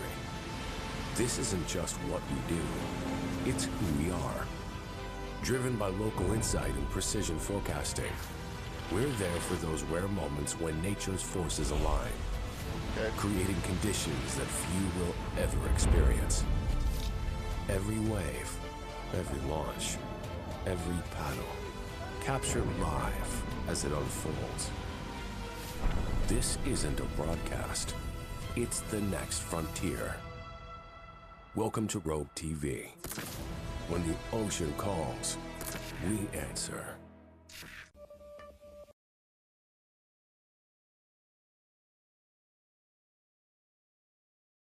Own shot, just a beautiful Wednesday, January 8th.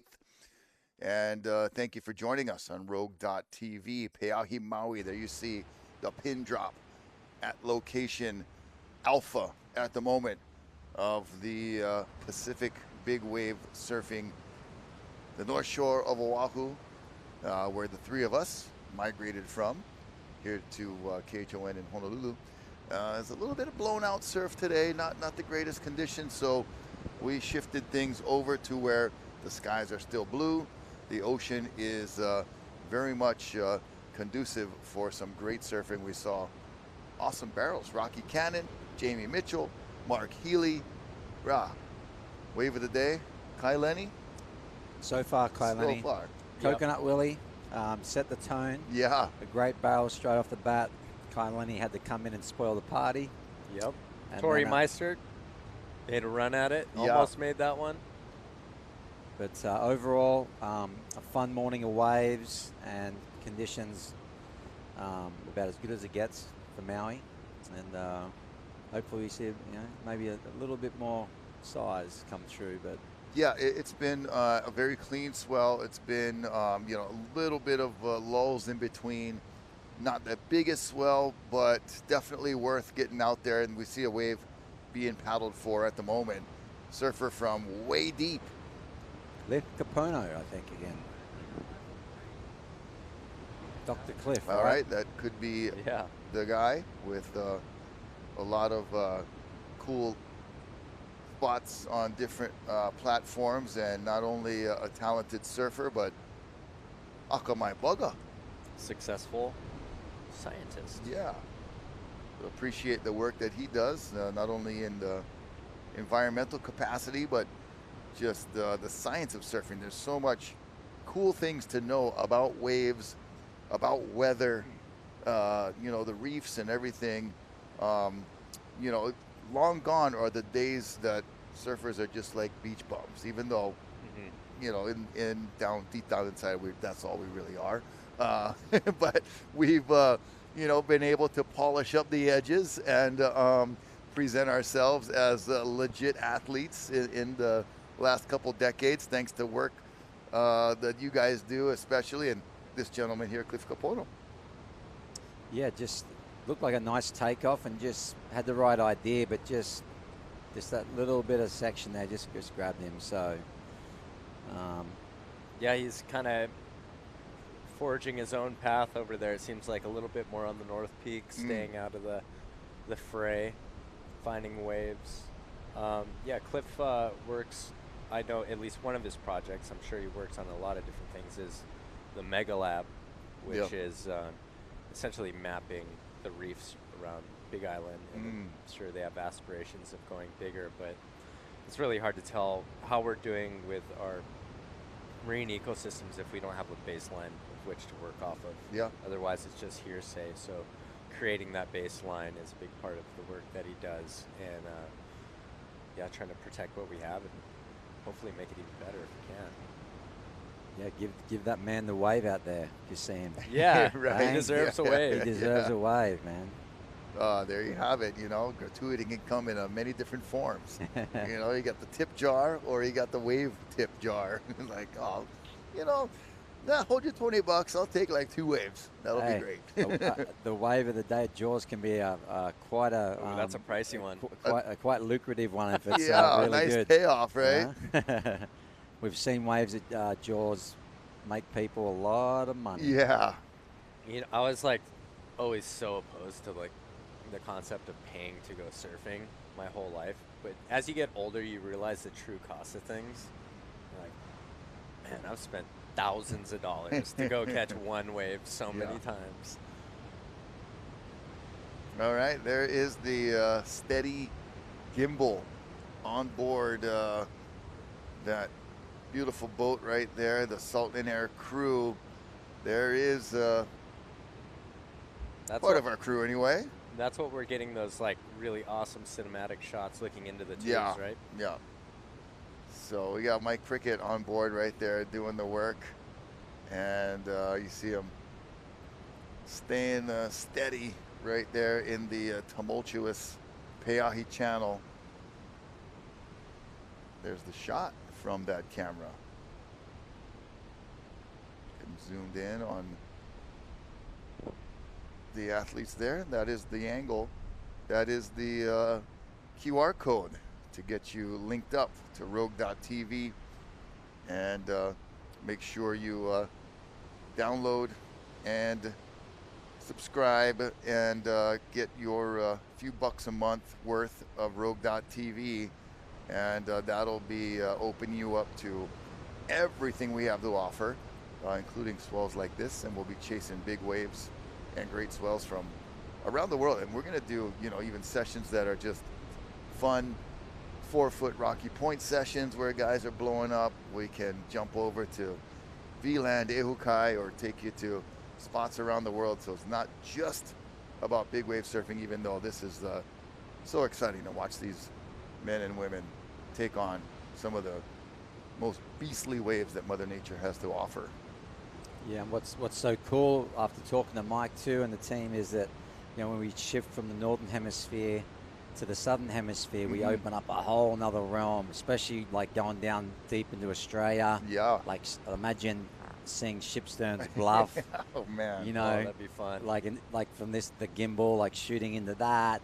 Imagine going to the right. I mean, just there's so many crazy waves down in Australia that I mean, big cloud break. I mean, that would be incredible. We've got Tahiti.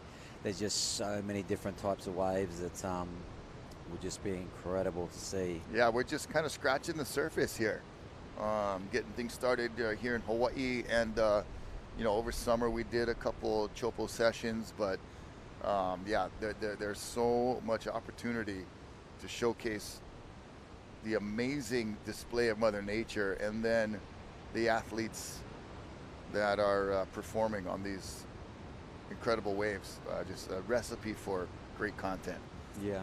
And the reason why this hasn't happened before is, I mean, it's so cost prohibitive, and you need so much talent to be able to run live broadcasts from the tech perspective. Yeah. And just that shot earlier of Mike Prickett with the gimbal on the boat.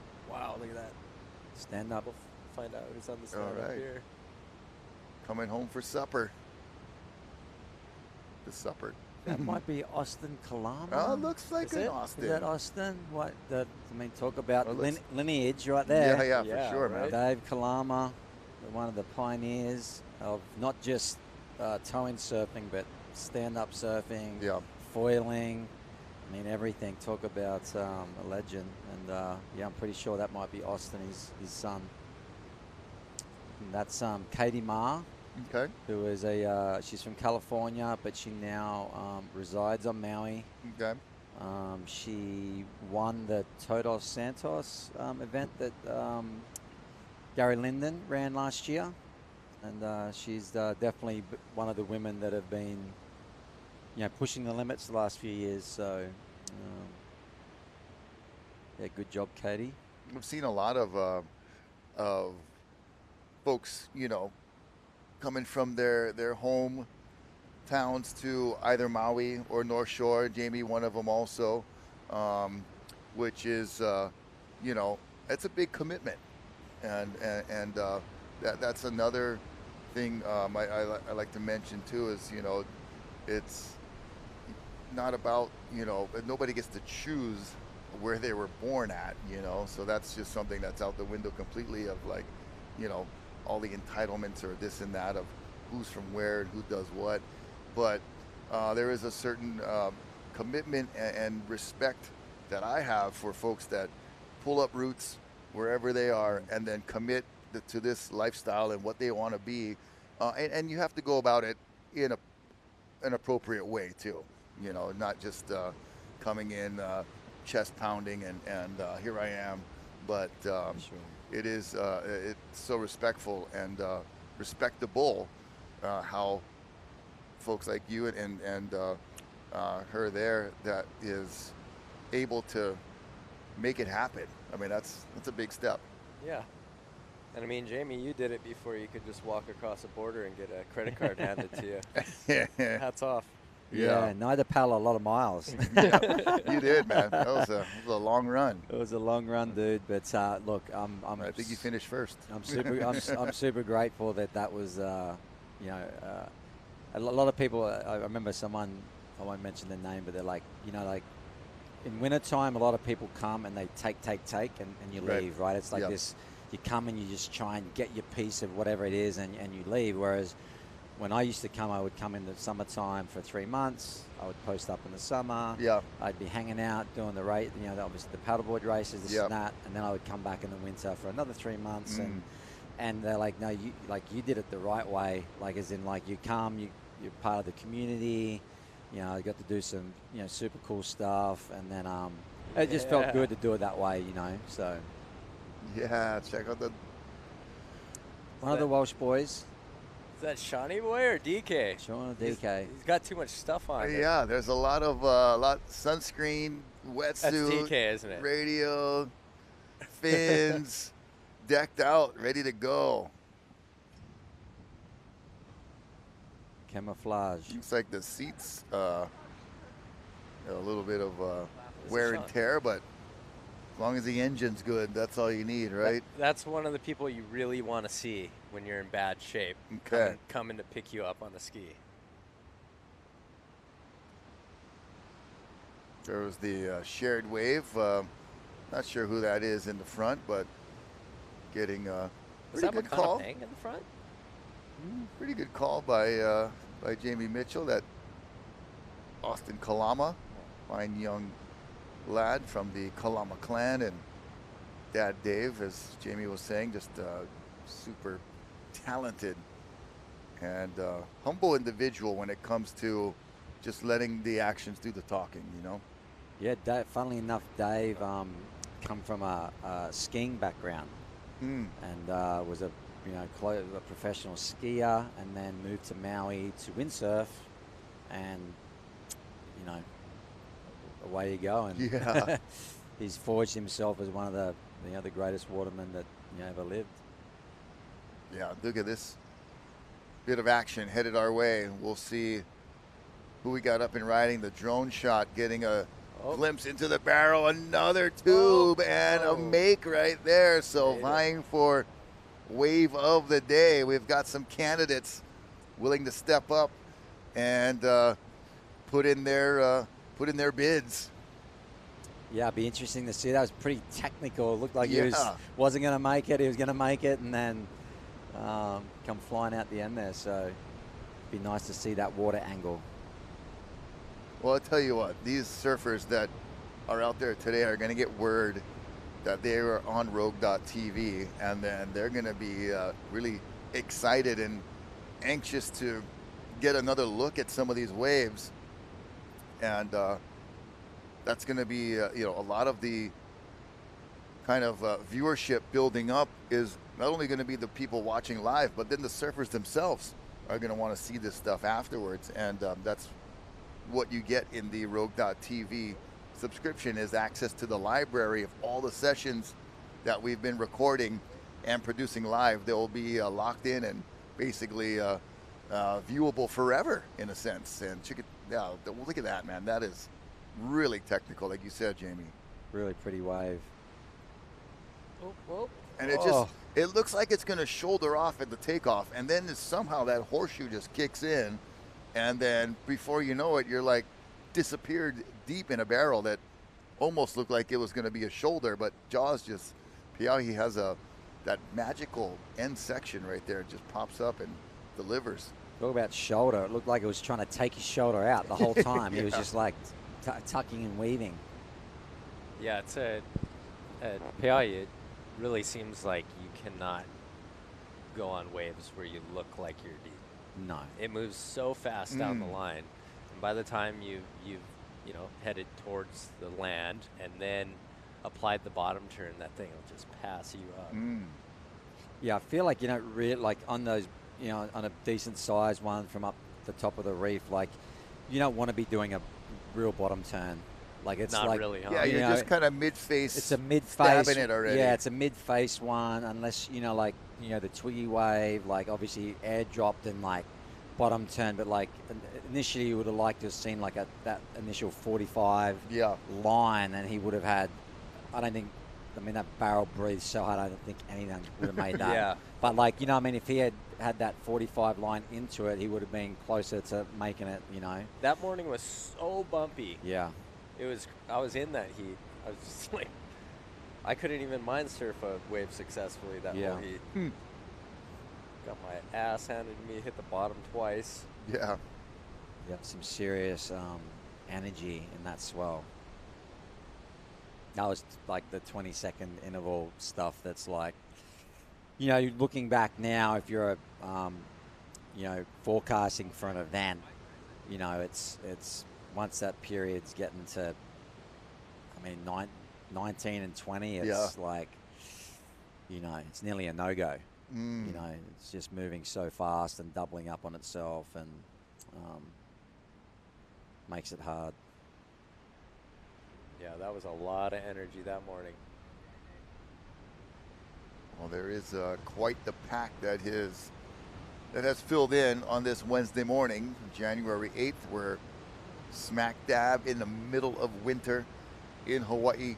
We're bringing you action from Pe'ahi, courtesy of Rogue.tv and Sultan Air Studios doing the productions and all of the groundwork, if you will. And shout out to all the folks here on site at the studio, bringing you the change in angles and the slow-mo replays and all of the great footage that we've been enjoying for a few hours this morning. And we'll start to kind of roll towards the end of our broadcast here. I'm getting word for that. So we are going to show you about a 6-minute highlight package that we can talk you through of the things that we have seen so far this morning. But overall, Mark Healey, assessment of the day and what we've been seeing. Overall, I actually thought it was going to be a little bigger today. It might still be filling in. The conditions are absolutely perfect. It was a great day to be able to really see the capability of these cameras. Yeah. It's been a lot of. I'm not missing anything. I'm injured. The waves suck over here right now. The front already hit us. Yeah. Like, this is the best way. The next best place to be, right? Yes. We have the best seat in the house. Yeah. There's no doubt about it. Yeah, Jamie, your thoughts on what we saw today, from the tow to the paddle and everything in between? I think everyone's probably grateful that it's not 30 feet because of the swell that we've been having for the last 2 weeks. People are probably really stoked that it's, I would say, somewhat manageable, as we see Kai Paula, again, young kid from Maui. Oh, yep. Like an nice. Albie protege. You can sort of see. I mean, does that not look like Albie? Yeah, the stall. It looks exactly like how he surfs. And but look, they're playing with it. They're toying with it. It's probably a time to these type of days. You can play with equipment. Yeah.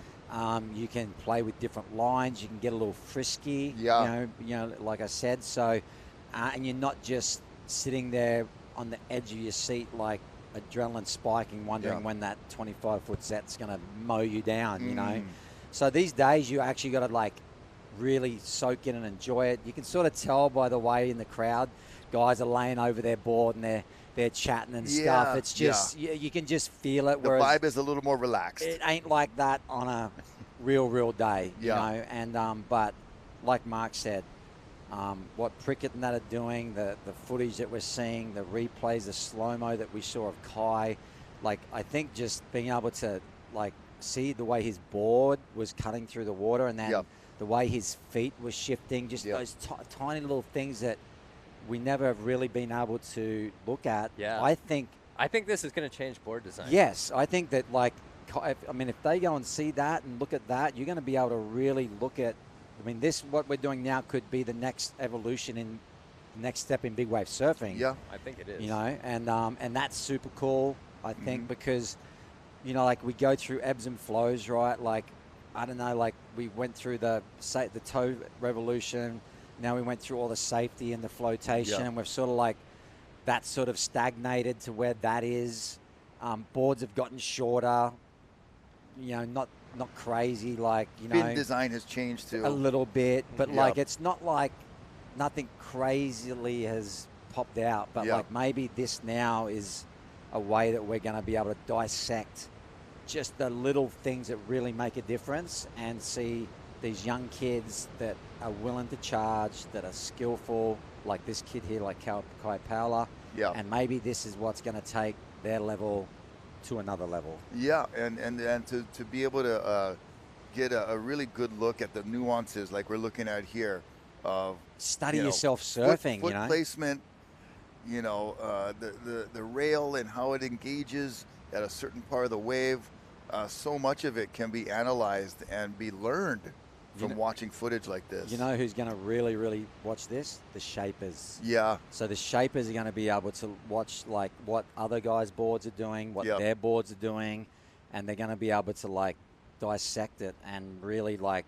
Yeah, make some adjustments, Yeah. make some improvements. A lot of interesting things to come off of this pioneering that Rogue.tv is doing in free surf sessions. I mean, normally we only see this kind of footage and quality put out for a surf contest that only features a certain amount of surfers at a certain talent level or, you know, wave types.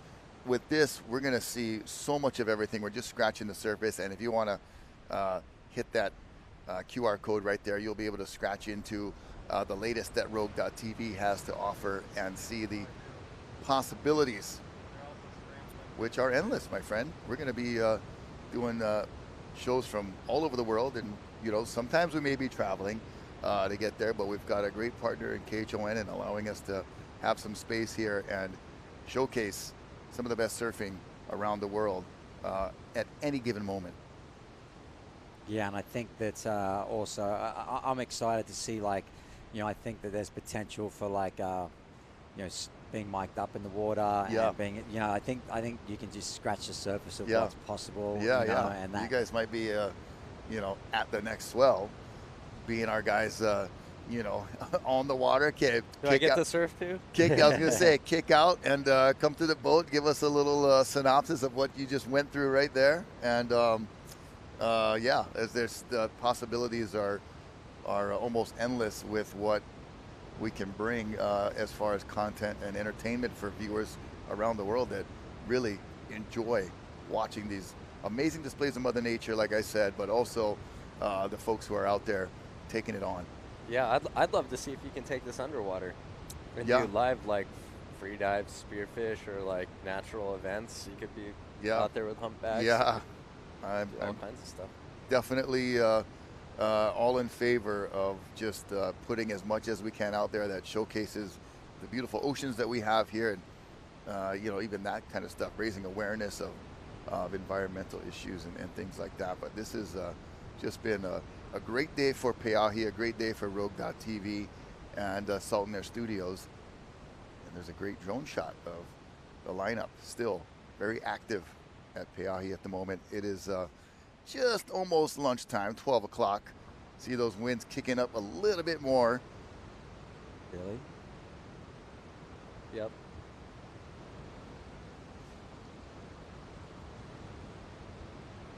And as we see Billy Kemper coast over to the channel with the jet skis, we'll show you a daily recap of what happened from this morning up to this point, and then we'll be namaste and aloha from there. But check out this recap of today's action. Started with just picturesque conditions. The early tow sesh, you can see the morning light. Kai Lenny slicing one off the top.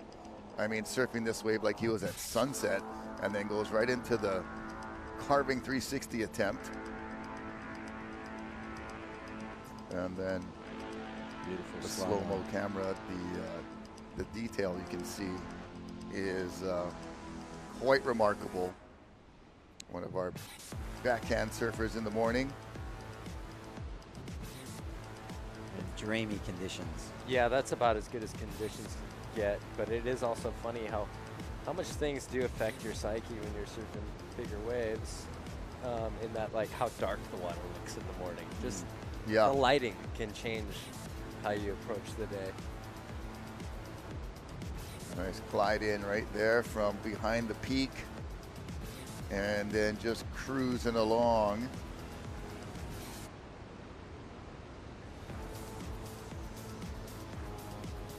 Yeah, you can definitely see that the size has, you know, gotten nearly twice the size from this morning.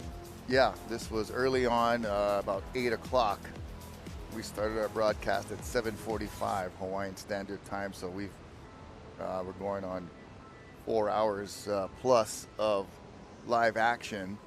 And then looking at some of the drone footage, the mix of this gimbal boat cam that we're looking right into the break with has been really a great show of potential of what can happen. There's the camaraderie in the channel, and everybody wishing the best for their respective crews and entourages. We talked about that earlier, the different crews that get assembled and who's who and who is where. Those types of groups and ohanas that get together to take on Pe'ahi. The water safety, the camera guys, and well, that was pretty cool. In Walsh. Was that Walshy? Yeah, it's Walshy, yeah. Getting loose above the lip. Thinking he's 18 again. Yeah. Whoa, whoa. Easy on the back Easy there, on the, pal. easy on the body. There's still the morning light, the jet ski cruise. There's a Coconut nice Willie. shot. Coconut Willie. Oh, Coconut Willie. That was a That sick was wave, kind of the dude. wave. That was the wave of the day. Oh my gosh, that definitely was a beautiful wave. Kai Lenny just got deeper, but That wave But- was But that as a wave. that as wave, a wave, yes. in general, as a aesthetic beauty, a piece of art, that wave was a beautiful wave. Mikey Red. And Like-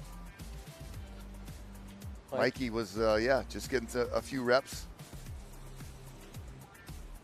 And This was kind of a mix of the tow and paddle party that was going on.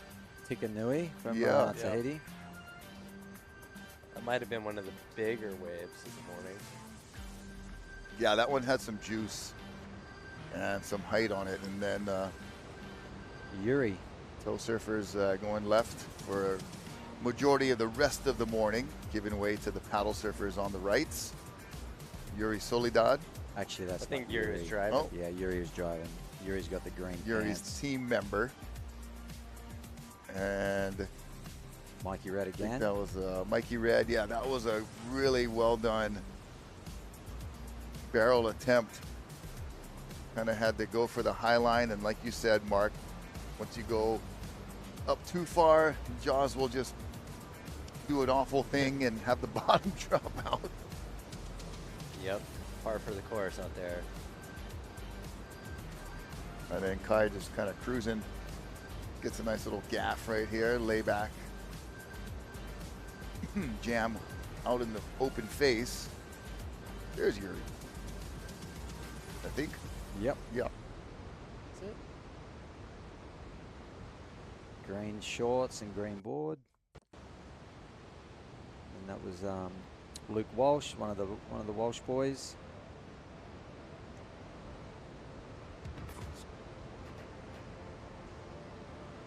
And Steve Roberson getting a couple of nice waves. He had that crazy airdrop we saw earlier, and there's one of our goofy foot surfers tried to get in the spot and just could not engage the rail, but valiant effort. There's brother Ian. Kolomona driving. Kai Lenny, this is the one. Gonna just tuck it right in there. Survived a huge chandelier and come out with a shaka and a smile. That was the drone right here is even like, okay, he's there, but where is he? Oh my gosh, catch up, there he is.